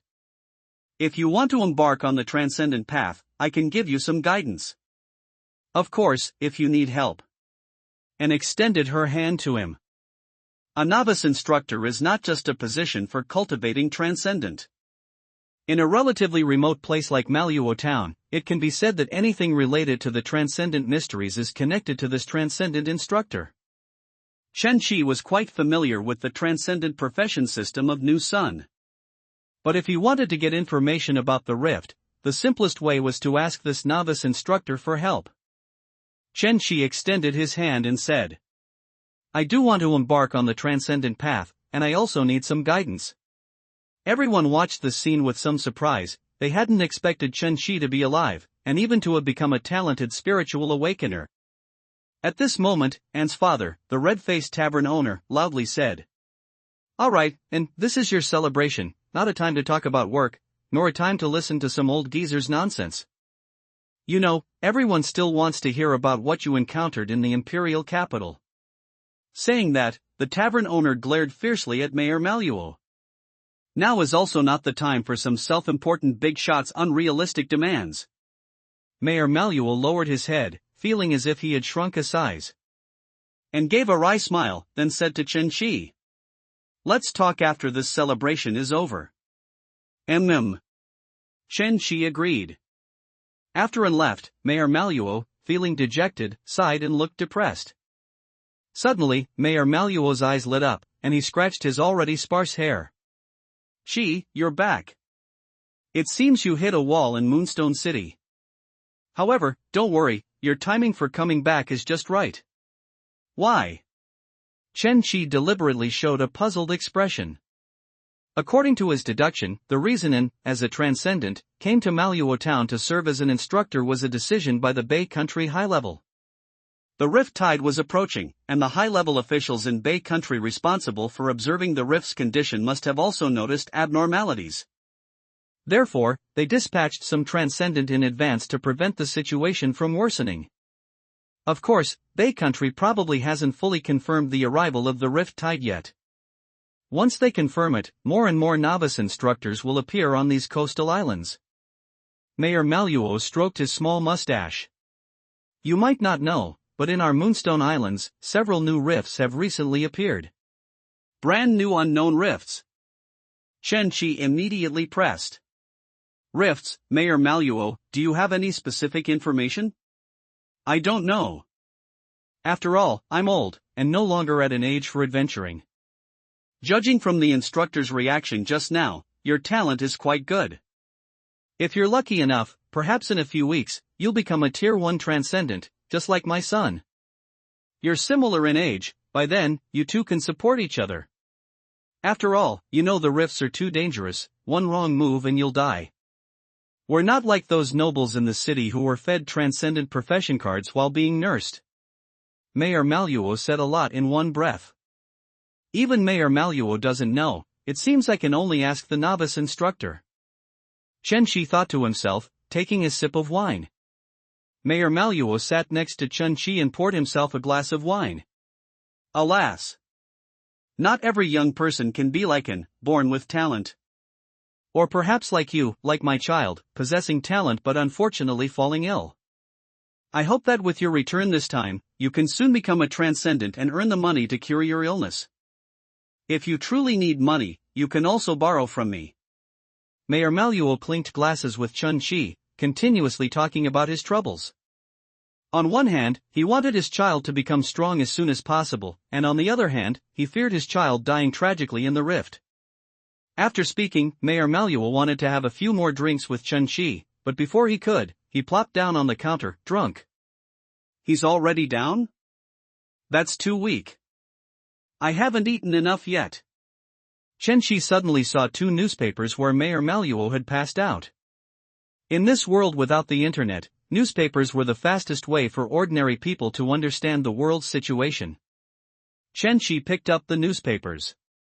At the top of one, the 4 large characters White Dove Times were written, and below the title, there were also the golden 4 large characters Pelu Lane.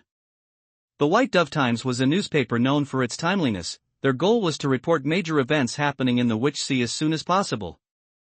Judging from the date in the lower left corner, it was a newspaper freshly released yesterday, which suspected to have appeared, massacring the Black Rabbit Gang. Is this true or false? The Pirate Emperor Black Whale Group's big operation. According to informed sources, the Black Whale Group has found a legendary treasure map. As of yesterday, 50 large ships under the Black Whale Group have been observed to begin sailing.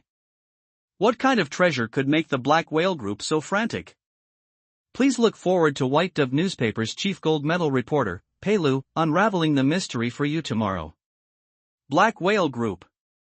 Chen Shi pondered. Now, Captain Black, I was probably still looking for him. He had been sold to the Black Whale pirate cruise Saw Shark by human traffickers. And the human trafficking group that kidnapped him rarely cared where the slaves came from. In other words, the Saw Shark temporarily didn't know his origin, and it would take some effort to find him.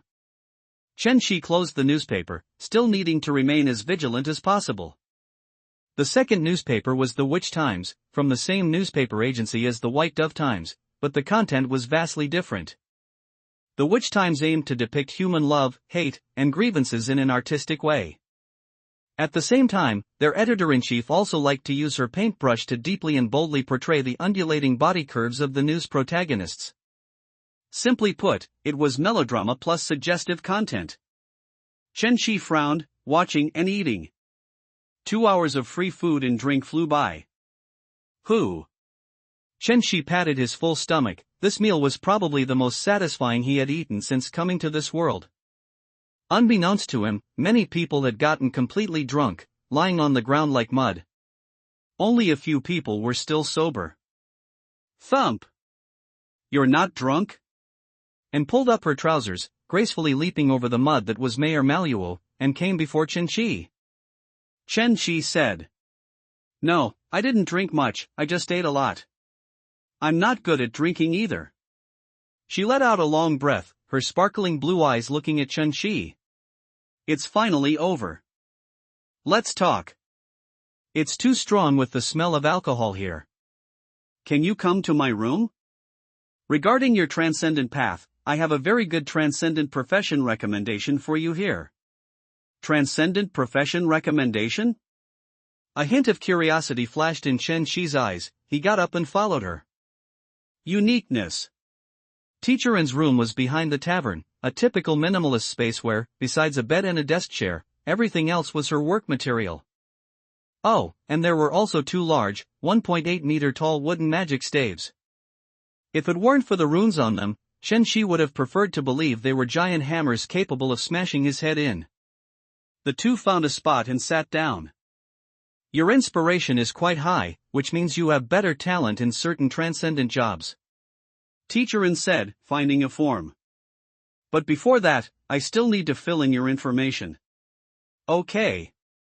Chen Shi sat down patiently. Then, Teacher In, like an interviewer, asked. Name? Chi. Gender? Male. Is it that hard to tell? Chen Shi was slightly stunned. Teacher In suddenly realized something and explained. I'm not questioning your gender, nor your appearance, nor do I want to check your gender. In the imperial capital, I've seen many burly women and delicate, cute men. Of course, I'm not referring to you. This is hard to describe. She got stuck again, not knowing how to explain her thoughts to Chen Shi. Simply put, you can't easily assume others' gender, I understand. Chen Shi summarized for her. In the transcendent world, none of this was strange. Sometimes, you couldn't even assume the other party's species. Yes, that's a good summary. Cough, how did the topic get sidetracked? Teacher In coughed twice. Although she already possessed considerable transcendent strength, she still felt a little nervous talking to strangers. After asking the questions, she immediately brought the conversation back on track. Based on my observations, your inspiration should be quite high. This means you are very suitable to choose the principal of the book and become a mage apprentice. And our Bay Country official channels also have some unassigned apprentice job cards. Under normal circumstances, these job cards would be allocated to spirit-awakened individuals who perform exceptionally well. But your inspiration is quite high. According to regulations, you can even receive an apprentice job card in advance. And to obtain a job card in advance, all you need to do is complete the tasks assigned to you by the officials. Of course, you won't be shortchanged a single penny for these tasks. Pre-granting job cards. And not deducting task rewards. It could be said that this was a hidden benefit exclusively for spirit-awakened individuals with outstanding talent. If this hidden benefit were to be revealed, it would likely invite jealousy from others. Most people would need at least half a year to obtain a transcendent job card from Bay Country officials. Therefore, she had found a private room to discuss this matter. Teacher In waited quietly, looking forward to Chen Shi's shocked expression. However, to her surprise, the other party showed no significant reaction. Instead, he looked thoughtful. Another trash job, Chunshi thought to himself. Apprentice, a first-order book aspect job card, slightly enhances memory, increases comprehension of magic-related knowledge, and comes with no attached skills. If one had an excellent magic staff and unusually high inspiration, a first-order apprentice could also cast some weak spells. It was a transcendent job that was quite weak in the early stages. But it was undeniable that, as a prerequisite job for a mage, the apprentice had a promising future. However, like the physician apprentice, this job required too much time in the early stages, demanding a large accumulation of knowledge. Teacherin had been recognized by a transcendent from a young age and had undergone extensive knowledge accumulation to become a novice mentor and a powerful mage at such a young age. But Chen Qi was different. If he chose the path of an apprentice, it would mean he would enter a school and spend a lot of time studying books. This world was facing the danger of destruction. By the time he finished his studies and emerged, the world might no longer exist. No, this won't do. Chen Qi looked up at Teacherin. Why the hesitation? Did I not explain clearly enough? Teacherin continued to add. Don't worry, this pre-granted job card will not charge you any other fees. On the contrary, if you perform exceptionally well, you will receive additional cultivation resources. If you can reach second order within half a year, we will give you a custom magic staff. If you can reach third order within 3 years, you can apply to go to our neighboring country, the White Tower Federation, where book aspect practitioners are more prevalent, to study more profound, arcane arts. Teacherin described her own journey to Chen Qi as a way of introducing his potential future. Chen Qi smiled helplessly. All gifts come with a price. If he were to accept the Bay Country official job card like this, it would also mean that from now on, he would be a member of the Bay Country system. He would follow the path arranged by the Bay Country officials, all the way down. If he hadn't possessed the deep-sea affinity talent, or hadn't known about the great catastrophe that the new Sun world would face, this might have been a good choice. A relatively stable choice. I need to find a way to refuse them. Chen Qi pondered. However, at the moment, there was indeed a good reason to refuse. That was a crucial part of the new Sun world's transcendent job system. The principle of uniqueness. New Sun's transcendent system was quite complex, with 13 principles of nature, and each job card usually possessed 1, 2, or even 3 principles of nature. Therefore, within its system, there existed a large number of transcendent jobs. Apprentice of the book aspect, wayfarer of the lamp book aspect, herb gatherer of the flower cup aspect, recruit of the blade phase, forest hunter of the blade flower aspect, and so on. These jobs were not simply linear promotions, each promotion could offer multiple choices. But regarding promotion, starting from second order, every transcendent had to abide by a rule called the principle of uniqueness. The so-called principle of uniqueness meant that starting from second order, all jobs must possess one principle of nature that you have chosen. For example, a first-order physician apprentice doesn't necessarily have to advance to a second-order physician, they can also choose other advanced jobs. A cup phase physician apprentice could advance to a second-order cup phase big eater, and then to a third-order cup book aspect flesh mage. Although advancing from a physician apprentice to a flesh mage completely deviated from medicine and seemed very strange. But because every job contained the cup aspect, this was a reasonable transcendent path. And this also meant his principle of uniqueness was cup. Of course, considering the compatibility of skills between jobs, one generally wouldn't advance in this manner. As a former game player, Chen Qi hadn't paid too much attention to these settings. But now, he had to take these things seriously. Among the transcendent of the new Sun world, there was an ancient metaphor. Every transcendent, before embarking on the transcendent path, must, on the sea of spirit trees, at the initial position, extract their heart and place it down. Finally, only by tying the heart with a rope can one continue forward. The principle of uniqueness is the heart rope. Once deviated from, one will surely get lost. Chen Qi organized his thoughts and politely refused. Teacherin, I lack a professional knowledge system, so I might not be suitable for adhering to the principle of the book. Teacherin's eyes widened slightly. She hadn't expected Chen Qi to refuse such a generous benefit. She couldn't let his talent go to waste just because of this reason. She tried to persuade him again. You are a spirit awakened, not yet second order, with infinite possibilities. There's no need to decide your principle so early. Apprentice, as a first-order job, has excellent compatibility with many mage jobs. Your inspiration is very high, which means you are a born mage. As for professional knowledge, you are still young and can absolutely learn it. If you encounter anything you don't understand, I can also tutor you. My mind is made up, don't try to persuade me anymore. Chen Qi coughed twice. I'll consider it. Oh, by the way, teacher and, besides apprentice, are there any other transcendent jobs available for me to choose from? Or, any information about rifts related to transcendent job cards? This is a rare opportunity. Teacher showed a helpless expression, shook her head, and pulled out a notebook. There are, indeed. Recently, quite a few fishermen have encountered rifts. Extraordinary career choices. And asked curiously, are you planning to enter the rift and get a job card on your own? Exactly, Chen Qi nodded. Yes, I want to see if there's a job that suits me better. And felt a bit helpless, like watching a promising top student go astray and become a slacker. But she wasn't anyone's parent, after all, and had no right to choose Chen Qi's transcendent path for him. Most first-order jobs were common professions heard in daily life, or those with the word apprentice in them. She displayed all the rift intelligence she had collected regarding transcendent job cards.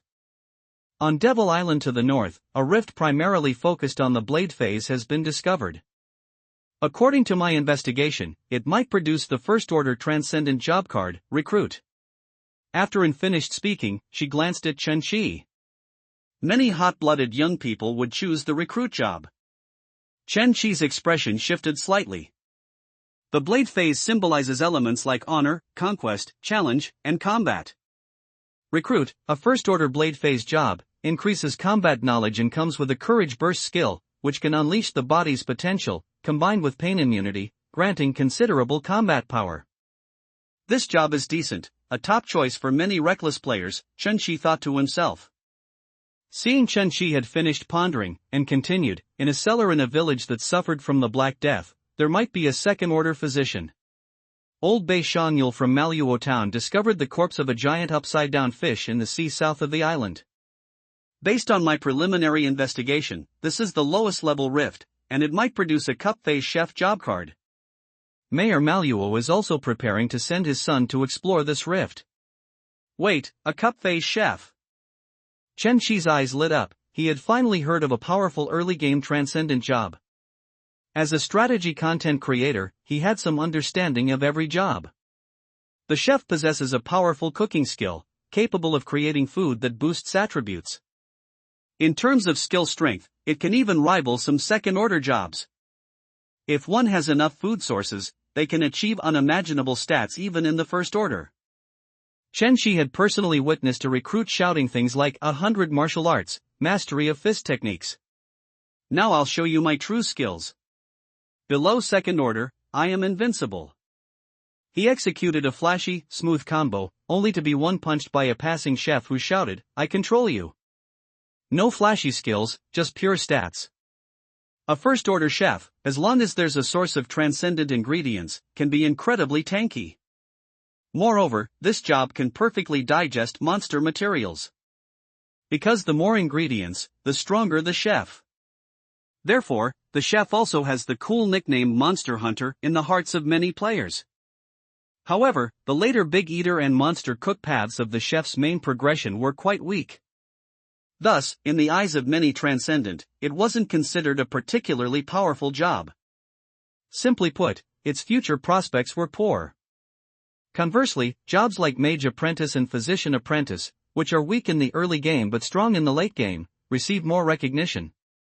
Most people in this world still value a job's future prospects more. However, in Chen Qi's view as a strategy content creator, the chef was a severely underestimated job. The most important aspect of first-order job skills is their transitional utility. And the chef's ability to consume monster materials to increase stats perfectly met the conditions for transition, and even in the late game, it still had considerable use.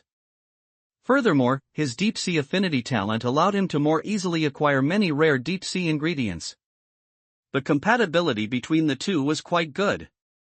After finished speaking, she asked, "So, which job are you interested in?"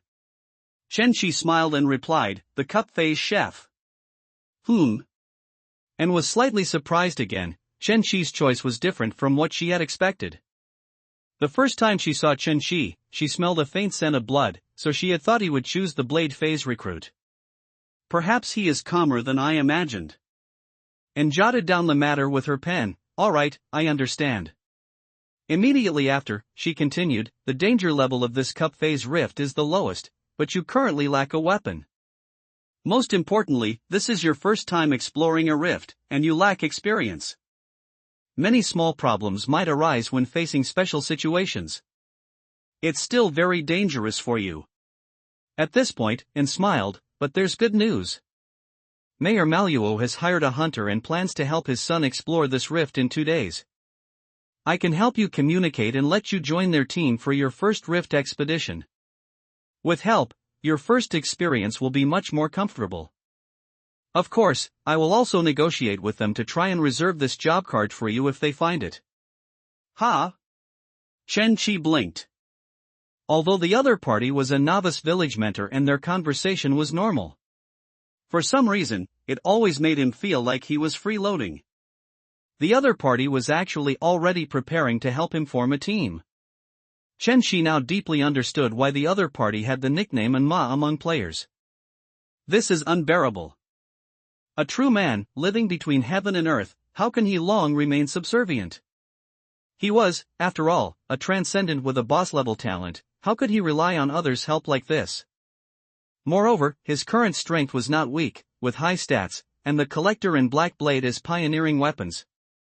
He already possessed the power to clear low-level rifts alone. Besides, if he really teamed up with others, even if they truly gave him the cup phase job card, he would most likely owe a huge debt. Of course, most importantly, splitting items with others afterward would definitely be a hassle. Chen-Chi stood up and thanked her, "Teacher In, no, I won't trouble you with this. Let me do it myself." Anne's information was very useful. If he were to find those drunkards selling information in taverns, it would definitely cost a lot of money. If it were those self-important novice mentors, someone like him, without background or money, wouldn't get so much information for free. Teacher. Anne's face flushed slightly. It was the first time someone her age had called her that. She was just a tiny bit more talented than her peers, that's all. And as a student, she considered her own level insufficient, still very young, with much to learn, so being called a teacher was really. It actually feels quite nice. And, blushing, clasped her small hands together and fidgeted. There's no need to call me that. This is all part of my duty. Your help is truly immense. Thank you again for your help, Teacher In. And happily stood up, then suddenly said seriously, "Oh, right, absolutely do not leak this rift intelligence. This information only needs to be known by the people of Manhwa town for now. If you encounter any difficulties, you can find me." Chen-Chi nodded, obtained the sea location of the rift, and then bid farewell to An. Soon, he walked out of the tavern and strolled alone along the muddy, damp cobblestone path. Chen-Chi walked leisurely, scanning the small town at night. Not much time had passed since he arrived in this world. It felt like some time had passed, though. Chen-Chi looked up at the empty starry sky, at this brand new world. Although seemingly peaceful, this was still a post-apocalyptic world built by the top-tier transcendent. Beneath the surface order, ordinary people were still used like firewood. Calamities from the border were about to descend, and undercurrents surged behind various nations.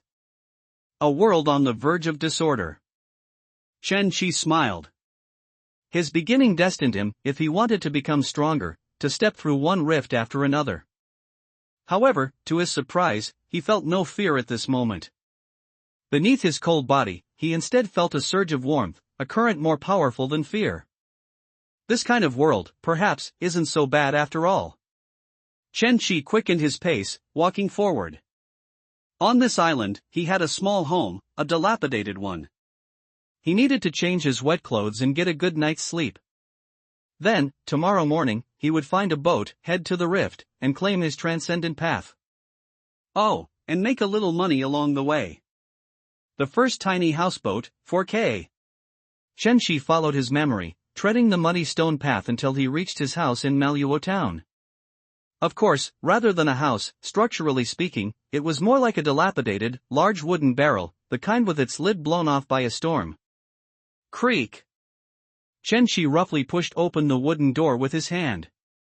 Inside the room, there was nothing but a wooden plank bed, an oil lamp with no oil, a well-worn copy of Guide to World Strange Diseases, and a few articles of clothing. The conditions are a bit poor, but at least there's a bed. Chen-shi comforted himself, taking off his clothes to reveal his back. The pattern on his back resembled dark blue tentacles, and where these tentacle patterns converged, they formed a terrifying, demonic back. This demonic back must not be seen by ordinary people. In this world, there is no compassion for the sick, especially with strange diseases like this. If exposed, it would only cause fear in others. In short, no normal person would like this back. Wait, cultists who worship the deep sea would probably also like this back. Such an existence, capable of being parasitized by sea beasts without dying, is a perfect offering to fulfill their desires. And there's Xiaowoya, who has such peculiar tastes. Next, Chen-shi picked up the dusty clothes from the floor, patted them, put them on, and then casually found some tattered clothes to use as a blanket. He was currently in the early stages of the game, so he had to make do. As the yellow needle's effect wore off, he could already feel a noticeable muscle soreness. There was a sense of exhaustion, as if his body had been hollowed out. Sleep. Chen-shi collapsed onto the bed and immediately fell asleep. Creak. The heavy impact of his fall directly caused the dying bed to collapse. The poor quality of the bed exceeded his expectations. Chen-shi felt the cold sensation on his back and slowly closed his eyes. Once I earn my first money in the rift, I need to get a bed that can withstand some serious wear and tear. That night, a storm once again cleansed the island town.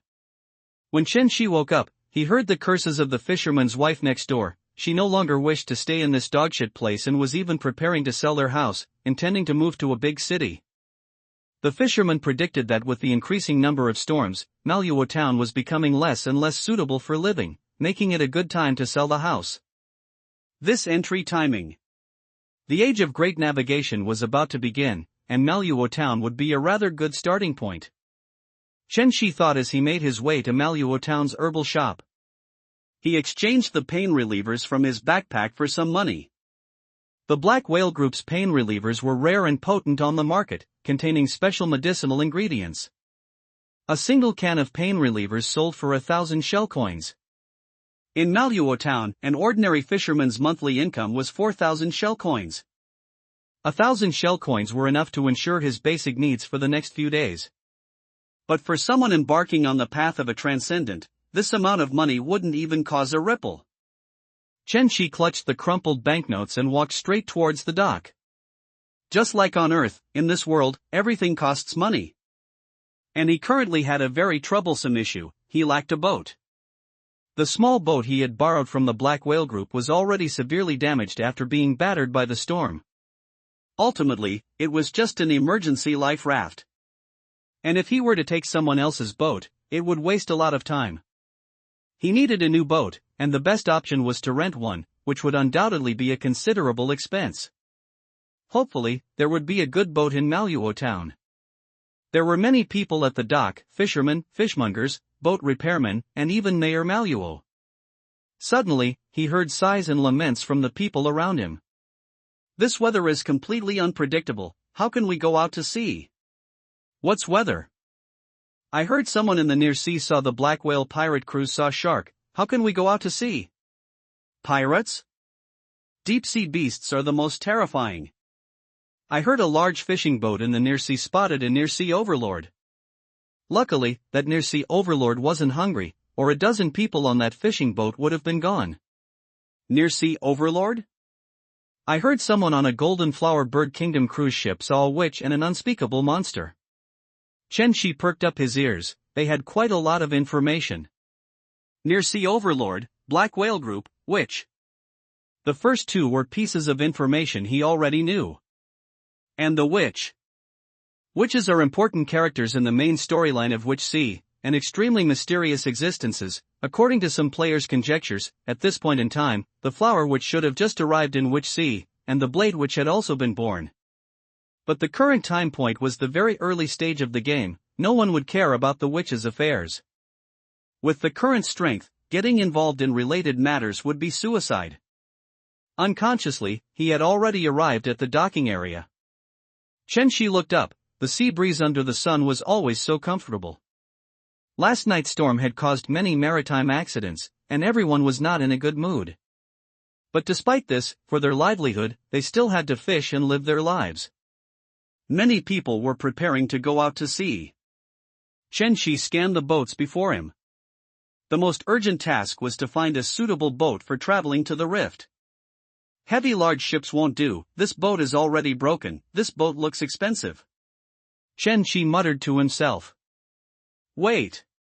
Just then, a small, steel-constructed travel boat caught his attention. It was a steel-powered boat, not large, consisting of a cabin and a hull. Smooth curves, a hard, steel-cast hull. Chen-Shi walked towards the boat with interest. By the side of the boat, there was also a sign with the words "Boat for Sale" prominently written on it. Not only that, it also listed some of the boat's advantages. It was converted from a discarded boat, with only one direction for modification: speed. It was also equipped with a power engine from the Rift, so under normal circumstances, its cruising speed was twice that of an ordinary cargo ship. It also had an overclocking function that could instantly boost its speed by more than 3 times. It was truly essential for racing and robbing. Chen-Shi was somewhat tempted. Friends who frequently kill should know that killing is easy, but disposing of the body is hard. But it's different at sea. Just shout "Praise the sea god," throw the body into the sea, and it's done. Therefore, the crime rate on the Witch Sea could be said to be incredibly high. The great stage of the sea, come if you're crazy. When two boats approached, they exchanged glances, and a fight breaking out was common. Even official factions frequently engaged in their own affairs. He wasn't afraid of sea beasts, but he would inevitably encounter friction between people. But as a pitiful and helpless newcomer to the sea, to avoid getting entangled in these cruel disputes, and to be able to cause trouble more efficiently, he desperately needed a fast boat. Chen-Shi excitedly looked left and right, estimating that the value of this boat should be around 100,000 shell coins. Small, fast enough, and aside from being a bit old, it was his dream boat. The only regret was that this boat wasn't his. By the dockside sat an old man, the owner of this boat. Old Bailey, the junk collector. An unmarried, very unconventional old salvage man who usually liked to pick up junk at sea and assemble it into various strange things. He had accidentally glimpsed a small black boat with glowing lights and a tentacled skeleton man on it during one of his voyages. That voyage had utterly terrified him. Coupled with his advanced age, he no longer went out to sea and was preparing to move to Moonstone City, so he had been looking for a buyer for his boat. The storm yesterday further intensified his desire to sell the boat. No one was willing to go out to sea anymore. If he didn't sell it now, he might not be able to sell it at all. However, because the boat's maintenance fees were very expensive, he hadn't found a suitable buyer. He was sitting on the dock, alone, enjoying the lonely sea breeze. Chen-Shi walked over, squatted down, and said, "Old Bailey, how about renting the boat for a day, 200? 200. Old Bailey, who hadn't had any income for a long time, his eyes gleamed, and he immediately raised his bald head to look at Chen-Shi. Isn't this the young man who had the sea beast disease? Why is he back? His attitude instantly changed, and he said testily, "No rent. This boat is my companion, my beloved wife. Would you rent your companion to someone else for a day?" Chen-Shi looked up, choked by the other party's words. Do people in Witch Sea all talk like this? This refusal was too forceful. Unless he was a pervert, it would be really hard to retort. Old Bailey continued. "Young man, don't be foolish, keep your money for yourself and buy something good to eat." Ha? Chen-Shi was utterly bewildered and thought for a while. On the sea, there is a custom of sea burial, where the deceased is placed on a small boat, covered with flowers, and sent out to sea, allowing them to receive the blessing of the goddess of the sea after death. Does the other party think I'm taking his boat to die? Helpless, Chun-Chi could only say faintly. 400. 400. Double it directly? Old Bailey swallowed. The amount offered by the other party was not small. But he hesitated for a moment and still said, no. Even if the other party wasn't taking his boat to die, entrusting the boat to a penniless young man was absolutely out of the question. If something happened, he might not even find the person. Will raising the price work? Chen-Chi frowned. He had to admit, his penniless start indeed made it difficult for the other party to rent the boat to him. At this moment, a deep voice came. It was Mayor Manhwa, the man with the highest status in Manhwa town. Old Bailey, rent it to him. He is already a spiritually awakened person, and it's a time when he needs money. Moreover, his talent is quite good. In the future, he might even be able to afford your mysterious junk boat. The pot-bellied Mayor Manhwa squatted on the dock, looking at the distant sea, and smoked a rolled cigarette. He had to admit, judging by Mentoran's attitude, Chen-Chi was far more talented than his useless son. If Manhwa town could have one more transcendent with some strength, it would be a good thing to talk about. His child might even have a companion. Perhaps the Bay Country government would also give Manhwa town more resources. Of course, that was just typical wishful thinking.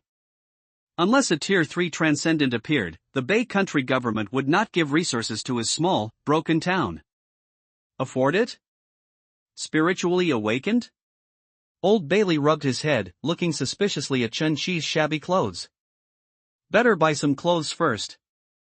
Old Bailey grumbled in his heart. But Mayor Manhwa was, after all, the highest-ranking person here, and he still owed the other party a large sum of money. He had no right to refuse. Old Bailey turned his head and smiled at Chen-Chi. Psst, how about 400 still? Let me think. Chen-Chi had already leaped onto the boat, opened the cover on the deck, and inspected the power engine inside the hull. The power engine was the key to a boat. On the dusty casing of the power engine, one could vaguely see an iron hand, steaming, tightly gripping a steel hammer. This is the steam hand symbol. Chen-Chi was startled.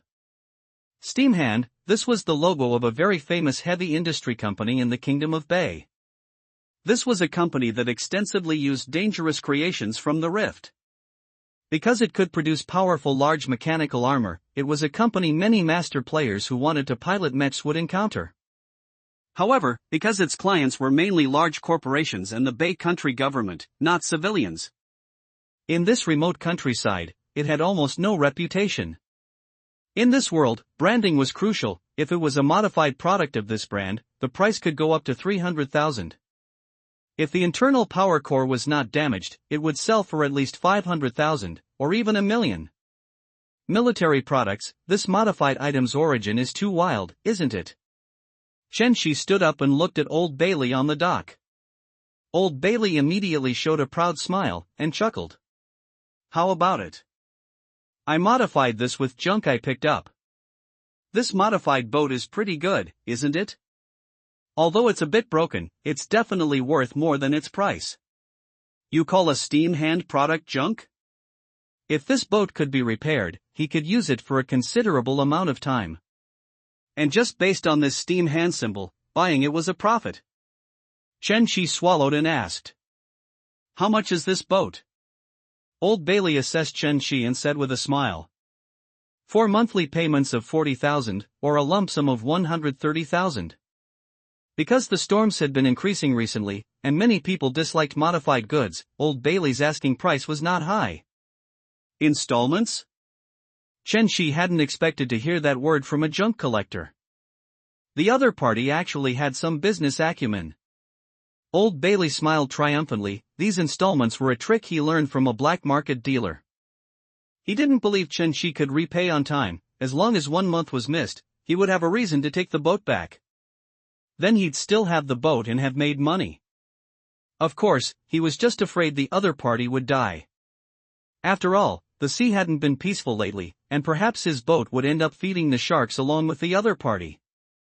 The next second, Chen Shi said almost without hesitation. "I'll buy this boat, here's a 400 deposit." Chen Shi handed the other party 200 denomination banknotes, then tossed his backpack onto the boat. He walked straight into the cabin and pressed the start button. "Deposit?" Old Bailey was stunned for a moment, but before he could speak, the steamboat roared. The propeller blades cut through the water, creating ripple after ripple. Chen Shi gripped the rudder and set sail for the open sea. Transcendent rank was crucial, he didn't have time to chat with Old Bailey now. Full speed ahead. Watching Chen Shi sail away, Old Bailey glanced at Mayor Maluo and said with resentment. "Mayor Maluo, can that kid really buy this boat from me?" Even if he sold his body to that generous old woman from the Black Whale Group and was incredibly patient, he couldn't earn 130,000 in a week, could he? Unless he went to the rift to make money, that's the only way it would be possible. The rift could kill a person, or make them rich overnight. Go to the rift. Go to the rift.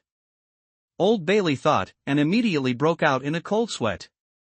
Mayor Maluo, if he dies on the way to the rift, then my boat is gone too, that's my hard-earned modified boat.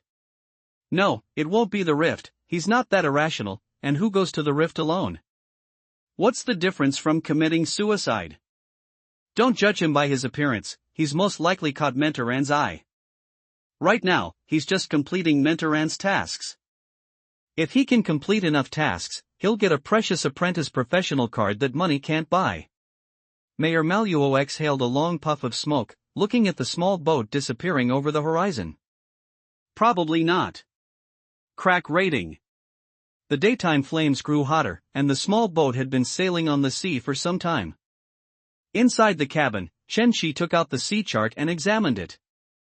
The target rift was not far from Maluo town, the only troublesome point was its proximity to dangerous waters. The near sea of the Witch Sea had many dangerous zones frequented by sea beasts. These areas were marked by merchants as dangerous waters. Unless time was pressing, merchants generally navigated around these dangerous waters. However, for Chen Shi, these waters were actually safer. If he had time, he could completely explore these dangerous areas. Due to his deep-sea affinity talent, he couldn't let crew members see him do many things, and he currently had no intention or capital to recruit crew members. Therefore, this fast, small travel boat was a very good choice for the early stages. After reviewing it, Chen Shi hung the sea chart on the wall, then scanned the boat cabin. The boat's area was not small, with a sofa and bed for rest, a refrigerator, and a simple small kitchen. However, all the good furniture had been moved out, leaving only miscellaneous items, and the boat planks were covered in dust. The sofa and chairs were all old and worn. The boat light was also broken and needed a new one. Chen Shi shook his head. Although the foundation was good, many facilities on the boat were too old and outdated. It was necessary to renovate and add new furniture. His small home in Maluo town was already dilapidated. If he bought this boat, it would solve two major life problems, transportation and housing. Chen Shi was willing to call it an otherworld houseboat. Next, he took out the food from his backpack and the prepared fresh water, placing them in the small refrigerator. The refrigerator was not powered by electricity but relied on special magic energy ore. If he had enough shell coin, he could even put a warm stove in the boat. Not bad, not bad. Chen Shi looked around. Although a bit dilapidated, it was still good as a new home. 130,000 shell coin. If he ventured alone, it would take about 2 rift trips. Of course, the actual harvest largely depended on luck, as the rift's output was not fixed. Just then, a strong fishy smell suddenly rushed into his nostrils. We've arrived. Chen Shi gazed out from the boat. On the azure sea was the massive carcass of a bloated fish, spread across the water like a giant white circular cloth. That was the rift location his novice mentor had told him about, the bloated fish carcass. Chen Shi stopped the boat, dropped the anchor, and then carefully approached the giant bloated fish carcass. On the upturned belly of the fish, a huge, fanged opening could be seen, like the mouth of a worm. At this moment, a prompt appeared before Qin-Shi's eyes. You have glimpsed a rift. Inspiration appraisal in progress. The higher the inspiration, the more information obtained. In team dungeons, the task of inspiration appraisal was usually given to a book aspect transcendent. From the perspective of inspiration appraisal alone, he currently didn't need help from others. Qin-Shi rubbed his hands, anticipating the results of the appraisal. Appraisal, great success. Rift name, Monster Kitchen. Introduction. In an era before the sun extinguished, a group of hunted chefs accidentally fell into the belly of a giant fish. They thought they would die but unexpectedly discovered that the fish's belly was surprisingly suitable for survival. This was a rare giant fish, and many fishermen longed to hunt it. Thus, driven by greed, these weak individuals devised a survival strategy. Whenever a fisherman caught this giant fish, they would emerge from its belly, kill the fisherman, and seize all the fish from the fisherman's boat. Through this method, they attacked many fishermen, living a life of feasting within the giant fish, eating fresh fish daily. However, they did not notice the giant fish's decay. Unbeknownst to them, scales grew on their bodies, and they had become part of the giant fish, completely transforming into monster chefs who devoured innocents at sea. Rift rating, E. Clear condition, defeat the final monster deep within the rift. Rift distortion, 12%. Rift tier restriction, this rift can only be entered by first order and below transcendent. Principle of nature, cup, blade phase. Inspiration enlightenment, the irrational scaled monster reveals an excited smile, wanting to bring you to the dining table, then drain your blood and cook a delicious meal with chile, pepper, cumin, and barbecue. Inspiration enlightenment, you notice that this rift might be cleared purely through strength. Qin-Shi scanned the rift information before his eyes. 12% rift distortion, the clear condition was the most common boss kill, rating E. This familiar feeling. Qin-Shi clapped his hands. What was before him now was a truly standard, fresh rift. Previously, the Sea Beast Cave rift he and the Black Whale group entered had 0% distortion, which, in a sense, was an already explored rift. A rift distortion of 0% meant the rift had no clear reward and no clear conditions. Rated E, huh? Qin-Shi mused. Rift dungeons in this world were roughly divided into 5 grades, A, B, C, D, E. E-class rift, the lowest tier rift, could be handled by a team of armed ordinary people. D-class rift required fully armed first order, or even second order transcendent to handle. C-class rift, rifts of this level were already very dangerous and had to be handled by fully armed second order transcendent, or even tier 3 transcendent.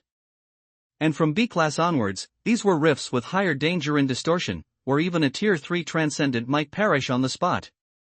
Rifts of this level were usually handled by official transcendent teams for purification, and containment procedures had to be carried out afterwards. As for A-class, these were rifts concerning the life and death of many people. Rifts of this level had to be strictly contained and controlled. If an A-class rift was not properly dealt with and continued to distort, it could even lead to a disaster capable of destroying the continent. According to the law, rifts starting from A-class could not be glimpsed or discussed. As for what was beyond that, it wasn't part of the internal test version, so he didn't know, and no player had ever entered them.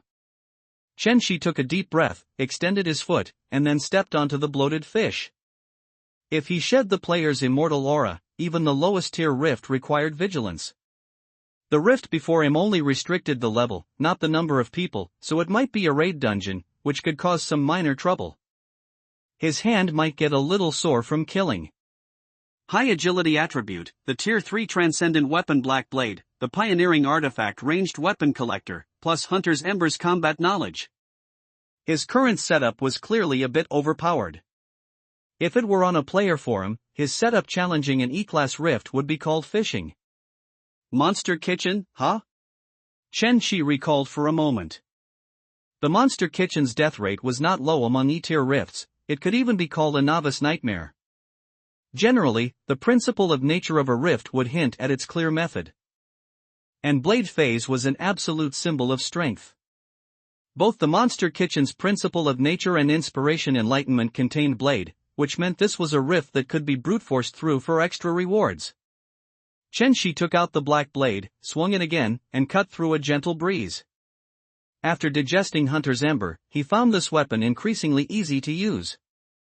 The collector allowed him to strike monsters from a distance. He also had enough healing potions in his backpack. Ready, almost there. Chen Shi took a deep breath, his heart pounding. Even the lowest tier rift could lead to the loss of life. In peaceful times, he rarely felt this dangerous tension. However, after these 2 days of adventure, facing the rift before him, he felt an excitement stronger than fear. After ensuring everything was ready, he gripped the black blade, stepped forward with his left foot, and entered the wormhole on the bloated fish. Whoosh! Accompanied by a sensation of falling in darkness, a huge kitchen appeared before him. You have entered the rift monster kitchen. The ground was rock, with a fishy smell. Chen Shi gripped the black blade and walked forward cautiously. The battle begins. Bang! Bang! Bang! It was the sound of cleavers chopping meat. A sharp-nosed man wearing a chef's hat, with arms and face covered in fish scales, noticed him. He held a cleaver, smiling, and walked over. You're not wearing a chef's hat. Are you a guest from above? The table is already full of dishes. Guest, please follow me. Chen Shi nodded slightly. Please follow me. The chef hat monster turned its head. The moment it turned, its mouth stretched to its ears, revealing a fanged smile, and its scarlet tongue constantly wriggled. It was eager to taste a new delicacy. Its gourmet instinct told him that the scent on the other party would make a delicious seafood feast. Slash! However, before it could continue to laugh, a long blade suddenly slashed through its head, instantly splitting it into 2 putrid halves. The strike was so fast that it couldn't even make a sound to call for its companions. Killed the monster wearing a chef's hat, a fish monster, gaining 11 spirit points. There was nothing to say to monsters, just kill them.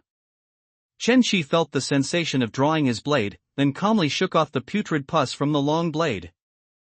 Bang! Bang! Bang! The moment he killed the chef hat monster, from behind the large door in front of him, came the dense sound of chopping vegetables, like drumming. From the sound, there were quite a few chef hat monsters. Chen Shi tightened his grip on the long blade and walked step by step towards the large door. Although the monster kitchen was a novice graveyard, as a guide upstreamer, he had even published a guide for clearing it naked as a useless person. Of course, he wouldn't dare do that now. For safety, he would use the most secure method, stealth killing. Stealth and quick kill. The so-called stealth assassination is to get behind an enemy without them noticing and kill them. To prevent being surrounded by monsters, this is a very common technique and the most suitable method for clearing the monster kitchen. The space of this rift is not large. Besides the entrance, there are only 2 areas, the kitchen and the dining room. Chen Shi moved forward, gently crouched at the doorway, and peered into the kitchen through the door crack to count the monsters. 1, 2, 4. There were 15 chef hats in total.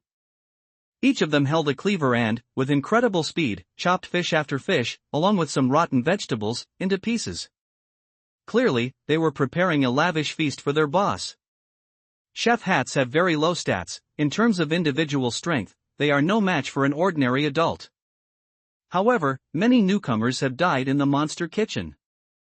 As cup phase monsters, their true difficulty lies in their high health regeneration ability. Chef hats can gain significant attribute bonuses in health recovery by eating fish or the corpses of other chef hats. 1 bite fully restores health, 2 bites double strength, and 3 bites make them comparable to an elite monster. Because many newcomers don't even read the monster descriptions and just charge in, or enjoy torturing monsters, many new teams have been wiped out. When killing these monsters, you must be quick, precise, and ruthless, not giving them any chance to eat and recover health. The chef hats continuously chopped with their cleavers, muttering insane whispers. This isn't enough, we need more wonderful and fresh ingredients. Eat. Eat. Eat. Chop. Chop. Chop. They were extremely focused, wholeheartedly preparing a lavish feast. If someone unfortunately dies in the rift and is made into a feast by the chef hats, allowing them to enjoy enough food, there's a high probability of increasing the rift's distortion level.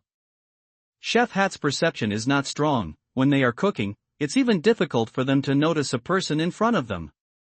It should be fine. Chen Shi found a blind spot and cautiously entered through the doorway. He crouched, then slowly moved along the edge of the kitchen counter, quietly advancing. Unbeknownst to them, he was already behind 8 chef hats, gaining an advantage. Stealth successful. Chen Shi stood up, holding his breath. At this moment, he was already behind an elite chef hat. Sniff, sniff, sniff. The elite chef hat in front of him finally realized something was amiss. It stretched its head forward and sniffed with its pointy nose. It grinned. Ah! The taste of delicious humans. Slash. The black blade, covered in ashes, sliced through the elite chef hat as if it were tofu, instantly cleaving it in two.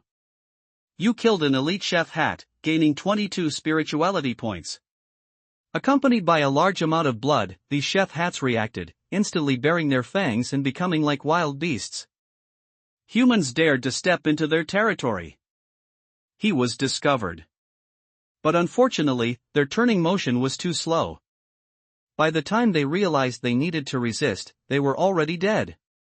After drawing and striking with his blade, Chen Shi's eyes sharpened. He immediately changed his grip, powerfully swinging his single hand from left to right, horizontally slashing at the chef hats standing in a line. In an instant, 7 chef hats were cut in half like vegetables on a chopping board. Kill, kill you. Chop, chop you. Eat, eat you. Rape, rape you. The remaining 7 chef hats, seeing their companions die, bared their beastly fangs, grabbed their cleavers, and charged menacingly. They all charged from the front, and they weren't even using throwing skills. Chen Shi, with extreme speed, made 3 more slashes. Like cutting fruit, the heads of 6 chef hats fell to the ground. At this moment, only 1 chef hat remained in the distance, reacting sluggishly. You are seeking death, Boss Shark. Boss Shark will not let you go. It retreated while trying to grab food from the cutting board to eat. Chen Shi picked up a cleaver from the kitchen counter and threw it fiercely at its head. Swish! Accompanied by a crisp headshot sound, a large number of inspirations appeared on the panel. You killed a chef hat, gaining 6 spirituality points. You killed a chef hat, gaining 7 spirituality points. In total, he killed 15 chef hats, including the one at the door, for a total of 105 spirituality points. It was a decent haul, as professional quests are the main source of spirituality points. Chen Shi looked around, confirmed there were no enemies, and smiled. More than half of the monsters didn't notice me. It was a pretty good stealth speedrun.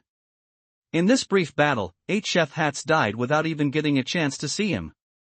These 8 monsters fit his definition of a stealth kill. Chen Shi took out a bandage and wiped the putrid blood from the black blade. Under the blessing of Hunter's Ember, his movements were fluid. However, there were still some minor flaws, namely his strength.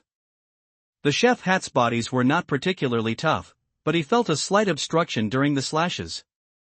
His current strength is only 13 points, which is a bit low. More often, he relied on the sharpness of the black blade.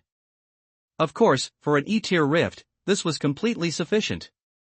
After confirming there were no stragglers, Chen Shi quietly looked at the other large door in the kitchen, the one leading to the dining room. Beyond that door was the final enemy of this rift. As long as it could be killed, the rift would be declared cleared. Chen Shi used the black blade to pry open a small crack in the door and peered inside. At a huge long table, there was only one enormous monster covered in blue fish scales. Unlike the slender bodies of the chef hats, it was 3 meters tall, its limbs abnormally developed, and its muscles bulged like a wild ox. This physique had already moved beyond the humanoid category. However, its most terrifying feature was its monstrous shark-like head.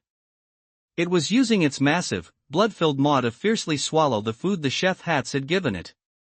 Gulp! Gulp! If it were a newcomer entering the rift for the first time, just seeing this scene would probably make them run away in fear. This was the final boss of the Witch Sea's monster kitchen, the chef shark. Just finished eating, encountered a low probability event, huh? Chen Qi's eyes narrowed. This was not good news. In the monster kitchen, if the final boss had just finished eating, its strength would be significantly higher than normal. Some teams, even with ample preparation, couldn't contend with the chef shark. This was also one of the reasons why the monster kitchen caused new teams to be wiped out. The moment the door crack opened, the chef shark raised its head, its blood-red shark eyes meeting Chen Qi's. Immediately after, it let out a hearty laugh, hungry saliva dripping from the corners of its mouth. Delicious little snack. Seeing even more delicious food, the chef shark stood up, picked up the huge cleaver beside it, flexed its leg muscles, and then charged fiercely. Shark charge. Boom. Its tall body violently smashed through the door. It had expected to directly ram Chen Qi into the wall, but instead, a terrifying pain shot through its thigh. The moment it charged, Chen Qi had already drawn his blade, landing a solid cut on the opponent's thigh. A large amount of blood splattered. The chef shark, after eating, had high health and decent agility. He couldn't kill it in one strike, the best method was to first disable its leg. The chef shark felt the pain in its thigh and fiercely swung its cleaver downwards. Clang! Chen Qi blocked with his blade, using the force to retreat and create distance. The chef shark, seeing Chen Qi repelled, let out a huge laugh. Ha ha ha ha ha. Its expression seemed to mock Chen Qi, as if his soft attack just now couldn't kill it at all. Indeed, after it had eaten, his previous slash was far from enough to kill it, or even sever its leg. The chef shark's entire body tensed, preparing to charge again, then pin the little guy in front of it beneath its body and slowly pull out its limbs to eat.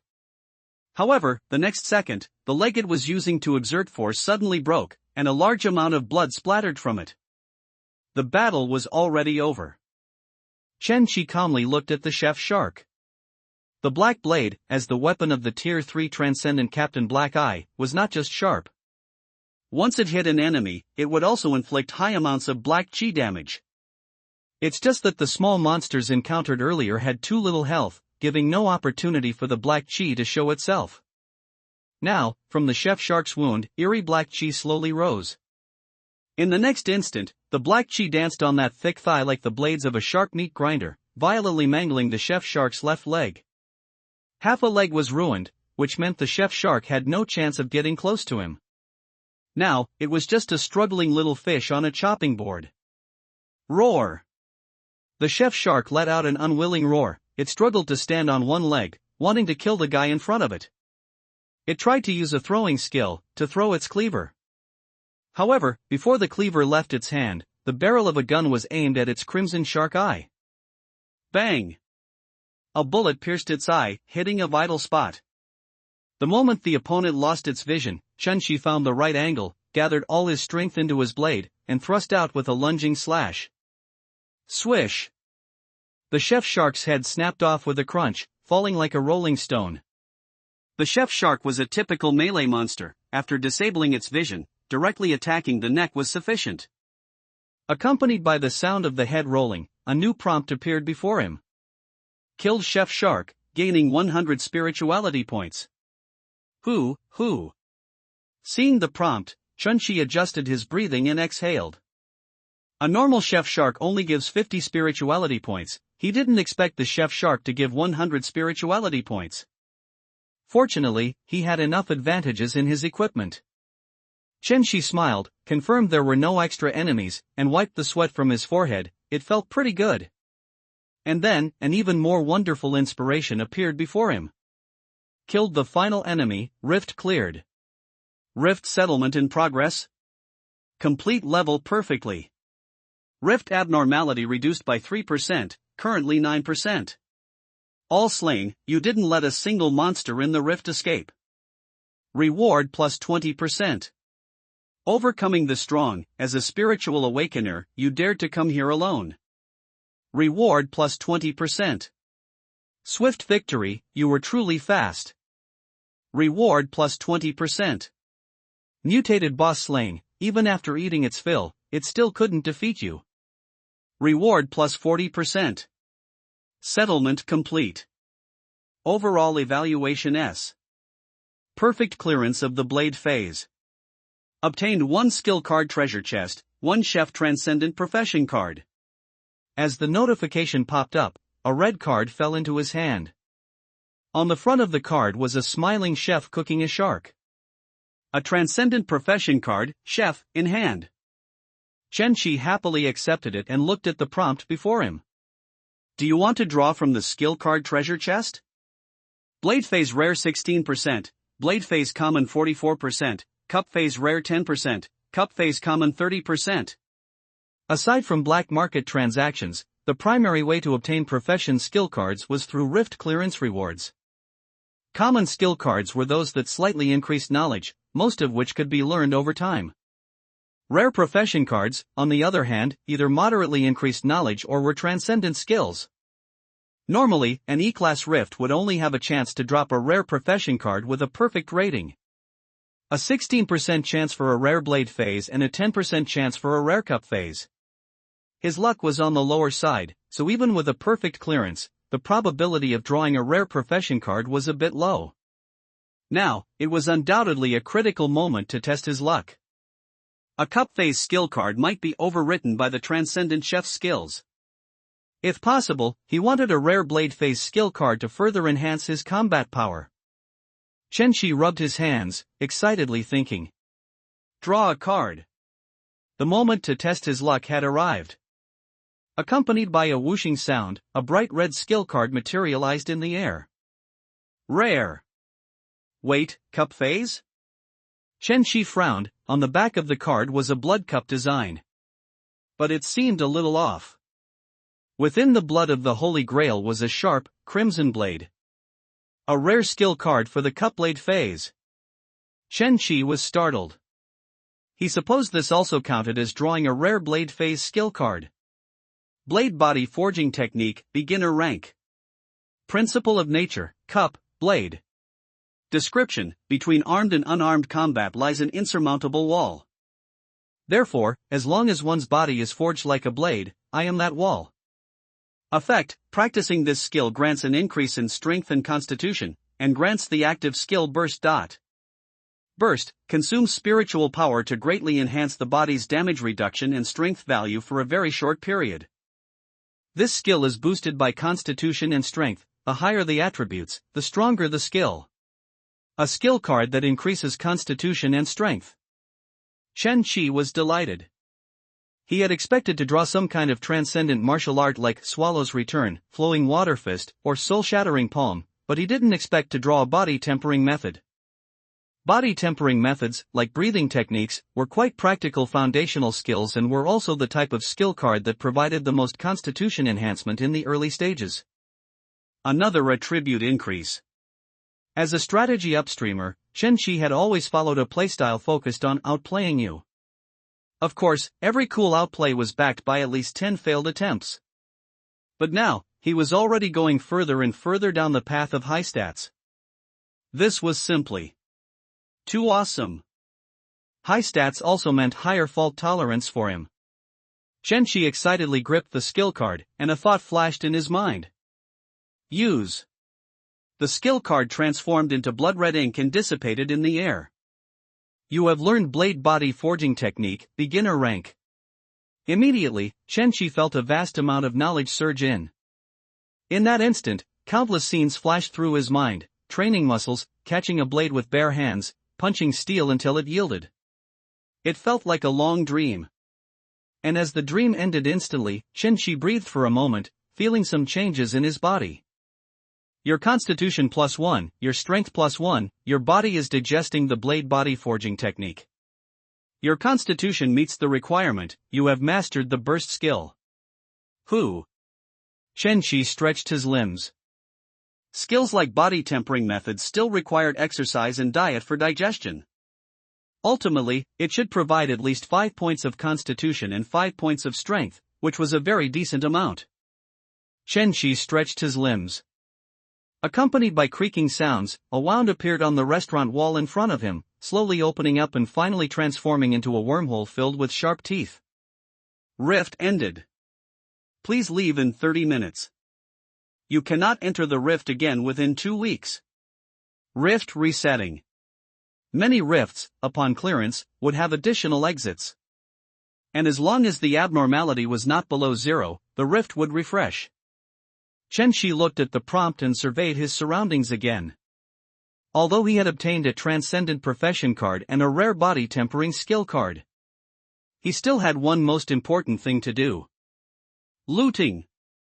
The items in the rift were valuable in themselves. As long as he could transport them out, he could make a large sum of money. Chen-Shi found a bag and began to scavenge the rift. The chef's hat was made of ordinary rags, the weapon was common iron, and the food on the cutting board was rotten fish. There was nothing valuable. Chen-Shi shook his head, squatted down, and looked under the kitchen counter. At this moment, he discovered a half-open cabinet. Bang! Chen-Shi opened the cabinet with his knife. Inside the cabinet were 4 bulging large bags. At the same time, he smelled a strong aroma. Chen-Shi's eyes immediately lit up. This is spices. Soul spice. Chen-Shi forcefully pulled out the spice bags from under the cabinet. There were 4 spice bags in total, containing pepper, black sesame, cumin, and ghost pepper. Chen-Shi counted them, and they weighed about 30 kilograms in total, which was a considerable amount. As a country of merchants and industry, Bei country had many spices in circulation. However, the spices in the monster kitchen were relatively rare, especially black sesame and chili peppers. Chili peppers were not common in Bei country. Most chili-related products had to be imported from the neighboring Golden Flower Bird Kingdom. Only large restaurants in Bei country typically used chili peppers.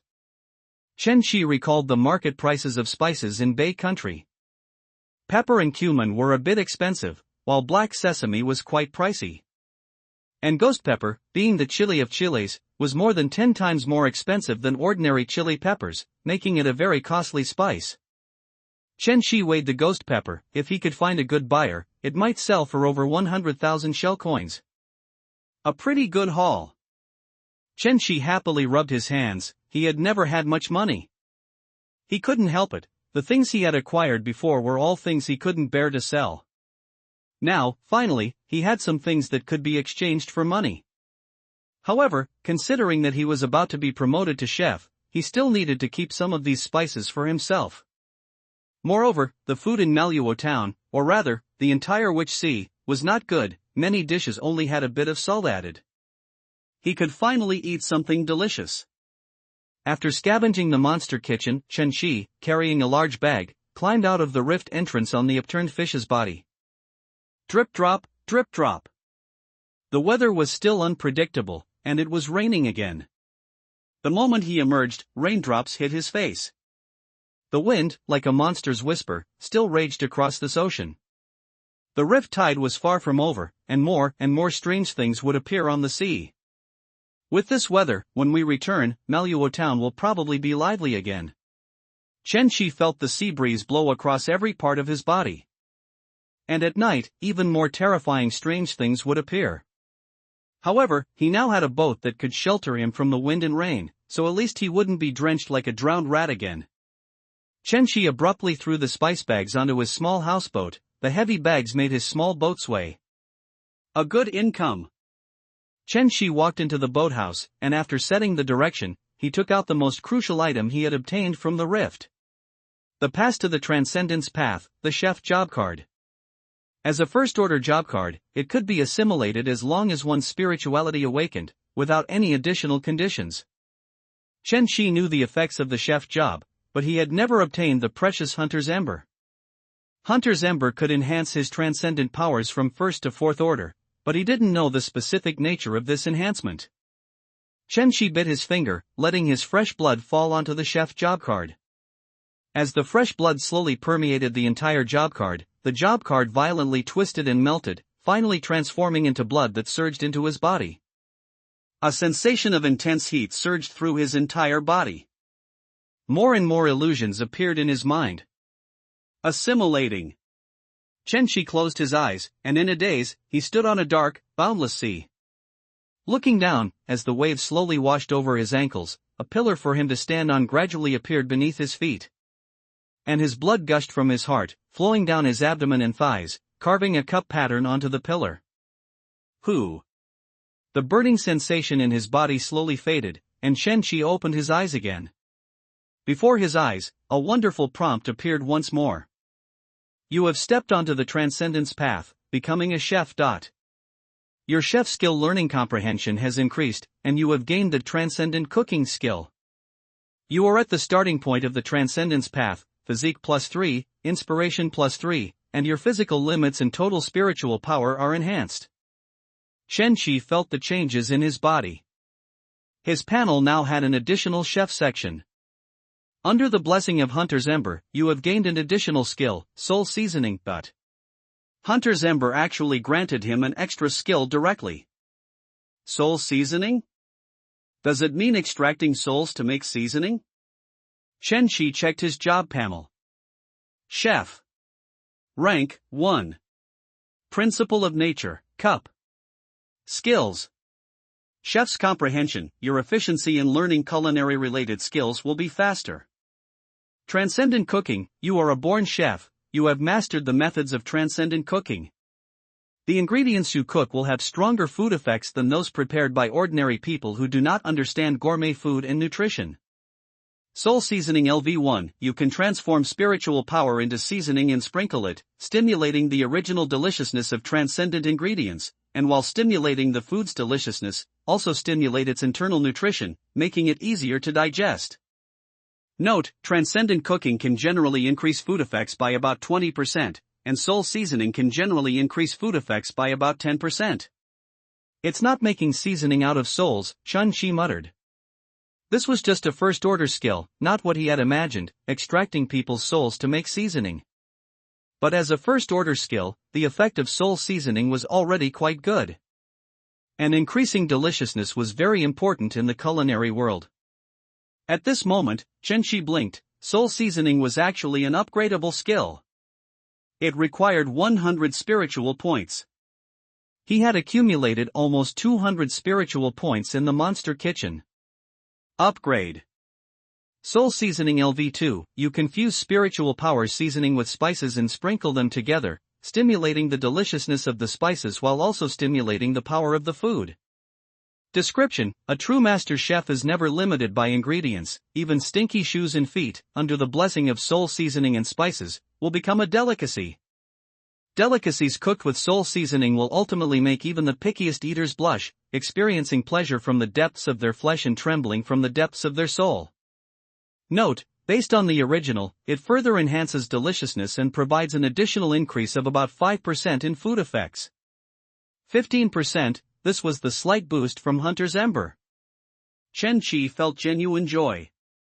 Nearly half of a chef's strength lay in the 20% food effect increase from transcendent cooking. And as an additional skill, soul seasoning could also provide a 15% increase, totaling 35%. This was already a considerable boost, equivalent to adding a small chef to the chef job. If paired with enough transcendent ingredients, his progress would definitely be like taking drugs. He could match the strenuous daily training of others just by eating. Next, Chen Qi looked at the second important part of the transcendent job quests. Cooking, you can gain spiritual points by cooking a delicious dish. Note, the number of spiritual points depends on the deliciousness of the dish you cook and refreshes daily. The chef's job quest was very simple, cooking. In New Sun, job quests were very important and the main source of spiritual points for many people. If completed well enough, the job could also receive special enhancements. For example, a chef's transcendent cooking could not be upgraded with spiritual points but rather through continuous cooking. And for high-order transcendent, job quests were also an important way to maintain rationality. Therefore, you might even see battle-hardened weapon masters selling silver scale breastplates, or powerful figures who could discern constellations and mysteries offering free fortune-telling on the streets. Wait. Chen Qi suddenly realized something. Soul seasoning could increase the deliciousness of food, and the key to the chef's quest was also the deliciousness of food. Didn't this mean that even if his cooking skills were terrible, he could still easily complete his daily quests? The bonus of Hunter's Ember to first-order jobs was even stronger than he had imagined. Even leather shoes can become delicious. What if the food was already delicious? Roast lamb leg, stir-fried beef, pan-fried small fish. Chen Shi looked at the refrigerator. He currently possessed a rare golden scalefish. He remembered the book describing the golden scalefish's flesh as delicate, smooth as silk, and melting in the mouth. If grilled, and then given a crispy, slightly charred skin. Chen Shi's mouth watered uncontrollably. His imagination had improved somewhat. Chen Shi looked at his boathouse. As a travel boat, it had a simple pot, but no fire-starting equipment, nor even basic seasonings like salt. Let's talk about it after returning. Chen Shi gently turned the helm, changing the boat's direction and speeding up, heading towards Manhwa town. Time passed bit by bit, and unknowingly, the sky was painted a warm orange-red by the day's afterglow. Chen Shi walked out of the boathouse. From this position, the lighthouse was already visible. Night was approaching, and on the huge lighthouse, the lighthouse keeper had already lit the lighthouse early, illuminating the way for the ships that were about to return. Chen Shi turned his head and looked to the left. Many fishing boats passed by him. Mentor and Mayor Manhwa had instructed that in recent days, everyone must return before the moon rose. After the rift tide arrived, night would be the time for monsters. Boom, boom, boom. The roar of a huge steam engine mixed with human clamor sounded in his right ear. Chen Shi turned his head and looked to the right. A massive steel creation slowly approached him. A huge steel steamboat was already on the same course as his small houseboat. The two boats sailed side by side, heading towards Manhwa town. A large ship. Chen Shi looked up at this behemoth. Compared to this giant ship, his small houseboat was like a shrimp. Some fresh cannonball scars could be seen on the hull, still emitting thick smoke. On the ship, fully armed hunters could be seen walking along the side. Each of them was well equipped, carrying heavy backpacks, clearly transcendent, specialized in exploring rifts. And at the very top of the ship, the shell flag fluttered in the sea breeze. It's a large merchant ship recognized by the Bay Country government. From its aura, there are also many powerful transcendent on board. Chen Shi identified the ship before him. On the Witch Sea, the combat power of merchant ships was not low. Sometimes, they were even stronger than the navy. But what was such a large-scale merchant ship, with so many fully armed hunters, doing in Manhwa town? Chen Shi pondered. Hey! Hey! Can you hear me? Just then, on the ship, a young, sunny man waved at him. Chen Shi looked at the young man who was calling him. The other party was wearing an expensive steam armor, carrying a golden-hilted greatsword on his back, and had flowing golden hair. A bit familiar. Chen Shi narrowed his eyes. The other party seemed to be a very famous person in Manhwa town. Mayor Manhwa's son, a cheerful and outgoing big boy, a first-order transcendent recruit, Xiao Manhwa. Almost everyone in town knew this young man. However, Chen Shi was not famous in Manhwa town. He was just a pitiful, helpless, and weak sea beast disease patient. Xiao Manhwa was often away, so he knew very little about Manhwa town and rarely interacted with his peers there. The other party probably didn't know him. What's wrong? Chen Shi asked. The other party seemed to have a lot to say. Xiao Manhwa looked at Chen Shi with interest. Are you from our Manhwa town? Sort of. Upon hearing the affirmative answer, Xiao Manhwa immediately showed an excited expression. Actually, I have some questions I want to ask you, and of course, it's not for free. How about this? I'll tell you what I saw about the flower witch at sea.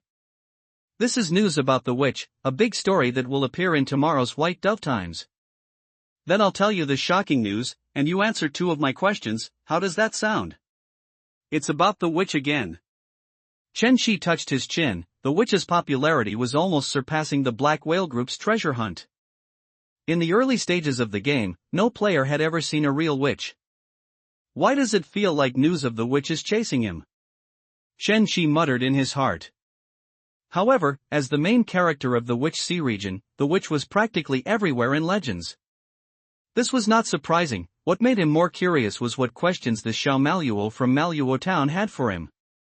Chen Shi thought for a while and replied. Okay, if the questions you ask aren't some kind of math problems or anything like that. Return an iron hand. Xiao Maluo raised an eyebrow provocatively, eager to share the astonishing news he'd witnessed today. The ship I was on was a large merchant vessel, specifically ordered by the authorities to come to our Maluo island for business. And during the voyage, we encountered something big. We saw a large cruise ship from the Golden Flower Bird Kingdom, spewing thick smoke. Can you believe it? That luxurious steel ship actually broke in half, discarded on the sea like a piece of tattered cloth. The Golden Flower Bird Kingdom's ship, as expected, was likely the place where the exotic girl, the flower witch, met her misfortune in the promotional video. Did you find anything? Chen Shi dragged his face, putting on a curious expression of "I don't know anything."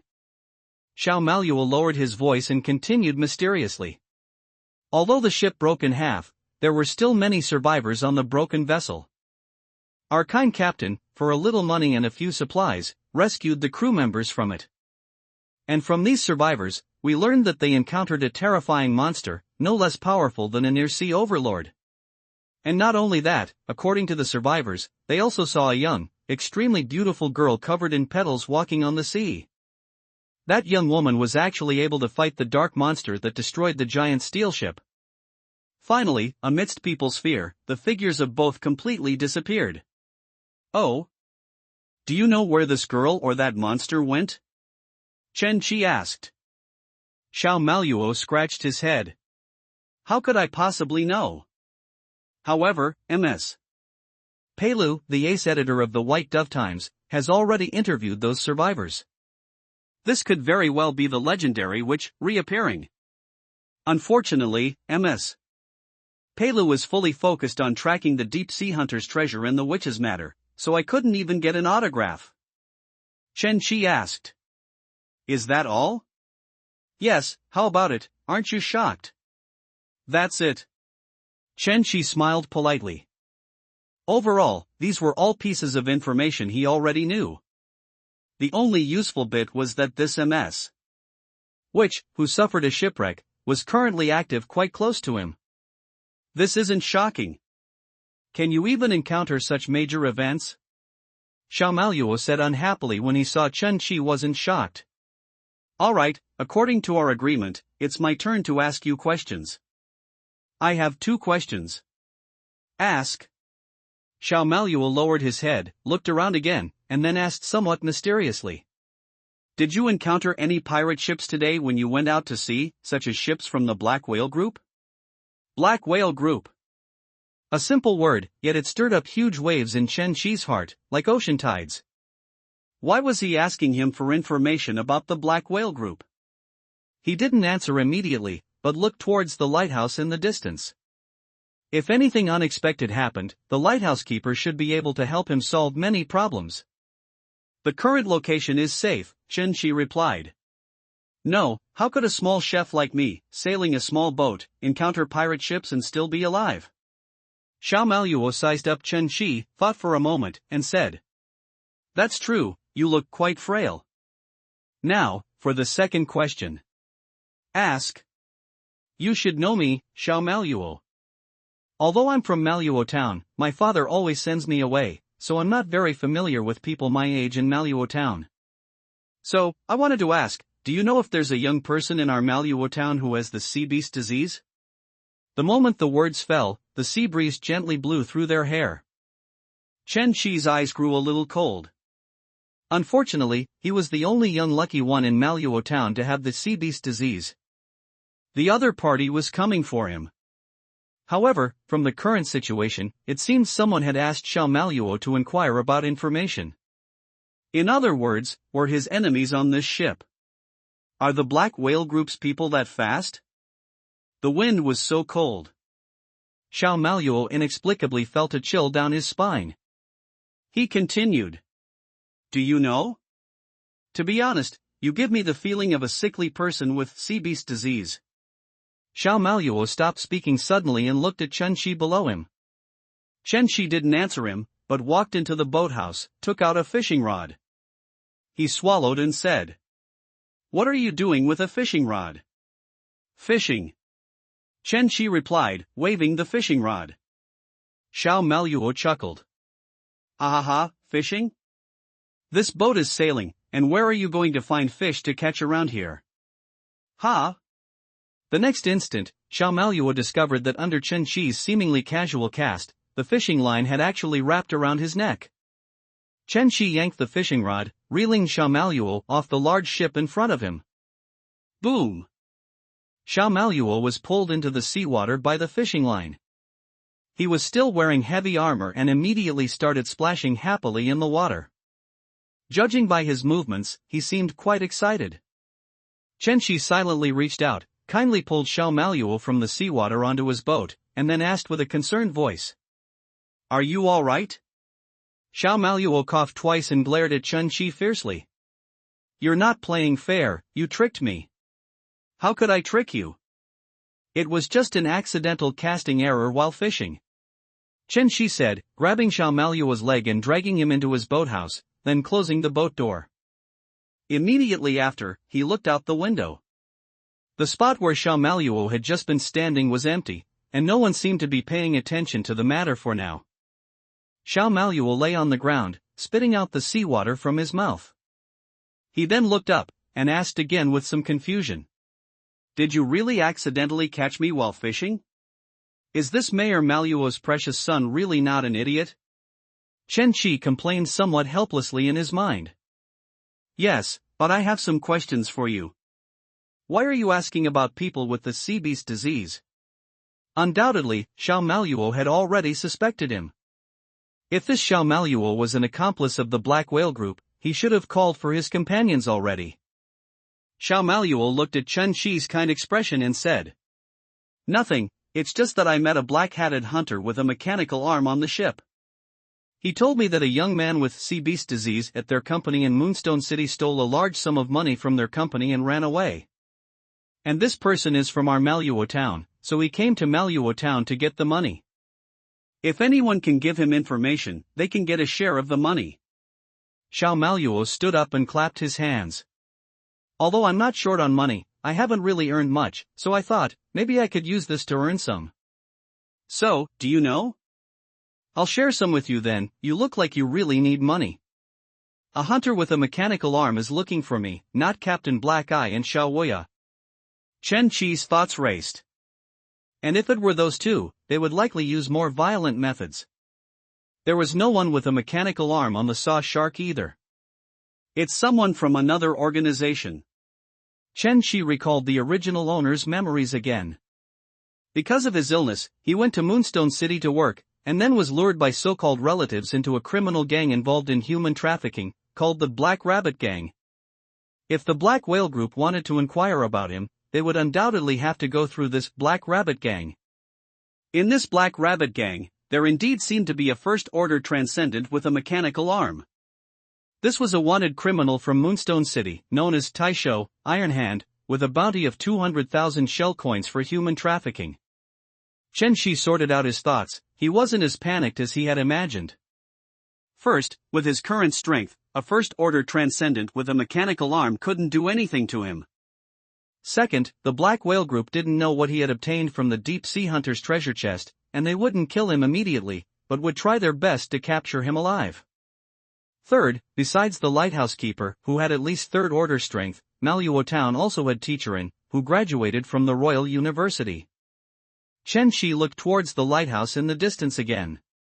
Throughout the Moonstone Islands, there were many transcendent who hated pirates. If the Saw Shark appeared in this sea area, even if it turned around and fled immediately, it might not make it back alive. Chen Qi looked at Xiao Maluo and asked, Do you know where the mechanical arm hunter you mentioned went? Is he still on that ship? In his memory, that mechanical arm hunter was a criminal with a bounty of 200,000 shell coins. He could completely get rid of the other party by reporting him. Xiao Maluo said. He jumped ship early when the ship slowed down. Jumped ship? Chen Qi was stunned. Xiao Maluo said. Yes, because when large ships approach the lighthouse, they need to display their flag, so the ship stopped for a while, and he jumped ship then. We stopped for quite some time. Now, he's probably already on Maluo Island, and if he finds that money thief himself, we probably won't get any money. Indeed. Chen Shi looked at Xiao Maluo. The other party still didn't seem to suspect him. He seemed to understand why the other party couldn't even pass the simplest first round of exams. At this moment, Xiao Maluo's eyes flashed. He suddenly realized that the aura of the person in front of him seemed to be that of a transcendent. Xiao Maluo immediately became excited and quickened his pace, saying, "Judging by your aura, you're also a transcendent. I came back this time to go to the rift, a rift called Monster Kitchen, but right now, I've only arranged for 3 people. That rift is quite dangerous. Although it's E-class, I have a premonition that it might be D-class, so I want to gather 5 people. With my keen eye, I noticed that your fishing rod technique is quite skilled. In short, the more people the better. Are you interested in joining us?" Chen Shi didn't know what to say for a moment. "Sorry, I already soloed that rift. The cooldown for the Monster Kitchen rift is at least 3 days. Next time for sure." After a few perfunctory words, Chen Shi walked out of the boathouse with Xiao Maluo. His small boat, along with the huge merchant ship and many fishing boats, slowly entered the dock. Just like returning home from work or school, returning to port is always a reassuring moment. On the dock, people waited anxiously, looking forward to the return of their family members. "You old man, you're finally back. It rained again today, I thought you drowned. You're back? What, you caught a shark? Ha ha ha. Brother, how was it, didn't catch any fish? It's okay, come have a drink with me first." Under the lingering glow of daylight, the scene in front of them appeared especially warm. And in the distance, Chen Shi saw Mayor Maluo Enin. The two of them were handling various miscellaneous affairs of Maluo town. En, who was standing and handling documents, stopped her movements. She smelled a familiar scent. The sea breeze gently blew, she raised her head, smiled, and waved at Chen Shi. "Welcome back. New era." The small boat slowly docked.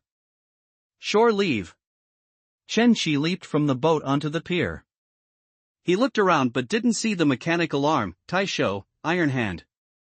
However, being in a crowd, Tai Shou, Iron Hand's likelihood of acting was low. Mayor Maluo, hearing In's voice, also looked up curiously towards Chen Shi. He was very curious about what Chen Shi had been doing out at sea. And behind Chen Shi was his good-for-nothing son, Xiao Maluo. Mayor Maluo's blood immediately boiled. He had a lot of things he wanted to scold his son about. But the words caught in his throat, and he swallowed them back, turning into a simple four-word phrase. "You're back." Mayor Maluo exchanged a few pleasantries with his son, then his gaze carefully swept over Chen Shi. There were no serious injuries on him. And put away her work documents and walked over. "Welcome back, Chi.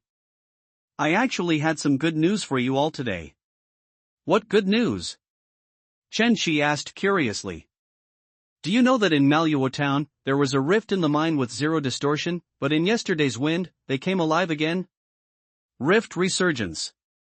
A rift tide will cause some rifts with 0% distortion to resurface and become challengeable instances. The mine rift in Maluo town should also be an E-class rift, but there are differences even among E-class rifts. The mine rift should spawn some skeleton monsters. Having an additional rift where spiritual power fields can be farmed isn't a bad thing."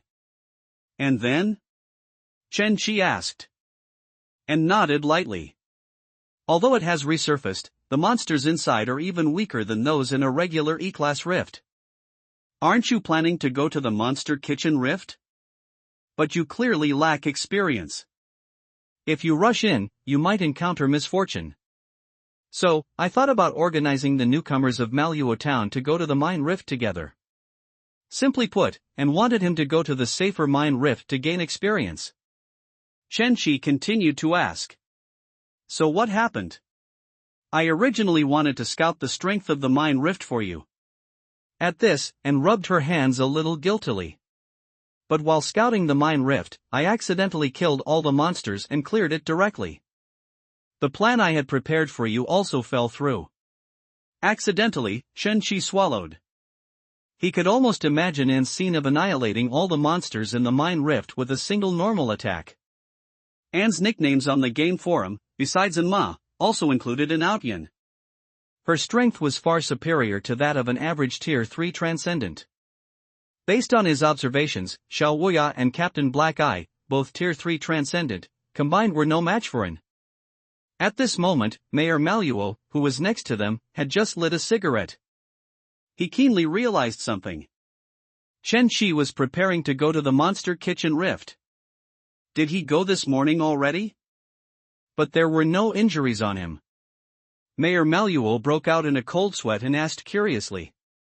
Wait, Shi, the place you went out to see today, it wasn't the Monster Kitchen, was it?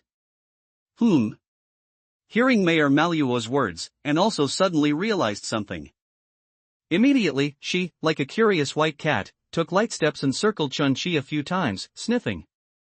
It's blood, monster blood.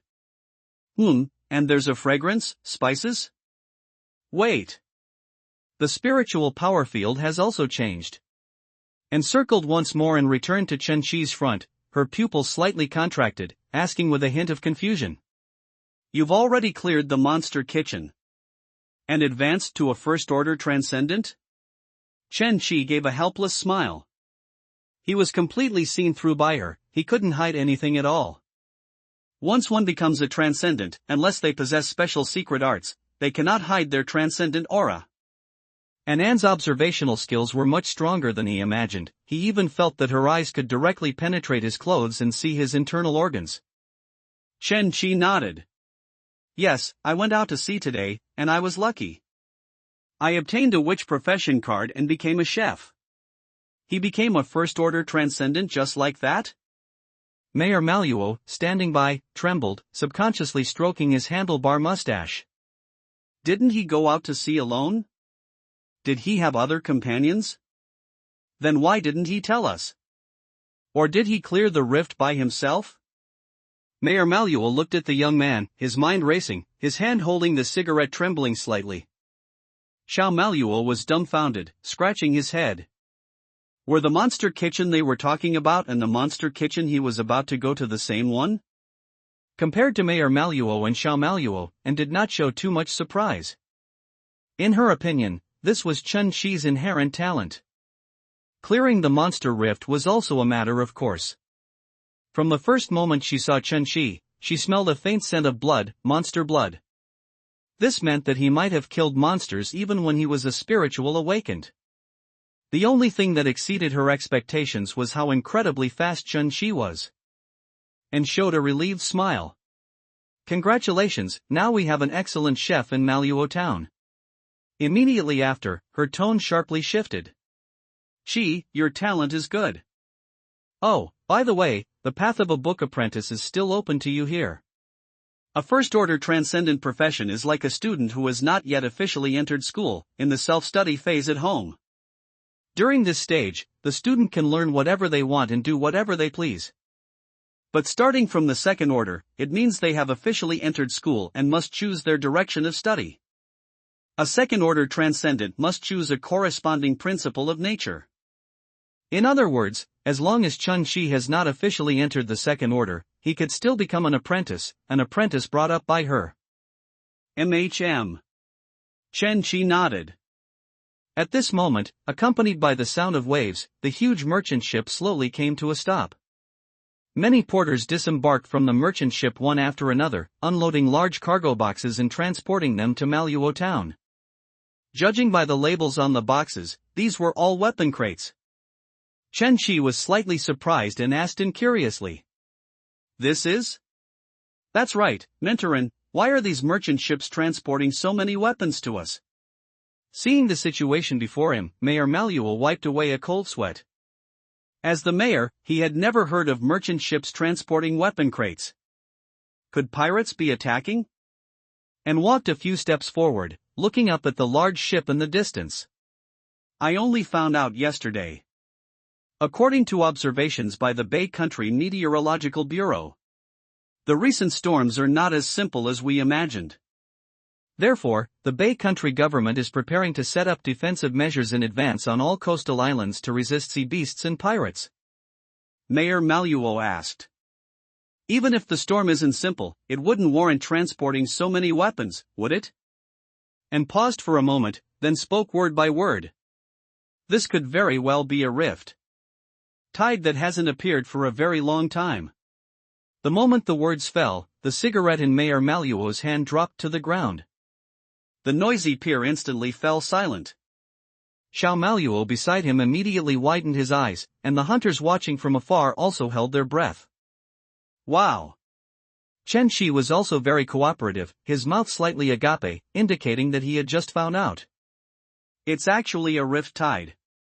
Mayor Maluo murmured. Hundreds of years ago, a rift tide almost destroyed all coastal towns, and the witch profession card was born from it. And the rift tide that lasted for 10 days 100 years ago not only led to a sea war but also gave birth to monsters of the deep sea hunter level. Its subsequent impact even created the 4 arrogant emperors of the Great Sea today. Every rift tide will give birth to a legend. If the rift tide comes, wouldn't our entire Moonstone Islands? Mayor Maluo lowered his head. His age and experience prevented him from imagining the scene after the rift tide descended. No one could predict what would happen after the tide arrived. And walked forward, her gaze continuously extending into the distance, all the way to the horizon at the end of the sea. Yes, a rift tide capable of sweeping across the entire Witch Sea. Of course, this is just a preliminary prediction, and the Meteorological Bureau has not yet given a definitive result. This rift tide may not be as turbulent as the one 70 years ago. As she spoke, the sea breeze carried the whispers of the distant dark world, blowing fiercely. But no matter the outcome. And stood on the pier, spreading her arms. Everyone, a new era belonging to our Witch Sea is about to begin. The person hiding under the bed. And turned around, smiling. The rift tide is a once-in-a-lifetime opportunity for us apprentices who have just stepped onto the path of transcendent. Once the news is confirmed, maybe even those old folks in Bay Country, guarding their family fortunes, will come to our countryside to snatch food. If we can survive the tide, perhaps we can also go and see the pinnacle of transcendent power. After An finished speaking, her hopeful gaze fell on Chen Qi. For ordinary people to become high-level transcendent, the most basic requirement is a high-level profession card. And high-level profession cards are only produced in high-level rifts. As a student of Bay Country Royal University, she deeply understood how precious those high-level rifts were to the old folks in the capital of Bay Country. Even with unprecedented effort, she still didn't even have the qualification to enter a high-level rift. But the rift tide, while bringing disaster, will also bring new rifts. Of course, these unknown new rifts will also be more dangerous than those controlled rifts. These disasters are also opportunities. Chen Shi also looked at the distant sea. And was right, but she didn't say everything. It's not just people from the Bay Country mainland who will come to the Witch Sea to cause trouble and snatch food. According to game data, the rift tide in the Witch Sea will be more turbulent than all previous tides in history. Besides the Bay Country mainland, the neighboring Golden Flower Bird Kingdom, the White Tower Federation, and even the distant Black Blood Empire will all come to the Witch Sea to get a piece of the action. As they talked, a captain wearing a captain's hat came down from the ship's ladder on the merchant ship, took off his hat, and bowed, interrupting them.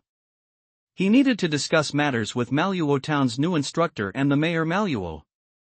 And Teacher An, as an important person in charge of Maluo Town, still had things to deal with. I need to go take care of some things first. And took a few steps forward, then suddenly remembered something, swallowing a mouthful of water. All right, Chi, you're a chef now, aren't you? I'll give you some good stuff later. Good stuff? Chen Shi crossed his arms and tilted his head in confusion. More stuff? He had to admit, just as the player ranking said, Teacher An was a very responsible new instructor. After Teacher An and Mayor Maluo left. At this moment, Xiao Maluo, who had been by his side, finally let out a long breath. Phew! He patted Chen Shi's shoulder and said, Wow, brother, you're actually a chef. I've hardly ever seen transcendent chefs. I heard your cooking is so delicious it makes clothes explode. Treat me to a meal sometime. Chen Shi looked at Xiao Maluo speechlessly. Then, Xiao Maluo looked around and whispered again. How about it? They're gone. Brother, let's go together to find that money-stealing thief with the sea beast disease, and then tell that mechanical armor hunter the news and make a huge profit. I remember that person was quite rich. Are you still thinking about your money? Chen Shi's eyes became wary.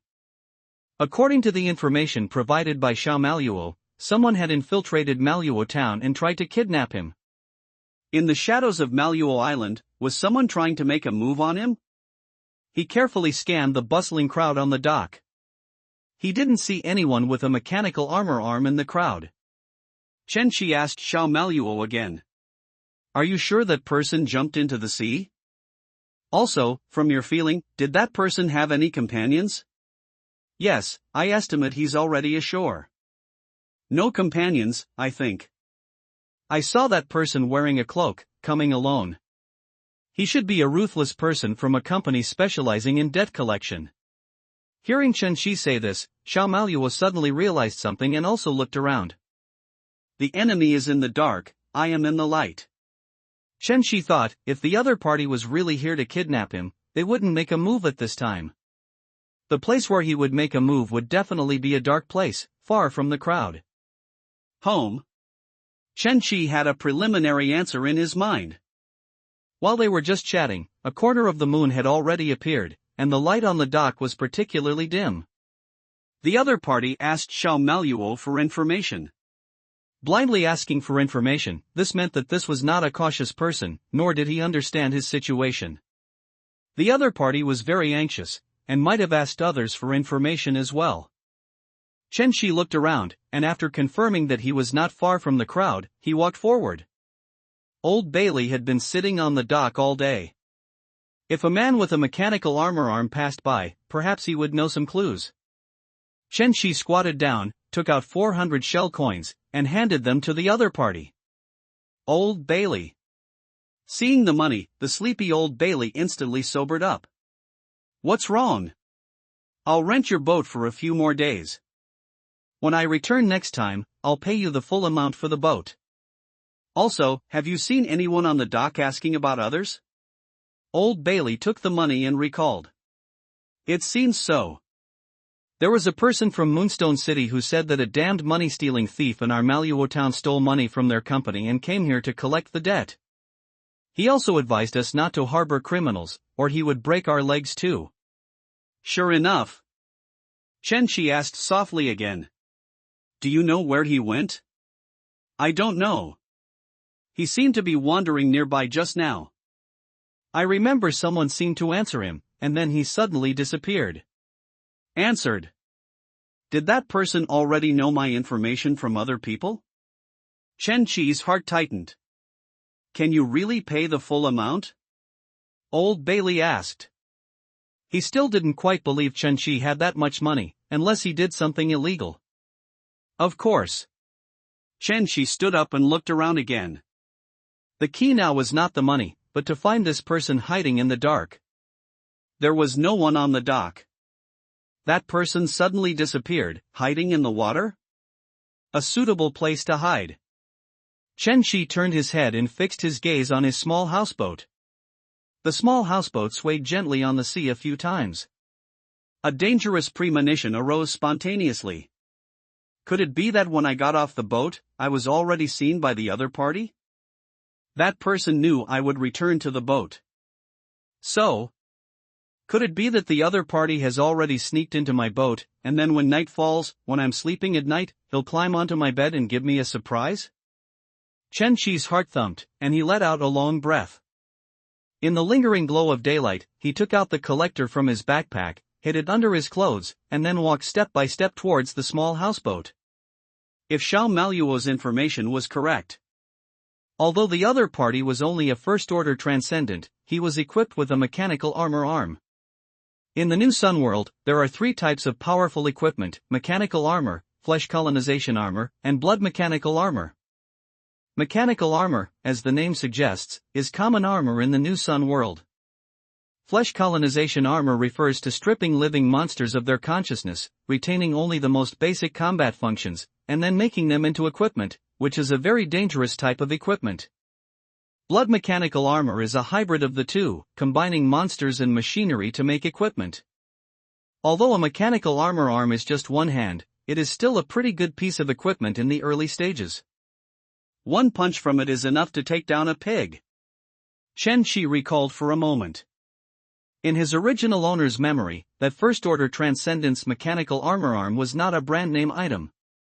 Tap, tap, tap. Unknowingly, Chen Shi had already walked to his small houseboat. He was stepping out with his left foot, ready to jump onto the boat. Xie. Just then, a female voice came from behind him. Calling me at this time. Chen Shi broke out in a cold sweat, took a few steps back, confirmed there was no danger, turned around, and whispered. What's wrong, Teacherin? It was none other than Teacherin who called him. At this moment, she was holding 2 bags of things and walking over happily. One bag contained ingredients like potatoes and beef, and the other was a brand new set of cooking utensils. She walked over, blinked her blue eyes, and handed the 2 bags to Chen Shi. You should need to complete your daily tasks today, right? Coincidentally, I met a chef on the merchant ship and conveniently asked them for some ingredients, just for you to use. Ah. Chen Shi was surprised. Although ingredients and cooking utensils were not valuable items, her actions still gave him an indescribable feeling. A strange feeling of being a kept man. He once again deeply realized why she had the title of Manhwa on the new instructor ranking list. Okay, thank you, Teacherin. Chen Shi took the ingredients and cooking utensils, turned around, and carefully walked towards the small houseboat. And at the moment he turned around and looked at Chen Shi's back, a smile curving at the corner of her mouth, revealing an expression of a plan successfully executed. Plan complete. On the surface, she gave him vegetables, wanting to help him, but this was only her first layer. In reality, all the vegetables she gave Chen Shi were things she loved to eat. The food in Manhwa town is really too bad. And touched her rumbling stomach. His father's cooking really didn't suit her taste, and he loved to cook fish, and she didn't like fish. And the other party chose to become a transcendent chef, so he should have some skills. In the capital, her friends had treated her to delicacies made by transcendent chefs, which were simply delicious among delicious. Although Chen Shi had just become a chef, and felt that his cooking should be better than others in Manhwa town. Her real purpose was to freeload meals under the guise of work and guidance. If he really cooked well, she could enjoy delicious food every day from now on. This was Anne's second layer of thought. And touched the corner of her mouth, she couldn't help but drool a little, ungracefully. Chen Shi suddenly jumped onto the small houseboat and looked inside through the crack in the boathouse door. Although the light was dim, he saw a faint figure under his dilapidated bed in the boathouse. Moreover, he could smell some sweat that wasn't his. There really was someone. At this moment, scene after scene flashed through Chen Shi's mind. He was almost certain that the person under the bed was Tai Shou, Iron Hand, the gang member who had lured him to the Black Rabbit gang, swindled him out of all his hard-earned money, and was in league with human traffickers. Tai Shou, Iron Hand, was a greedy and bold brute. Because he was good in the water, he once used that mechanical armor arm to drag a pair of siblings from the gang who tried to escape into the sea and drown them alive. Therefore, he had 2 terrifying titles, Water Ghost and Tai Shou, Iron Hand. Such a ruthless person was a demonic existence to many young people. But now, in terms of strength, Tai Shou, Iron Hand, might not be his opponent. Wait. Chen Shi suddenly realized something. Why did Teacherin call him just now? Was it really to help him, or for a simple reason like wanting to freeload a meal? No. Teacherin's observational skills were extraordinary. She might have noticed that person secretly getting on his boat long ago. Calling him just now was actually to warn him. Chen Shi thought of the third layer, turned his head, and looked at Teacherin. What terrifying observational skills! Alas! Why did he turn his head? Did he understand? Was her intention to freeload meals discovered? Anne's face blushed, she turned her head, smiled awkwardly, then looked up again, revealing an expectant gaze. She could already imagine the aroma of Chen Shi's cooking. This gaze. Is she telling me to deal with it myself? Chen Shi shook his head, responding to the other party with his eyes. No matter what, he had to go and take care of this person who had trespassed into his home. Windfall from heaven. Inside the cluttered boathouse, a bronze-skinned man held his breath, hiding himself under the dim bed. His nickname was Taisho, Iron Hand, an ambitious gang member. However, yesterday he encountered an opportunity. A distinguished guest had arrived at the Black Rabbit Gang, where he stayed. The leader of the Black Whale group saw Shark, the esteemed Captain Black Eye. Captain Black Eye was inquiring about a young man with sea beast disease, claiming that the person had stolen their belongings. To find information, he rounded up everyone in the Black Rabbit Gang related to that sea beast disease patient, except for the higher-ups, and whipped and interrogated them severely. His words were harsh, his actions agitated, completely unlike a pirate captain, treating the Black Rabbit Gang members as mere tools for venting his anger. Meanwhile, the ship Dr. Xiaowuya at his side had a faint, unsettling smile, giving off a strange sense of terror. But their Black Rabbit Gang was a gang that sold people, not one that kidnapped people for ransom. Who cared where those low-born slaves came from? Therefore, the Black Rabbit Gang's higher-ups and Captain Black Eye discussed for most of the day, ultimately only concluding that the person was from the archipelago. With the navy active, storms raging, and sea monsters swarming like schools of fish, they could only plan for the long term. However, their questioning had overlooked one person, and that was him, Taisho, Iron Hand, the ruthless man of the Black Rabbit Gang. He was different. He had interacted with Chun-Chi and had accidentally learned that Chun-Chi might be from Manhwa town. From Captain Black Eye's tone, that person must have stolen something very valuable from Captain Black Eye. Thus, Taisho, Iron Hand, had a bold idea. If he could find that item before Captain Black Eye, he would surely rise to prominence, marry several wives, and reach the pinnacle of his life. This was crucial information known only to him. This was his chance, a once-in-a-lifetime opportunity. Inside the cluttered boathouse, Taisho, Iron Hand, lay quietly under the bed, as still as a corpse. When he had just come ashore, he had cautiously lurked in the water nearby and seen the sea beast disease patient, seen Chun-Chi. Now, with too many eyes around, it wasn't a good time to act. When night fell, that would be his hunting time. Taisho, Iron Hand, chuckled to himself, already imagining emerging slowly from under the bed at night, then suddenly delivering a powerful slap to wake the other person, scaring him into tears. Bang! It was the sound of the boat door opening. He's back. Taisho, Iron Hand, held his breath.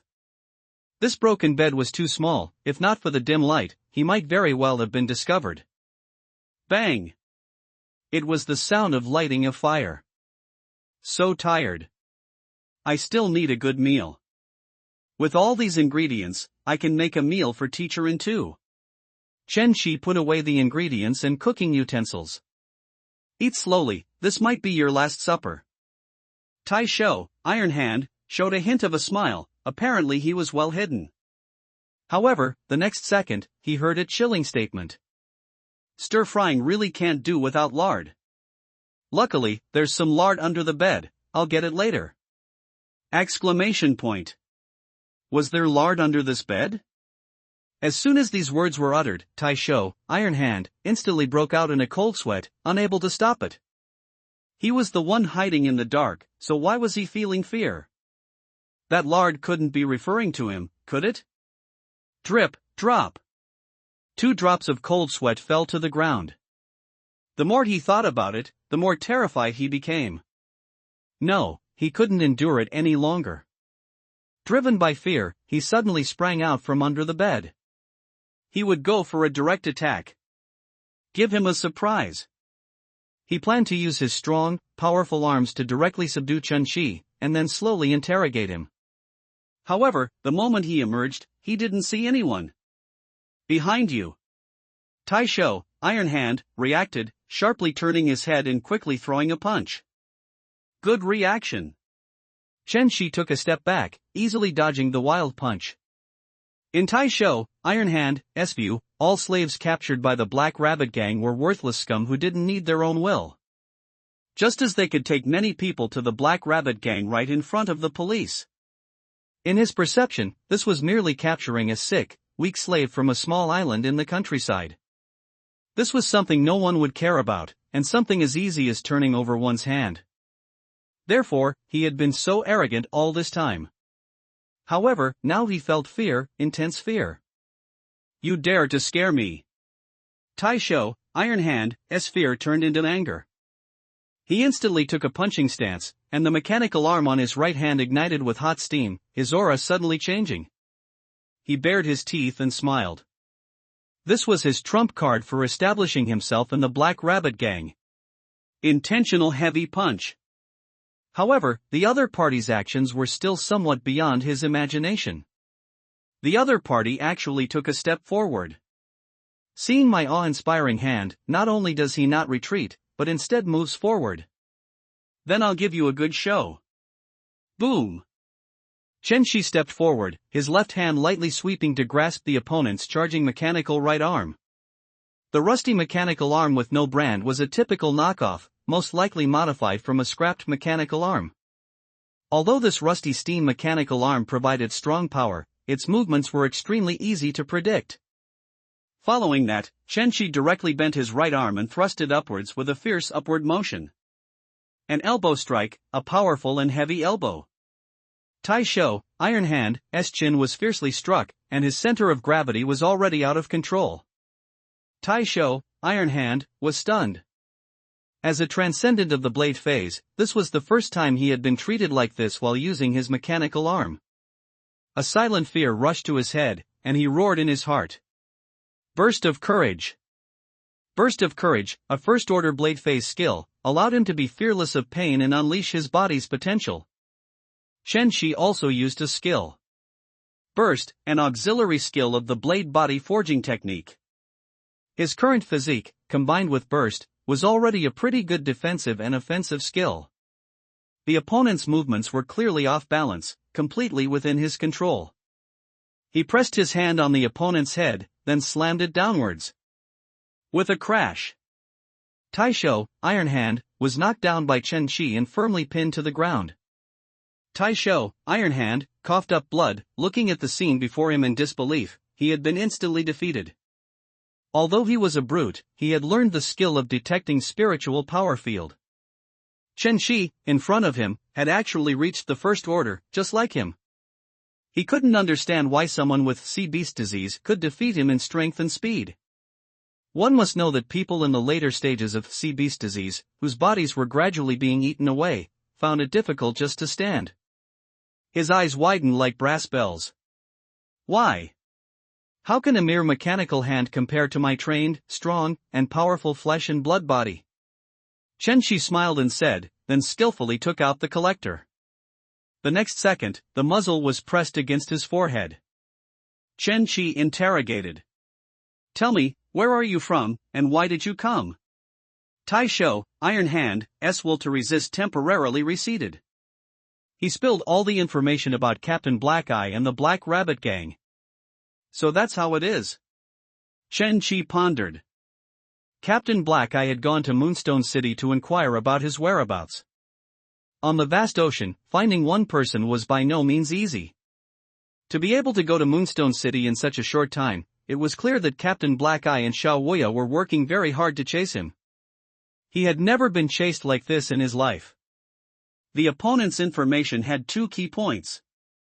First, from the current situation, Captain Blackeye had not shared his news with the Black Whale Group, but had kept it within their Saw Shark.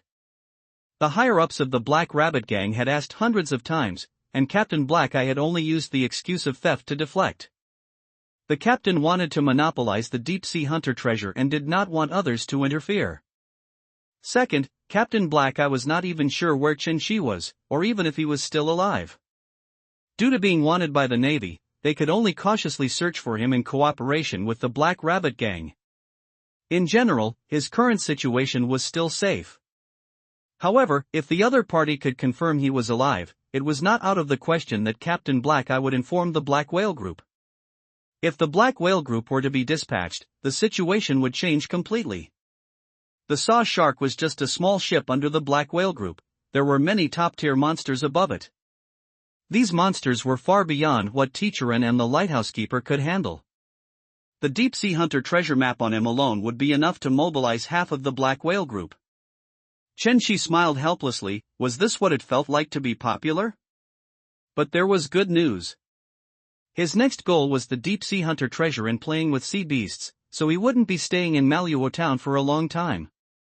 Through deep sea affinity, he could get many rare ingredients from the sea beasts. He was about to go out and enjoy himself.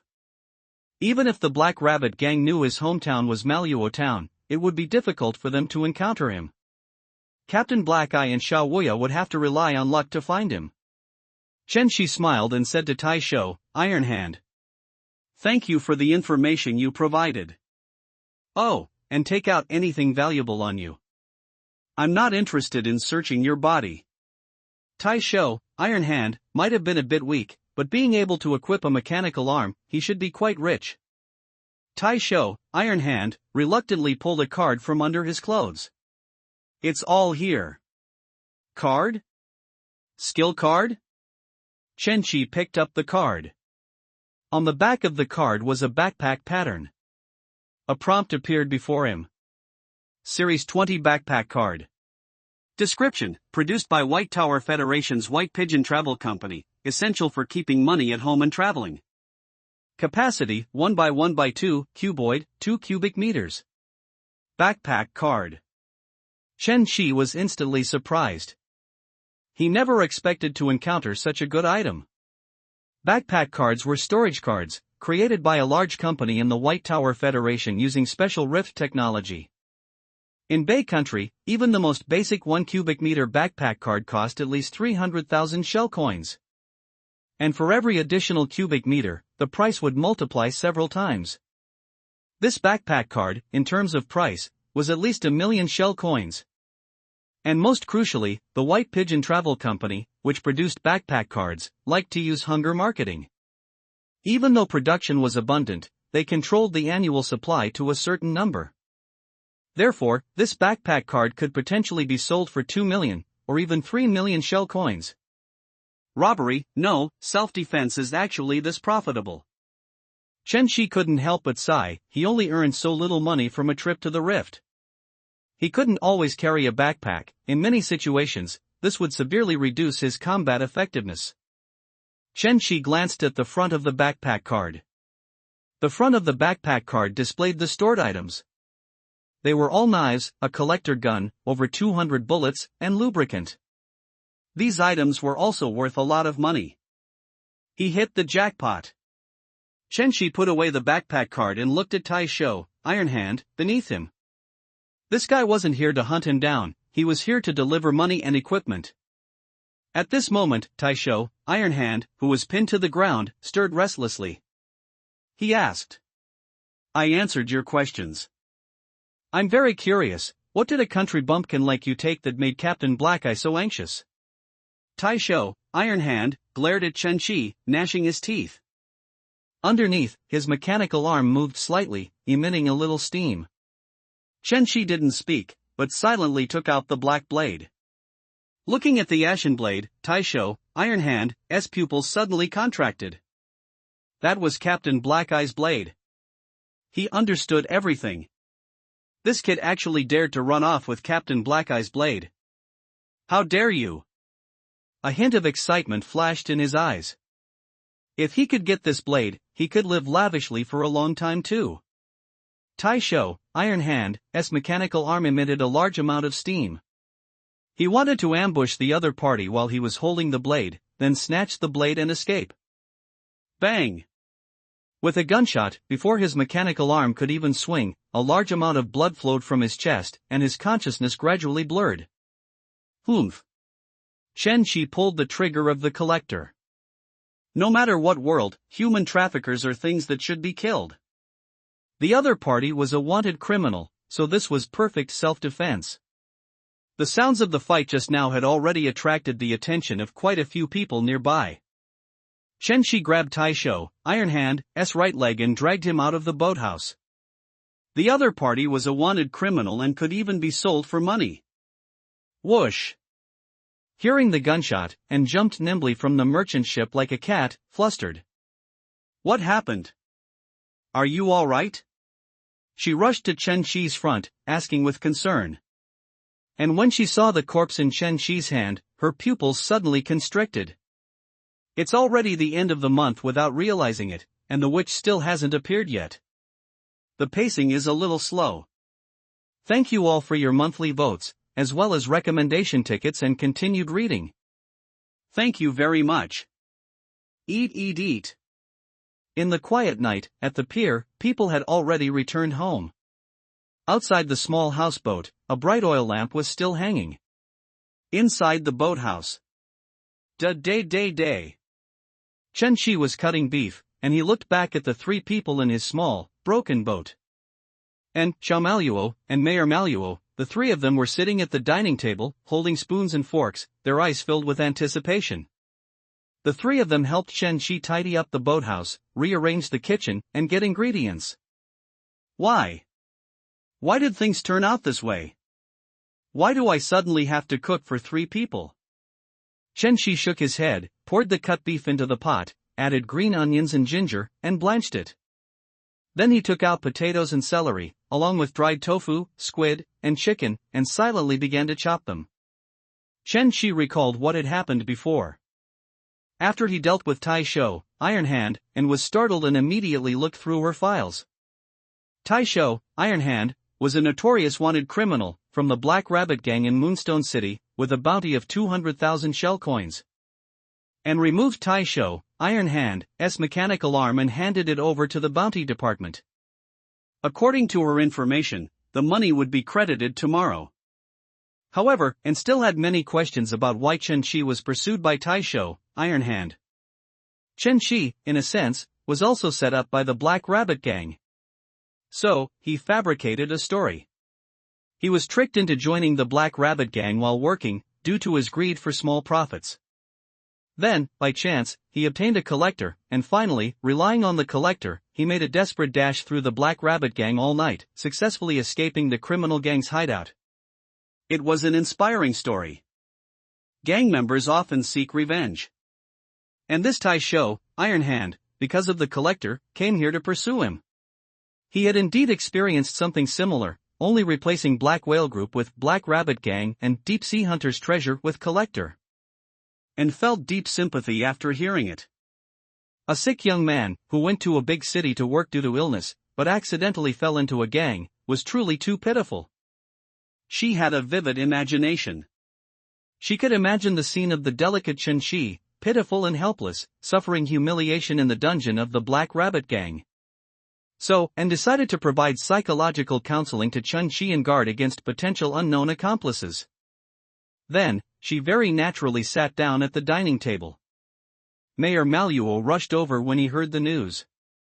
He was shocked to hear that Chen Shi had taken down a wanted criminal. Although he had guessed that Chen Shi must have done something big during his time away from Maluo town. But he never expected that Chen Shi could actually take down a Blade Phase gang member. However, considering Chen Shi had a gun, he reluctantly accepted it. 200,000 shell coins was not a small sum. At the same time, Chen Shi also became a first-order transcendent today. This boy is terrifyingly powerful, he will surely achieve great things in the future. So, he brought 4 bottles of wine, deciding to celebrate. Then, he also very naturally sat down at the dining table. Xiao Maluo suddenly understood when he heard about Tai Shou, Iron Hand's death. So, Chen Shi was a ruthless person from a gang. This was the gang conflict reported in the newspapers. He recalled his previous casual attitude towards the other party and his disrespectful tone, and he was immediately filled with fear, trembling all over. But fear was fear, he still had to freeload a meal, the other party couldn't possibly cook him, right? So, using the excuse of being hungry, he also very naturally sat down at the dining table. The small, broken boat inexplicably bore a weight beyond its size, with 3 guests. Chen Shi looked back again at the expectant eyes of the 3 guests. The chef profession seemed to be more popular than he had imagined. However, although he was a chef, this was his first time cooking in another world. The pressure is immense. Chen Shi wiped the sweat from his forehead. He didn't know if the people living along the coast of this other world would be used to his cooking. Chen Shi glanced at the ingredients. Although they were from another world, they were all common ingredients and seasonings found on Earth. Beef, potatoes, celery, tofu, and a fish and chicken, and 2 squid. Not much seafood, I hope it doesn't turn out too bad. Chen-Shi put the chopped vegetables aside and began to cook. The chef profession increased his learning speed for cooking knowledge and improved his cooking skills. Potatoes and beef would be made into delicious and simple beef stew with potatoes. Chen-Shi heated the wok with oil, added green onions and ginger, then added the bean paste commonly used in Manhwa town, and stir-fried them together until fragrant. Then, he added the chopped beef to the pot and stir-fried it. While Chen-Shi was cooking, and sniffed and said to Chen-Shi, "By the way, did you notice something was wrong before entering the boathouse?" And suddenly remembered that Chen-Shi had looked back at her before entering the boathouse. Thinking about it now, she suddenly realized that Chen-Shi's gaze didn't seem to be inviting her to eat. His gaze had another meaning. Chen-Shi nodded. And shook her head and said seriously, "This is too dangerous. You should have told me first. If I had handled a first-order transcendent, it would have been much better, and you wouldn't have had to worry." Chen-Shi stir-fried the beef. Indeed, and was right, asking her to deal with Tai Shou, Iron Hand, was also an option. After all, with Ant's strength, a simple fireball spell would be enough to instantly kill Tai Shou, Iron Hand. Maybe it would also instantly destroy his boat. But there were many dangers in this world, and if he even cowered in the face of a first-order transcendent whose intelligence and location he knew, then the road ahead would be even more difficult. Of course, the main reason was that he wanted the bounty. Also, he initially thought and had noticed. And ate a peanut, preparing to say a few more words. Chen-Shi thought for a moment, then directly stopped her with a question. "By the way, do you guys eat spicy food? I got a little bit of ghost pepper at Monster Kitchen. Chili. This was a rare seasoning. And had stayed in the imperial capital and loved spicy food. And swallowed, then nodded. Yes. Once it reached a certain heat, Chen-Shi added the seasonings and potatoes to the pot. Start cooking. For beef to be delicious, it needed to be stewed for quite some time. Next, Chen-Shi went outside the boat and began to process the other ingredients. Squid and chicken would be grilled. Chen-Shi got a grill on the pier, preparing to make grilled chicken and grilled squid. After a busy period. Beef stew with potatoes, grilled squid, and grilled chicken, the 3 dishes were almost done. There were still celery with tofu and pan-fried fish, 2 dishes left to make.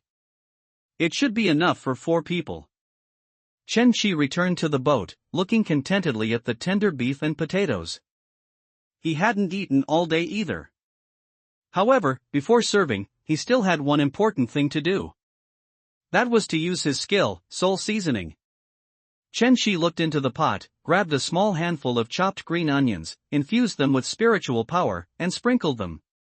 The moment the soul seasoning and green onions landed on the food, the aroma of the beef stew with potatoes was further intensified, emitting a delicious fragrance. With the soul seasoning, this fragrant, rich beef stew with potatoes was successfully completed. A prompt also appeared before his eyes. Successfully cooked beef stew with potatoes, gained 80 spirituality points. Chen-Shi's lips curved upward, and he smiled happily. It's me, after all. 80 spirituality points. This was a considerably high number.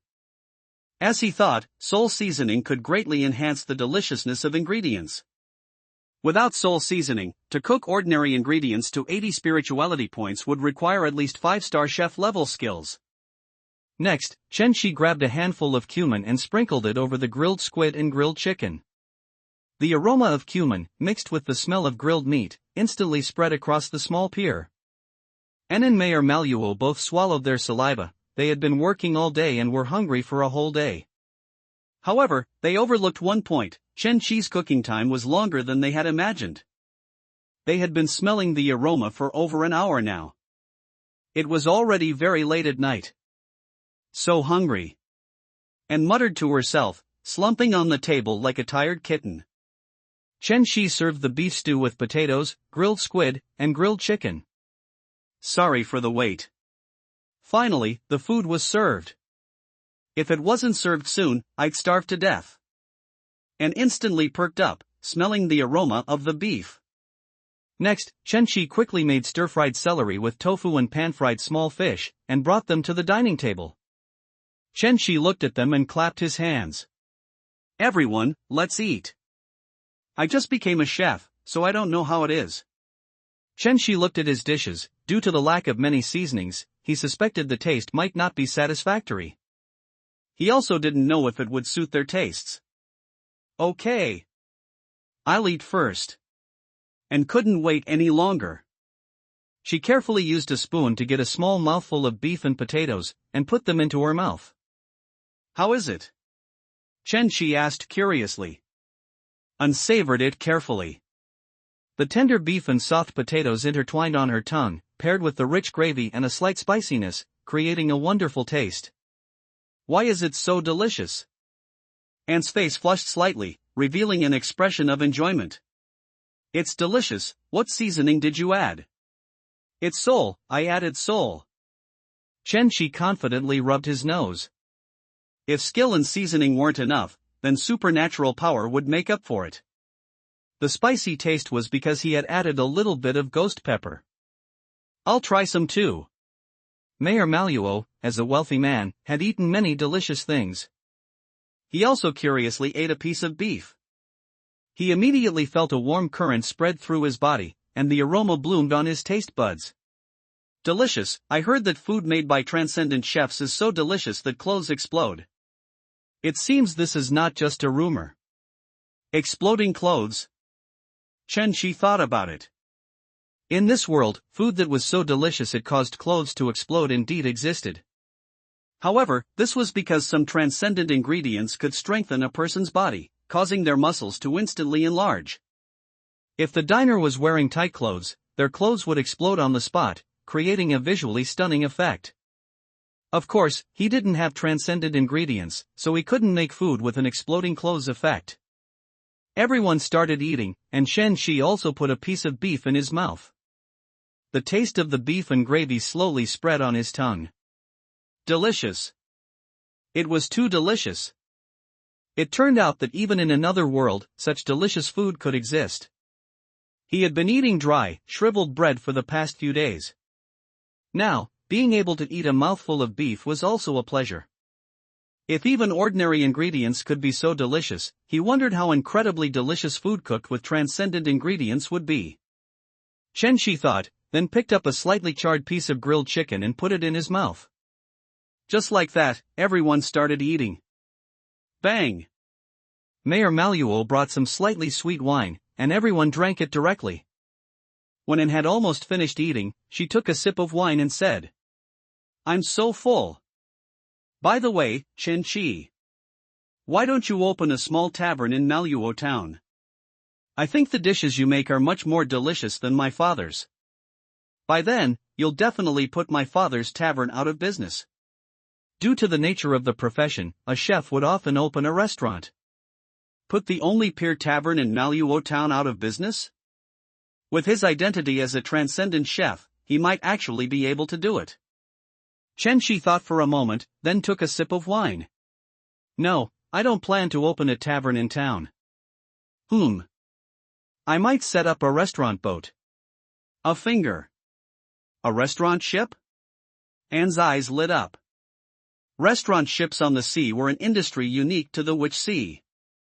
Some rifts would appear in remote parts of the ocean, attracting countless long-distance travelers.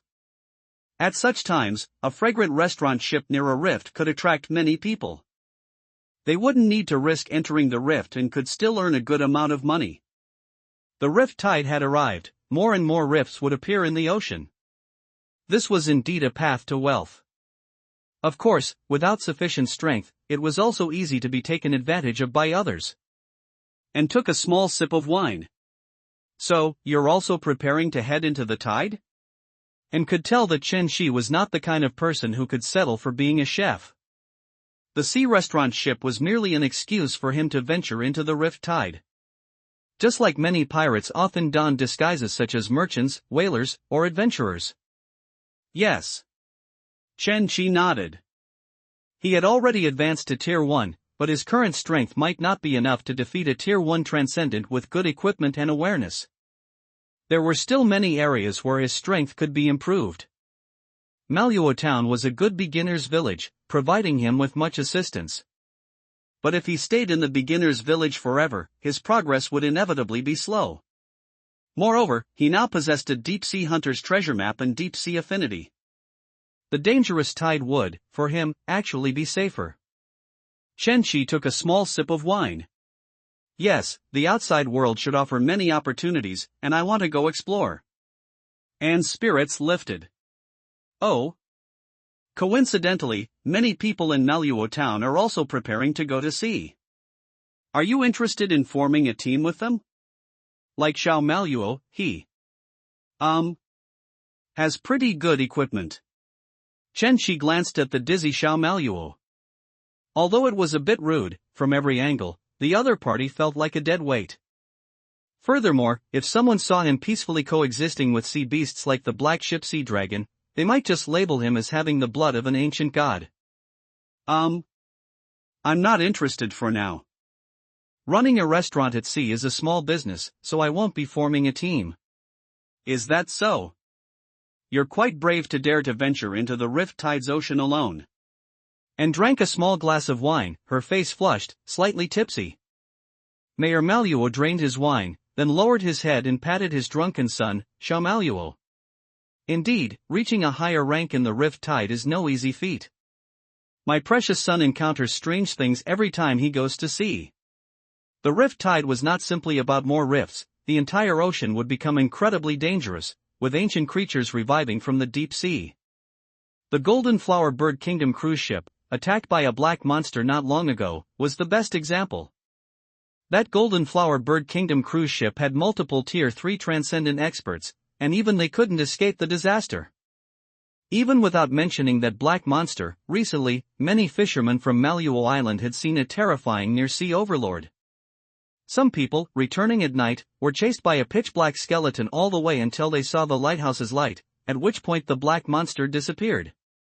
Because of their fear of these monsters, many fishermen had already started moving away. Mayor Manhwa finished his last skewer of grilled squid and checked the time. Since it was already this late, he still hadn't returned home. He immediately broke into a cold sweat, his hand holding the wine trembling slightly. Thank you, that was a delicious dinner. It's late, and my wife is waiting for me at home. As the head of the family, I need to go back early. The nights haven't been peaceful lately, and she'll be scared if I'm not there. Mayor Manhwa hurriedly carried his drunken son on his back and left the ship. Anne's face was flushed, but she said nothing, quietly watching Chen-Chi. Then, she leaned on the table, raised her flushed face, and suddenly said, To be honest, Chi, though I don't know why, I feel that compared to being a chef, perhaps you're more suited to be a hunter. Although Anne was the daughter of a tavern owner, her alcohol tolerance didn't seem to be very good. Is that so? Chen-Chi took a small sip of wine. How could a chef not be a hunter?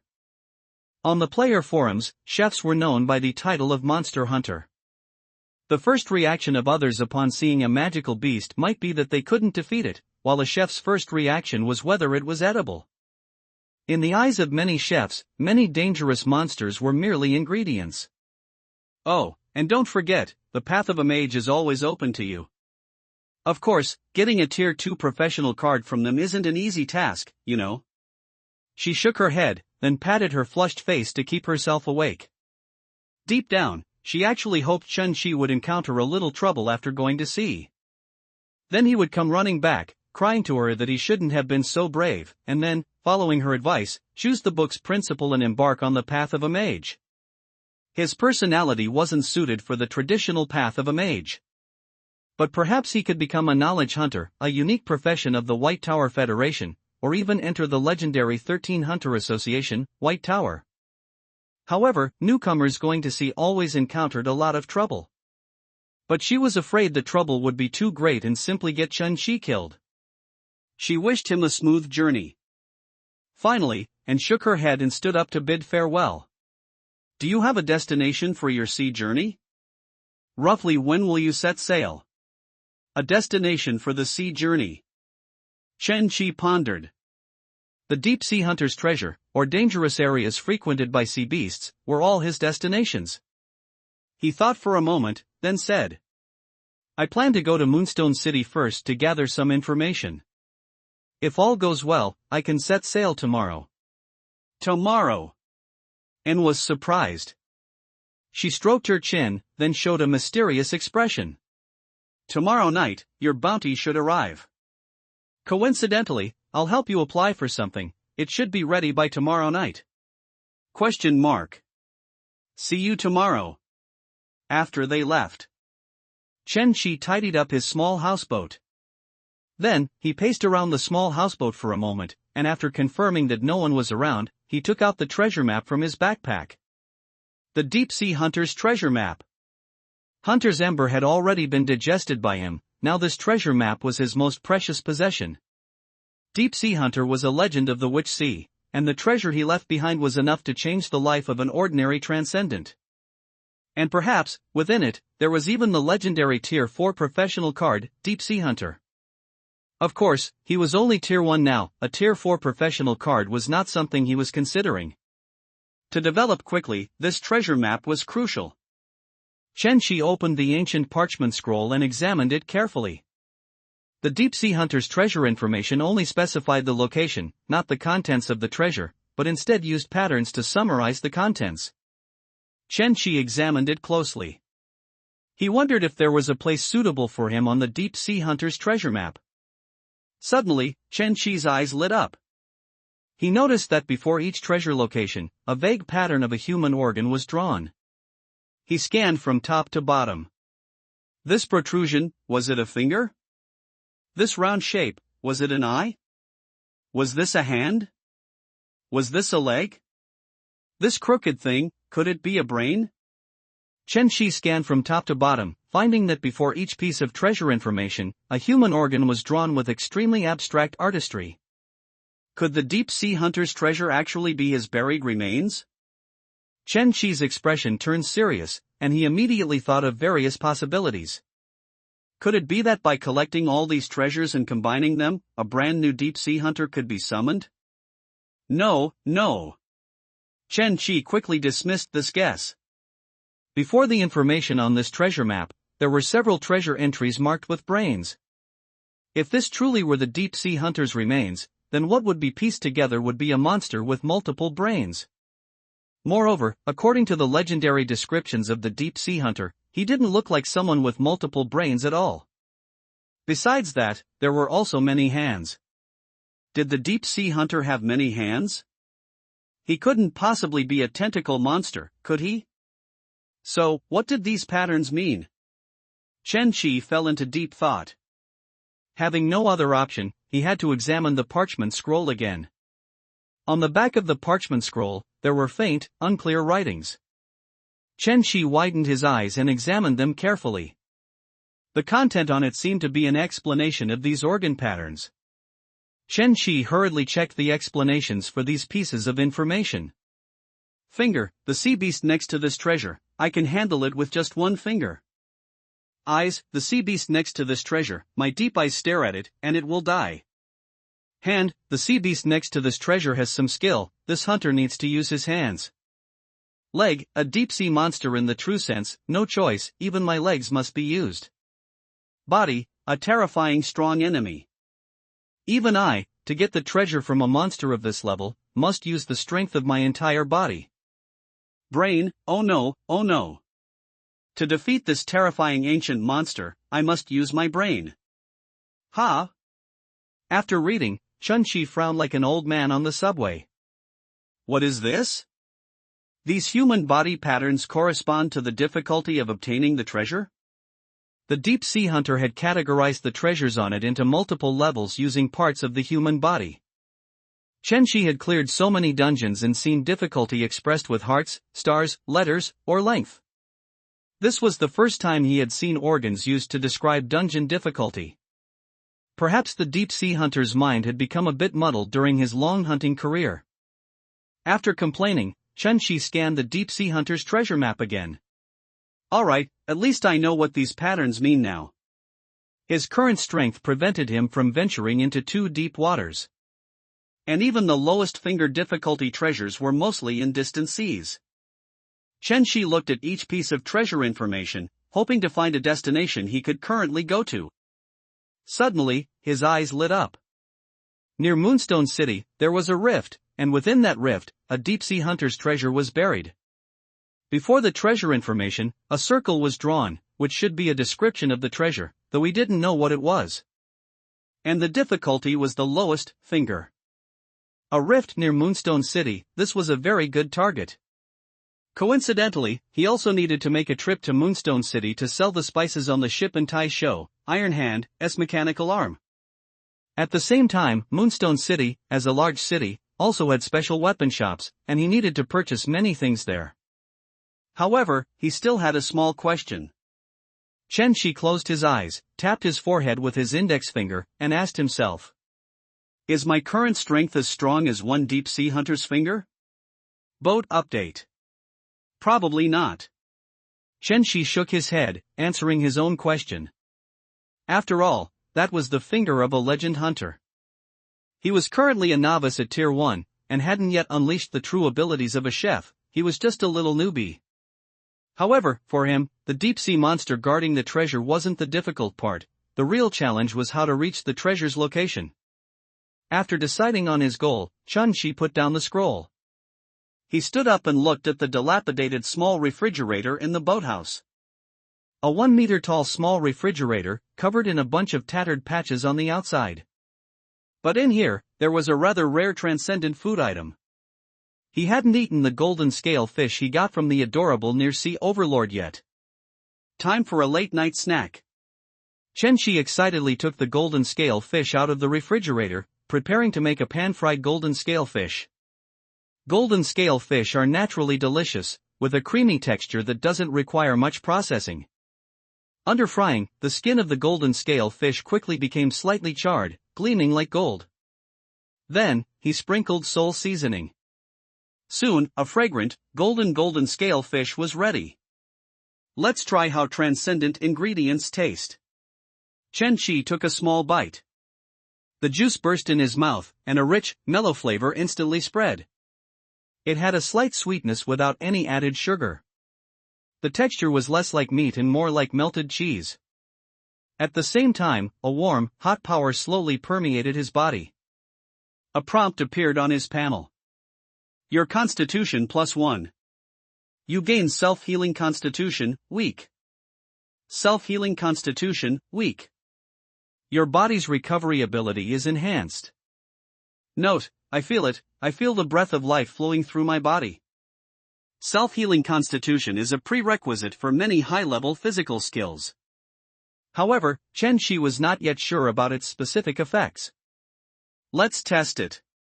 After a moment of hesitation, Chen Shi picked up a kitchen knife nearby and lightly cut his own hand. At this moment, with the enhancement of self-healing constitution, he could clearly feel the minor wound on the back of his hand continuously healing. It would only take a little over an hour for this minor injury to be completely healed. Many severe injuries that would normally require months of recovery would only take 2 or 3 days with a healing constitution. Not bad, not bad. Chen Shi clapped his hands and checked his panel. Constitution, 17, Strength, 15, Inspiration, 38, Agility, 19. Compared to his initial sickly state, he had made significant improvements after getting proper nutrition. All his attributes were not low, a very balanced panel. In the new sun setting, as constitution gets higher and higher, the improvement from many items becomes smaller and smaller. As a rare item, golden scale fish would normally increase an ordinary person's constitution by 2 to 3 points. However, because his constitution was already relatively high, it only increased by 1 point. Chen Shi stretched his limbs, his body still had enormous potential. Just like exercising on Earth, after food is digested, exercise is still needed to fully unleash his potential.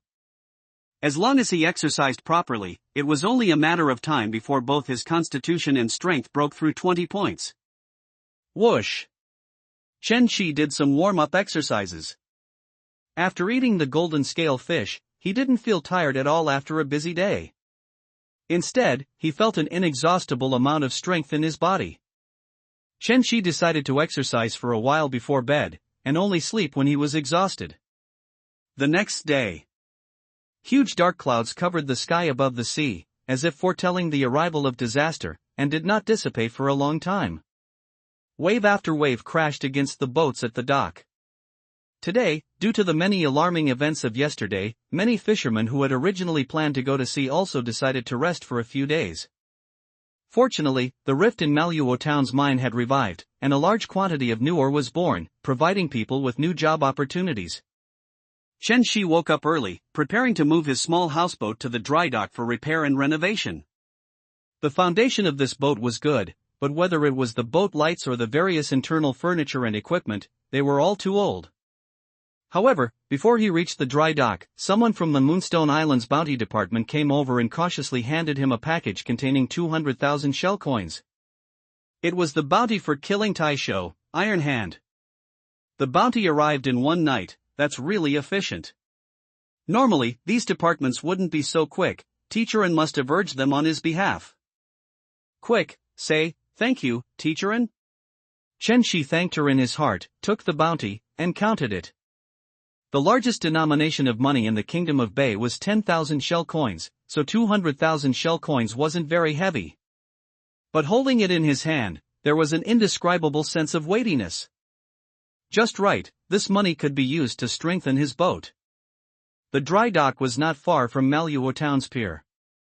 Chen Shi steered his small houseboat into the dock and said to the female ship repairer with dreadlocks, "Give me the best boat light, replace the propeller with a new one, and also, check if the engine can be repaired. If there are any good new arrivals, feel free to recommend them." With money, he could be a little more generous. "No problem," the old ship repairer answered boldly. She eagerly came aboard the small houseboat, but the first glance at the engine made her frown. "Things from the rift, I'm just a Tier 1 mechanic apprentice, I can't fix it, but I can help you dust it off and add some lubricant." Hammer aspect symbolizes elements such as machinery, creation, craftsmanship, and steel. Besides presiding over Bei country also presides over Hammer. Within Bei country, there are many large companies and a large number of man-made wonders. There are even many steam cities. However, in remote coastal areas like Moonstone City, the presence of these large companies is not very strong. Indeed, high-end steam hand goods couldn't be repaired here, Chen Shi thought for a moment. "Alright, please also help me check if this boat has any other minor problems." In Chen Shi's impression, the only ship repairer in Manhwa town had good craftsmanship, and the prices were not expensive. Clang clang. The ship repairer started working.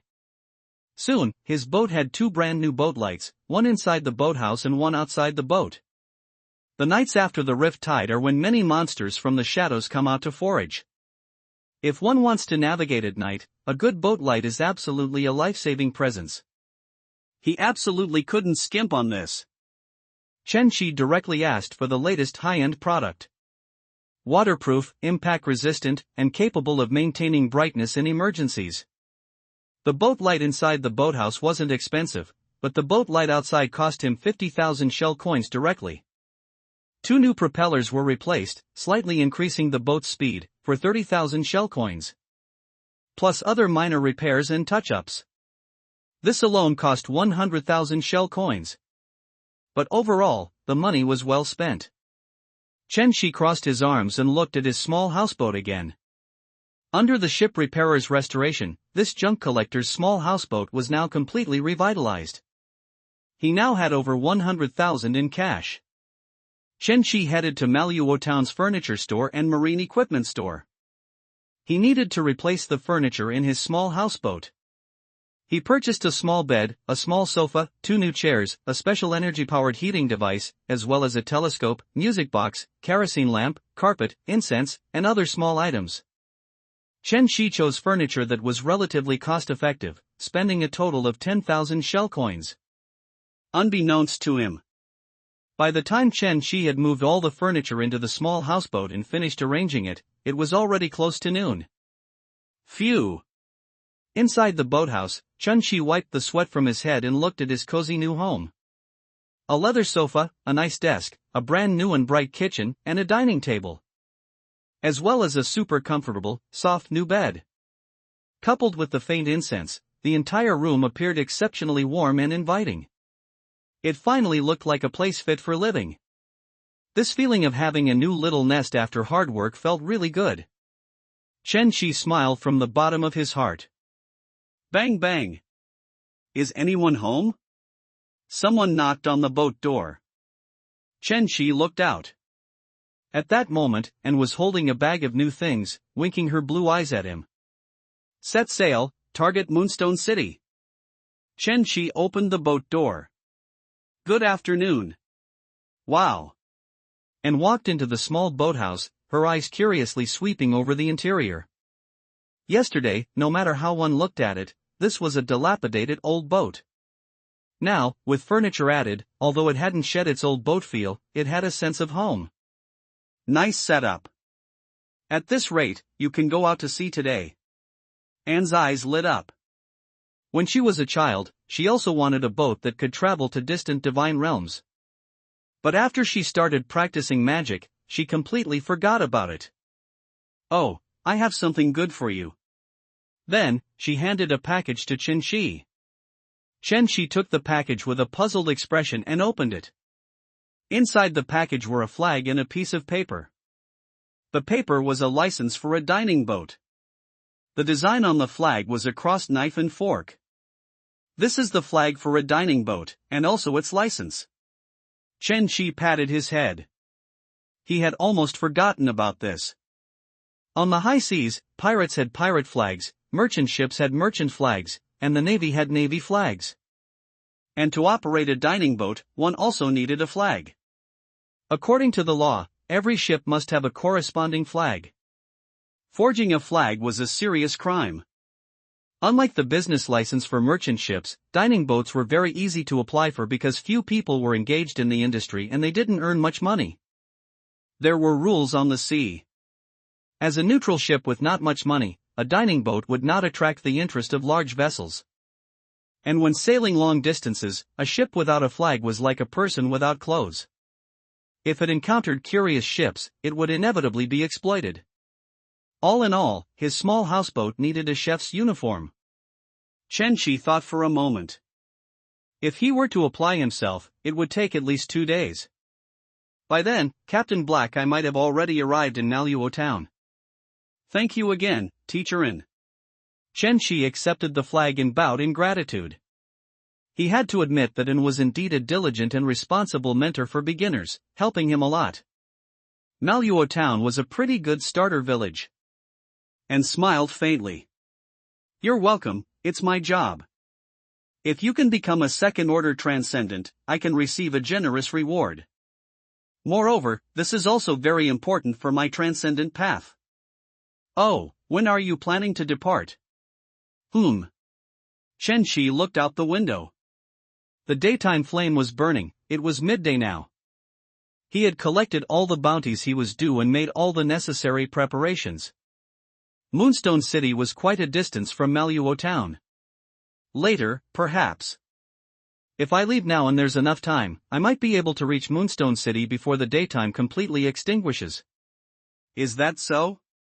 And walked to the boat window and looked out at the sea. Now, the sea was covered by the heavy shadow of the sky, appearing particularly terrifying. She had originally wanted to advise Chen Shi to choose good weather for going out to sea. But after thinking about it, no one knew how long this weather would last. According to the Meteorological Bureau information she received, the weather in the Witch Sea would only get worse day by day. And coughed twice, her expression serious, and couldn't help but add a few words. Oh, when you go out to sea, you must pay attention to the following matters. First, never get close to large ships, whether pirate ships or official ships. They don't like any ships approaching. Second, it's best to reach shore before nightfall. If the ship is still sailing at night, be sure to pay attention to the boat lights. Also, if you encounter fog, you must also turn on the boat lights. And if you encounter a sea beast, suddenly stopped. These were all summaries of fishermen's centuries of living experience, and many dangers could be avoided through experience. But sea beasts were different. Most sea beasts could only be driven away by force. However, Chen Shi was sailing alone and did not have the strength to contend with large sea beasts. For monsters of the near-sea overlord level, if his ship saw one, he could only pray for the best. What do I do if I encounter a sea beast? Chen Shi asked with a look of horror. Anne's eyes darkened. Pray that you won't encounter a sea beast on your voyage. I understand. Chen Shi silently prayed in his heart. He hoped that the more sea beasts, the better. It would be best if they could all be like the near-sea overlord, sensible enough to proactively offer him good things. However, most sea beasts probably didn't have a brain as smart as the near-sea overlord. Although the near-sea overlord had wise, big eyes, like a husky, on the sea, it was already considered a quite intelligent creature. After finished her instructions, she left the small houseboat and went to the merchant ship docked by the shore to discuss the establishment of defense facilities for Manhwa town with Mayor Manhwa and the merchant ship captain. Chen Shi placed the dining boat's flag and also left the small houseboat. He had many places where he needed money. Old Bailey's boat couldn't be bought in full yet. Chen Shi walked up to Old Bailey and squatted down. I still have some goods unsold. Here are 20,000 shell coins for now. The next time I... No problem. Old Bailey immediately said. After the Tai Show, Iron Hand incident, Old Bailey no longer had any doubts about Chen Shi's money-making ability. He had previously thought that Chen Shi was being played by a rich woman from Moonstone City, but he hadn't expected it to be related to a gang. Although he still felt that Chen Shi going out to sea alone was a very dangerous thing, he kept it to himself, not daring to say it out loud. But if Chen Shi could return successfully, he could earn at least 1 million. Then, thank you very much. Old Bailey smiled and took the money. No, I should be thanking you for buying my junk boat. With this money, I can prepare to move to Moonstone City earlier and get a new outfit so my daughter won't mock me. After discussing the boat purchase, Chen Shi went to the market again, bought some ingredients, and then returned to his small houseboat. This voyage might be longer than he imagined. Immediately after, he started the boat's engine. Rumble. The engine started, and the brand new propeller began to turn. At this moment, Anne and Mayor Manhwa, who were still on the merchant ship discussing Manhwa town's defensive works, heard the engine sound. The two of them approached the side of the ship, originally intending to wish Chen Shi a safe return with a full bounty.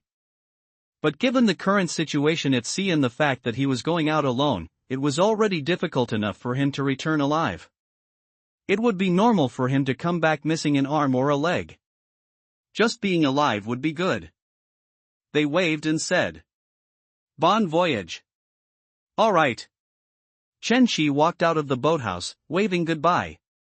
The small houseboat departed from the dock, heading towards the vast sea.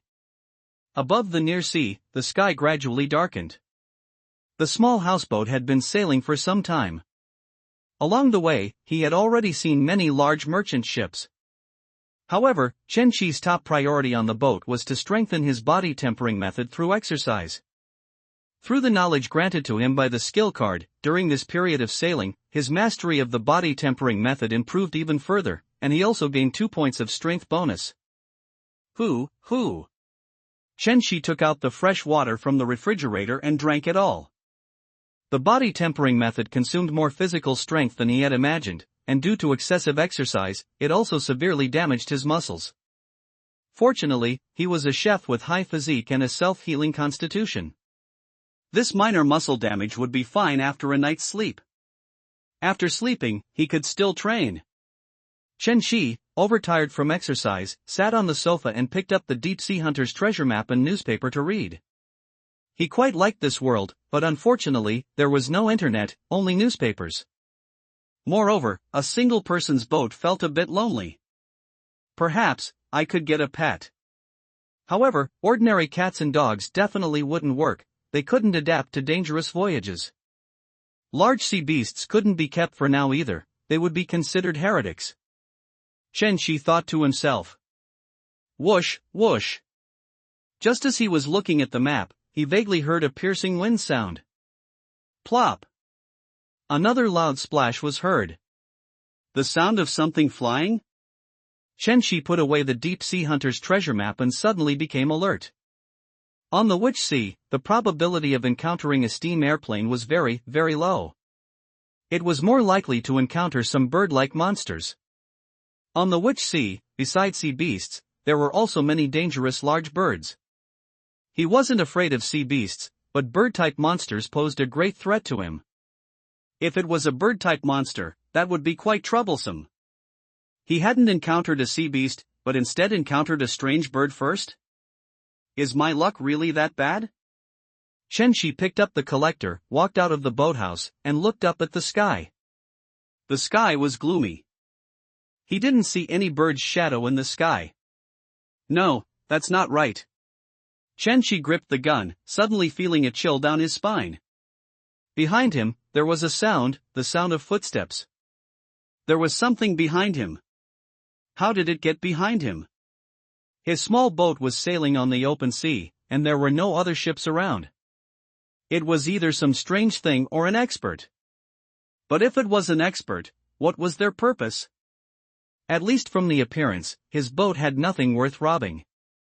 For a moment, Shenxi couldn't figure out what the presence behind him was. The next instant, a hand rested on his shoulder.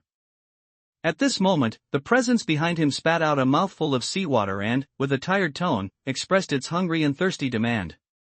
"Boss, is your dining boat open for business now?" Thanks to Captain for the 100 points reward, and to everyone for your recommendation votes, monthly passes, and continued reading. Today is April Fool's Day. I originally wanted to use a taking a leave of absence title, but I thought it was too terrifying. Happy April Fool's Day. Newspaper and Miss Miracle. You call me boss? Are you here to eat? As long as you're not here to eat me. Shenxi turned around helplessly, looking at the person behind him. It was a young woman with short golden hair, soaking wet, dressed in a simple and capable business suit. On her waist hung a heavy, vintage-style camera and a revolver. Both the expensive camera at her waist and the gold-rimmed revolver indicated her high social status. A wealthy person, Shenxi appraised her from head to toe. Overall, she was a girl with an heroic look, her most striking feature being her bright, golden eyes. However, she had just fallen into the water, and combined with hunger, her normally starbright eyes now seemed a bit unfocused. Camera? Reporter? Photographer? Shenxi asked curiously. Who are you? Hearing Shenxi's question, the short-haired golden woman's eyes suddenly lit up, as if in a reflex, instantly becoming full of energy. White Dove Times Chief Gold Medal Reporter, two-time winner of Moonstone City's Individual Achievement Award in Journalism, and also the highest-paid reporter and newswriter, Peilu Lane. Of course, you can call me by my industry title, Miracle Reporter. Peilu? Miracle? Shenxi wasn't good at remembering such names, but when he heard Miracle Reporter, a memory instantly flooded back. This seemed to be a truly famous big shot. Previously, whether it was in Captain Black Eye or the somewhat famous Xiaoya, they were all niche characters in the entire game forum. But the person he was facing now was a celebrity whose fame surpassed even the Flower Witch, with countless titles. King of Trouble, Fearless One, Shield of Bay Country, one of the three prodigies of Bay Country Royal University, the cheapest intelligence dealer, nemesis to all, Miracle Reporter Peilu. Shenxi was secretly startled. Some people are remembered by players for their looks, their figures, their attractive personalities, or their exciting story performances. But Miracle Reporter Peilu, as one of the most famous characters in the Witch Sea section, didn't rely on any of the above, she relied on her unparalleled presence. As a reporter, she worked almost day and night, riding her little white dove, rushing to all the major events in the Witch Sea. Her figure could be seen in almost every major event. Coupled with her extremely simple and crude interview methods, and her explosively strong troublemaking ability, she left a particularly deep impression on people. For example, in her background introduction, there was the case of a wealthy merchant in Moonstone City embezzling railway public funds. Under normal circumstances, such a case would require investigating various details of the embezzlement, secretly maneuvering with various forces, and collecting evidence. However, she directly snuck into the wealthy merchant's mansion and, while the merchant was having an affair with his lover, took indecent photos of them. Then, she blackmailed him with the photos, shoved a microphone in his face, and forcibly interviewed him. As someone who had seen many storms, the wealthy merchant wouldn't easily confess. Instead, he declared that if she had the guts, she should spread the photos all over the city, as it would only excite him more. Then, a gun was pointed at the merchant's head. By threatening the wealthy merchant and using her nimble fingers for theft, she successfully found the evidence hidden in the wealthy merchant's home, and in just one day, she successfully turned a mediocre piece of news into a sensational headline in Moonstone City. In short, this was a chaotic reporter who would stop at nothing for her newspaper's sales. Chen Shi looked at the drenched chicken in front of him again. The Peilu in front of him was completely different from the refined, literary reporter with gold-rimmed glasses depicted in her newspaper. A classic case of photo deception. At this moment, Peilu's stomach rumbled, and she asked weakly again. So, boss, is your restaurant open? I've been running around all day and I'm starving. Yes, it's open. Chen Shi walked into the boathouse and tidied up the kitchen. He didn't mind hosting her. This was a big shot with extremely strong troublemaking abilities. Getting involved with her would likely bring some minor trouble. But in Moonstone City, many reporters' information networks were broader than those of intelligence dealers. They were active everywhere in the city, trying every possible way to collect material for big news stories. And Peilu, as the most famous reporter in Moonstone City, also knew a lot of information and had many informants. Moreover, and most importantly, Peilu was unlike most mysterious, riddle-speaking intelligence dealers. She was a chatterbox, a big mouth. Many pieces of information that could sell for sky-high prices, she could blurt out casually. Therefore, among players, she had the titles of cheapest intelligence dealer and riddle person killer. If you wanted information, finding her was a pretty good choice. Of course, she flew around all day, so finding her required a bit of luck. Chen Shi walked into the boathouse and opened the refrigerator. What do you want to eat? Peilu walked into the boathouse and looked at his not-so-well-stocked refrigerator. Your boathouse is so small, and there's so little food, and it's all food I don't like. Are you really a chef? Can you even cook? Poor decor, not much food. Peilu couldn't help but frown, but she was starving now, so she can only make do. Yes, I can. His cooking skills were being underestimated. Chen Shi suppressed the urge to retort. From the surface, Peilu's spiritual power field was very weak. She was just a first-order transcendent with a bit more courage and a strong background. But in reality, according to information from the game forum, her transcendent rank was unknown, and her resilience was extremely strong. Her true strength should be at the boss level, belonging to the type that perfectly hid her own abilities. Chen Shi took out the ingredients and said, "The shop just opened. Although there aren't many ingredients, the taste is still good, and I can make spicy dishes." "Oh, you have that flavor." Peilu's eyes immediately lit up. She loved spicy food. It was exciting. "All the dishes in your refrigerator, as long as you add chile, I want them all." "Oh, and 4 raw fish, my pet needs to eat." "Pet?" "Yes, and my little white dove." Saying that, Peilu came to the side of the boat, bent down, and reached her hand into the water. With a whoosh, she pulled a 1-meter-tall large dove out of the seawater. It wasn't a trick of perspective or forced perspective, this was a genuinely very large dove. The splashing sound just now was made by this dove. Chen Shi's eyes lit up. His main character in the game before he transmigrated was a pet trainer from the Golden Flower Bird Kingdom. He knew a lot of pet information and could be called a walking pet encyclopedia. Travel white dove, a type of travel beast, capable of carrying people in flight, possessing extremely strong directional sense and stamina, a pet worth at least 10 million shell coins. Those who could afford a travel white dove were all wealthy people. Chen Shi picked up 4 raw fish and placed them in front of the large white dove's mouth. 50 shell coins per raw fish, 200 in total. The large white dove, having been hungry for a long time, ate the raw fish with tears in its eyes. In Manhwa town, a single raw fish selling for 20 shell coins was already considered expensive. Hearing this price, Peilu's eyes immediately flashed again, and she said, crossing her arms. This is too cheap. You're a good person, boss. Give my little white dove 2 more. No, wait, it should have eaten enough, and it's getting too fat. Just fry 2 for me. The white dove let out a wail, feeling that its owner still didn't seem to understand why she had fallen into the water.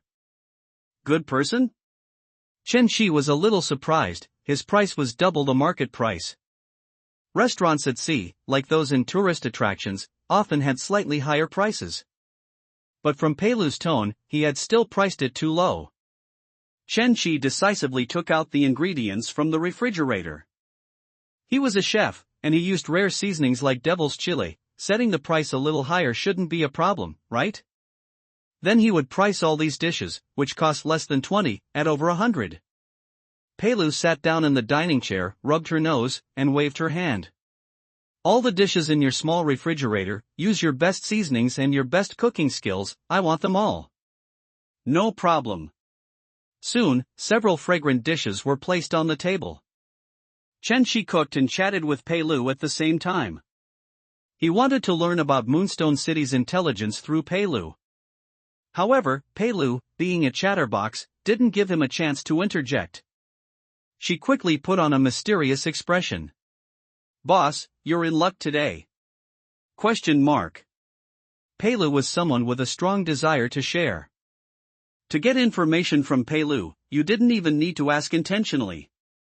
She would spill the information herself. Peilu casually picked up a bottle of wine from the table, drank it, and said excitedly. You met me today, which means you will know tomorrow's big news from the White Dove Times before everyone else in the Witch Sea. What big news? She immediately said. News about the Flower Witch and the Black Whale Group. Oh. Chen Shi silently cooked. Although the other party was a famous reporter, the information he knew about these two matters might not be less than what this reporter lady knew. Why does he sound so perfunctory? Peilu looked at Chen Shi. It seemed this was someone with strict requirements for news sensationalism. But it didn't matter, her next piece of information would surely shock this small business owner. Sigh, another fan again. Peilu raised her head 30 degrees, then slightly tilted her face. Boss, what I'm about to tell you is top secret news. The 4 great pirate emperors, the Black Whale pirate crew, and the Bloodblade pirate crew, are all pursuing the deep sea hunter's treasure. According to the information I've gathered so far, this treasure hunt is not a rumor. The deep sea hunter's treasure truly exists. I obtained this at the risk of my life. Oh. Chen Shi continued cooking, perfunctorily. Damn it, this still doesn't shock you? It seems this young boss isn't interested in treasures on the high seas. Peilu coughed twice, preparing to casually drop another bombshell as if it were an afterthought.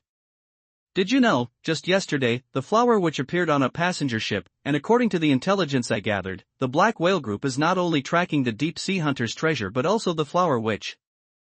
Chen Shi's tone changed slightly. Finally, some useful information. The Flower Witch knew the secrets of the Witch Sea, so she was hunted by many factions in the game. The Black Whale Group tracking the Flower Witch so early was indeed something he didn't know. But that was all it was. Seeing Chen Shi's calm reaction, Peilu felt a little annoyed, but then immediately put on a mysterious expression. Boss, do you know what I'm going to do next? She was not only good at leaking other people's information but also good at leaking her own. What? Chen Shi asked. The other party was even more of a chatterbox than he had imagined. Peilu smiled slightly. I've decided to track down Captain Black Eye of the Black Whale Group Saw Shark, and the Crow Ship Doctor, who symbolizes disaster, and interview them. To ask them about the deep sea hunter's treasure. Her original plan was to return to Moonstone City for a meal, but the White Dove newspaper's intelligence network had actually discovered the Black Whale Group Saw Shark. How audacious! As a pirate ship, it dared to approach the waters near their Moonstone City. So, she made a snap decision, not even eating, and prepared to track the Saw Shark. When she got the Black Whale Group's secrets from the Saw Shark, she would surely shock the other party, shock the entire sea. Peilu's imagination was excellent. She could already envision Chen Shi surrendering to her personal charm and giving her permanent free meals. That's a new one, Chen Shi said. The saw shark was chasing him, and the reporter lady was chasing the saw shark. If Captain Black Eye and Xiao Woya got entangled with this troublemaking reporter, they should temporarily put aside the idea of finding him. That was good news. Chen Shi continued serving dishes. Amidst their conversation, the ravenous Peilu had already devoured an entire table of dishes. Her appetite was comparable to that of 2 adult men. After eating, she had shed her drowned rat appearance and was once again full of energy. Delicious, delicious. Peilu lay back in her chair, rubbing her stomach, a look of enjoyment on her face. She hadn't expected to be so lucky as to encounter a restaurant boat after falling into the water. She had originally thought it was a money-grabbing boat. She never expected it to be so delicious. What on earth did you add? Peilu praised without reservation. Boss, your cooking is pretty good. Next time, I'll bring my newspaper friends to eat. Chen Shi counted the dishes on the table and said with a smile to Peilu. Including 2 bottles of wine, that's 3,000 shell coins in total. 3,000 shell coins. Boss, that's cheap. If your decor were better and you had a bigger boat, I think selling it for 5,000 shell coins wouldn't be a problem. The generous Peilu stood up, fumbled at her waist, trying to find an important item called wallet. Why isn't it there? Ahem. Peilu coughed twice and blinked. All my money got wet. How about I give you an autograph? I'm a celebrity, and my autograph is very valuable. Ha! Mysterious cloaked man. Is this guy sick in the head? Chen Shi looked at Peilu speechlessly. Whether it was players or people from the Witch Sea, they all called her Miss Miracle or Miracle Reporter. Because everyone unanimously believed that her being alive was a miracle. Peilu lowered her head and took out her backpack card, intending to find something worth around 3,000 shell coins to pay. Unfortunately, she had nothing. Every item on her backpack card was worth over 10,000 shell coins. The troubles of being rich, Peilu complained inwardly. Chen Shi wasn't interested in autographs. Undoubtedly, with Peilu's fame, her autographs selling for more than 3,000 shell coins shouldn't be a problem. But the key was that selling autographs was inherently troublesome. Chen Shi thought for a moment, then asked directly. Miss Peilu, if you don't have money, I'd like some Rift intelligence from Moonstone City. Rift intelligence from Moonstone City? You're going to the Rift? Peilu was slightly surprised. Yes. A chef was a typical support profession, and usually, they rarely ventured into the Rift proactively. In her stereotype, chefs earned money by buying extraordinary professional equipment from merchants. Peilu thought for a moment, wiping the oil from her mouth. Although the small restaurant looked unassuming, it was quite delicious. She even wanted to come back for a second and third time. She couldn't leave the impression of dining and dashing on this boss, and it would damage her reputation. She took out a business card and handed it to Chen Shi. This is my business card. If you want intelligence about the Rift, you can take this card and ask the shop owner at the White Dove newspaper newsstand. They should know a lot about the Rift. With my business card, as long as it's not highly classified information, they will tell you. Key item acquired.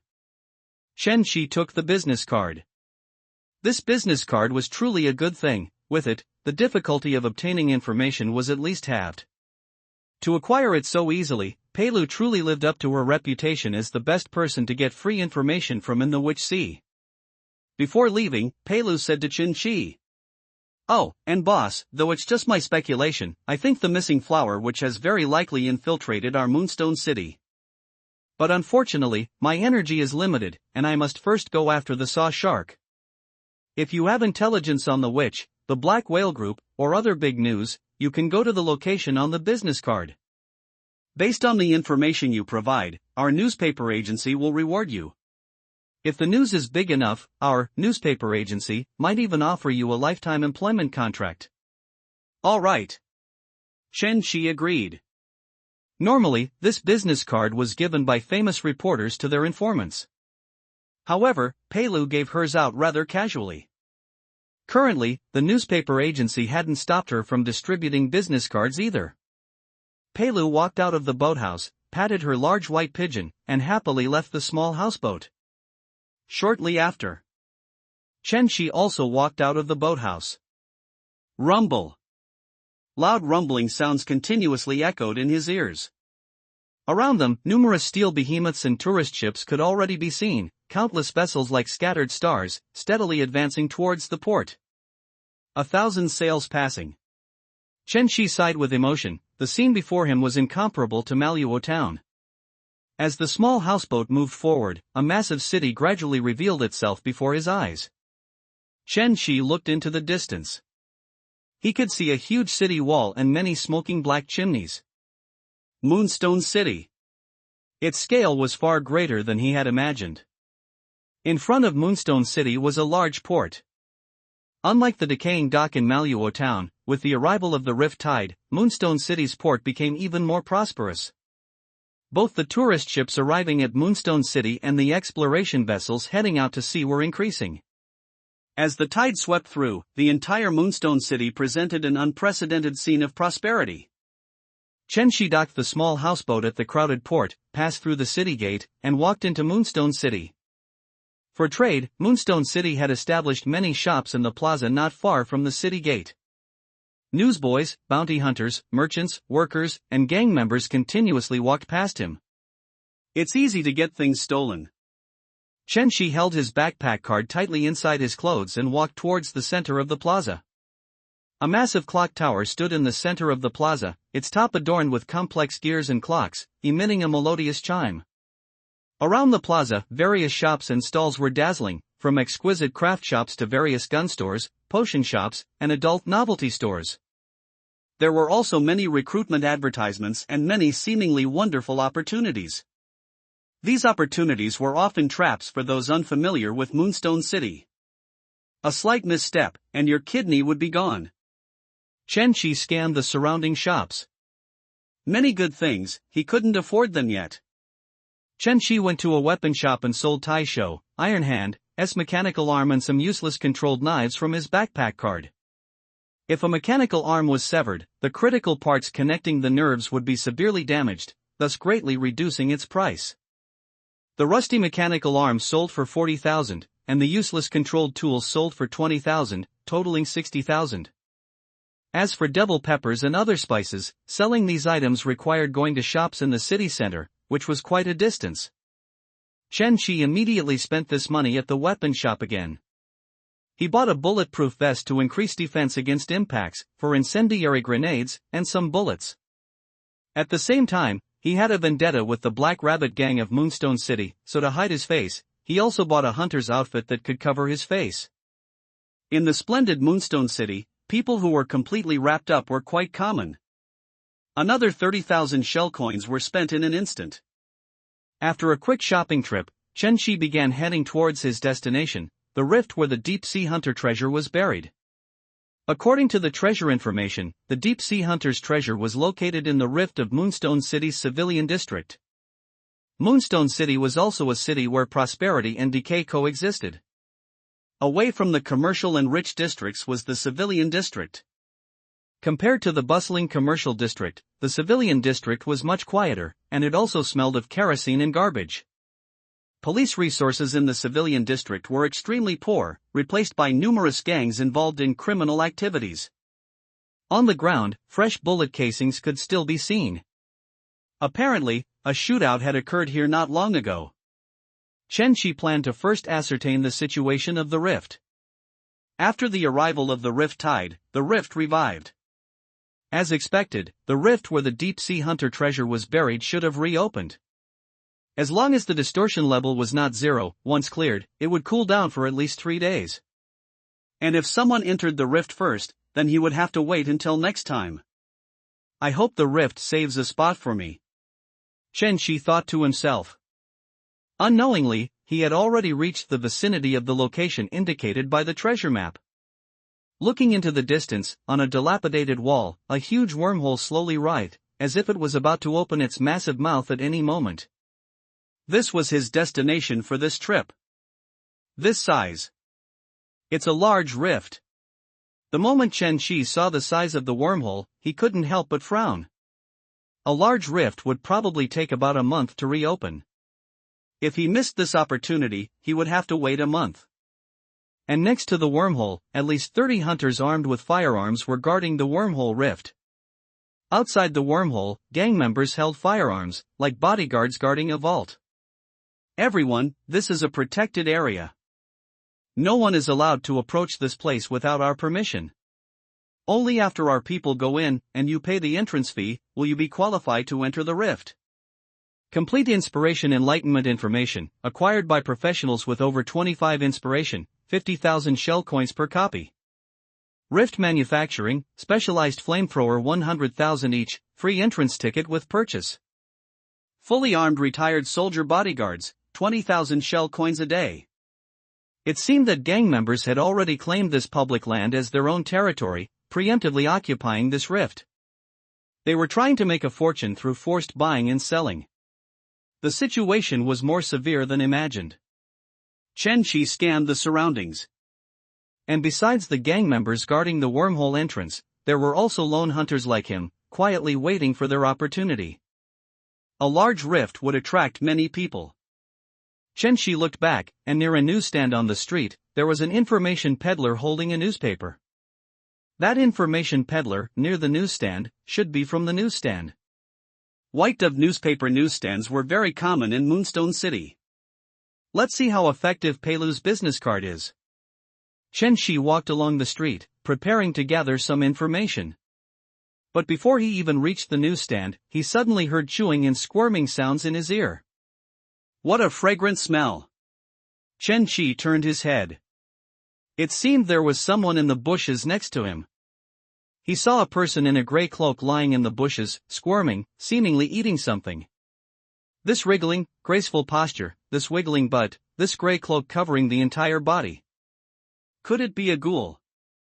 Chen Shi immediately thought of something, instantly became vigilant, stepped back, and then curiously stared at the person in the gray cloak. The cloaked person noticed his gaze, stopped their actions, turned their head, and looked at him. In the dim light, the face under the cloak was completely unidentifiable. But judging by the physique and skin, it seemed to be a woman. Chen Shi used first strike. May I ask what you're eating? Unexpectedly, he didn't smell any blood, instead, he caught a faint herbal scent. The cloaked person seemed startled by Chen Shi, and her small, bandaged hands frantically moved twice on the ground. Chen Shi observed the other party while taking another step back. She seemed to be struggling with what to say in this situation to maintain her elegant and mysterious image. She was silent for a long time, then slowly replied. You. Don't be surprised, I am absorbing the natural essence of the earth. Eating grass? Are you really hungry? The cloaked woman slightly raised her head and softly said, Do you know? In the golden flower bird kingdom, the earth is regarded as the foundation of life and the mother of all things. The earth is the origin of all living beings. Every year on prayer day, there is a ritual of kissing the earth and thanking the mother goddess. During the ritual, flowers and grass are considered the most primitive gifts given to humans by the earth, and those who believe in the flower phase will also kiss flowers and grass. I wasn't eating grass just now, I was kissing the earth. Chen Shi frowned, looking at the few blades of grass on her lips. What was she talking about? You call that kissing? You kissed it into your mouth? Flower phase symbolizes elements like nature, joy, art, and beauty. Chen Shi remembered that some flower phase professions indeed had skills like eating grass to restore health or photosynthesis to restore health. But weeds, they were really unpalatable. And it wasn't very elegant to say out loud. Her wriggling movements also completely lacked the elegance a ritual should possess. Are you really not hungry? Chen Shi asked curiously, he still had some food in his backpack. No. The cloaked woman hesitated for a moment, then replied firmly. All right. Chen Shi wasn't surprised by that answer. In a place where order was imbalanced, not many people would accept food from strangers. When hungry, many people would rather eat grass. The cloaked woman's ability to withstand hunger was extraordinary. He glanced at the huge wormhole gate and quickly changed the subject. Are you also here to participate in this rift? Chen Shi looked around. Near this street, many commoners had fled far away due to the gangs. Those who could stay nearby were either participating in the rift or selling information and equipment. Chen Shi thought for a moment. I'm a chef, and I wanted to see if I could earn some shell coins nearby. A chef? Really? The cloaked woman was startled, swallowing a mouthful of saliva, and delicious cakes instantly appeared in her mind. She suspected that the other party might have already noticed she was hungry and was just teasing her. Suddenly, Chen Shi noticed some peculiar changes on the cloaked woman. The cloak covering her head inexplicably developed some slight, wave-like protrusions. What was going on? Did her hair move? Was it wriggling flesh? Chen Shi was alarmed. He immediately thought of the monsters in many games that concealed their terrifying forms with cloaks. These monsters were all hidden boss-level characters. Looking closely, this person was completely wrapped from head to toe. And her exposed arms and legs were also wrapped in bandages. The cloak was pulled down very low, completely obscuring the upper half of her face. A very mysterious person. He really wanted to lift her cloak. Chen Shi's curiosity was piqued. Unfortunately, his current strength was insufficient, and it would be impolite, so he could only temporarily suppress the idea of lifting her cloak. Based on his game experience, the moment the other party took off their cloak, a terrifying second phase would very likely be triggered. The cloaked woman seemed to realize the strange protrusions on her cloak. She turned her head towards the wormhole and said mysteriously, "It looks like you're a newcomer to the rift. Let me warn you, unimaginable horrors will occur in that rift." The moment she finished speaking, the cloaked woman brushed the dust off her clothes and walked down the street. Huh? What horrors? Chen Shi looked at the cloaked woman's retreating figure. She said a riddle and then ran off. Damn it, he ran into a cursed riddle teller. From the situation just now, the cloaked woman should be like him, someone preparing to participate in the rift alone. Moreover, she likely harbored many secrets. In Moonstone City, there was no shortage of people with secrets. I should go gather some information first. Chen Shi took out his reporter business card and walked towards the newsstand ahead. The newsstand was built next to a weapon shop, the surrounding light was dim and hazy, and the owner behind the display window was an elderly man with thick hair and gold-rimmed glasses. He squinted his eyes and asked in a deep voice. "Customer, what newspaper would you like? Which Times, freshly printed White Dove Times, or the Men's Times which features celebrity lifestyles? Of course, we also have newspapers showcasing the beautiful curves of the human body." Chen Shi said directly. "I want some information about that rift." The old man adjusted his glasses. "Newspapers about the rift, customer, these will be a bit more expensive than normal newspapers. If you have a newspaper agency membership, it will be cheaper." The old man made a gesture of 5 with his hand. 5,000 shell coins, not expensive. Chen Shi thought for a moment, then handed Pei Lu's business card to the other party. With this business card, how much more is needed? He wondered what kind of discount Pei Lu's reputation could get him. The old man lowered his head, glanced at it, and clenched his fist. Pei Lu again. The kind old man's eyes suddenly became somewhat resentful. Chen Shi frowned. From the other party's expression, the name of miracle reporter Pei Lu wasn't as useful as he had imagined. After all, Pei Lu had handed out hundreds, if not thousands, of business cards. Even the best things depreciate when there are too many of them.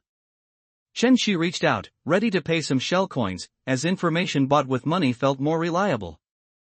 However, the next second, the old man interrupted him. "No, customer, with the business card, no further payment is required.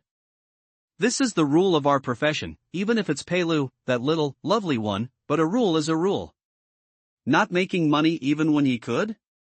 Chen Shi stopped reaching for his money. One should know that the other party could have secretly taken the money, and no one would have known. This organization called the newspaper agency was more disciplined than he had imagined. The old man poked his head out from the display window, confirmed no one was around, and whispered, "Customer, rest assured, the newspaper agency is always worthy of your trust. The rift you are about to enter, according to our intelligence, will be more dangerous than you imagine. Of course, the greater the risk, the greater the reward. Therefore, members of the Black Rabbit Gang and Wild Dog Gang are guarding the rift. Tell me more." The rift you are about to enter is called the Hunting Ground, and it is a Blade Phase rift. It is a large-scale, top-tier E-class rift. First-tier Transcendent can enter, with a maximum of 50 people. Additionally, there is an Overseer who can join the Monster faction. The rift opens tomorrow at noon, 12 o'clock. Of course, this information should already be known to you. Hunting Ground. Chen Shi noted this down. He had a strong impression of this type of rift. The old man took out a newspaper and continued. The following information, however, will cost a little. According to sealed archives, this rift opened 10 years ago. At that time, a powerful gang leader discovered a hidden treasure guarded by a monster within the rift. Unfortunately, that gang leader, due to excessive physical exertion, was ultimately no match for the monster guarding the treasure and died within the rift. Later, when the rift's distortion level dropped to 0, it permanently closed, and this treasure became completely unobtainable. This matter was gradually forgotten. And now, the tide of wind has blown away the dust-covered mists, and many things buried by history are reappearing. Immediately after, the old man's gaze turned towards the fully armed treasure hunters in the distance. That is why so many people are here for this rift. Among those going to this rift are many experienced hunters. According to my speculation, those lone wolves ahead, and the mysterious cloaked woman you just encountered, are all here for that treasure as well, if I'm not mistaken.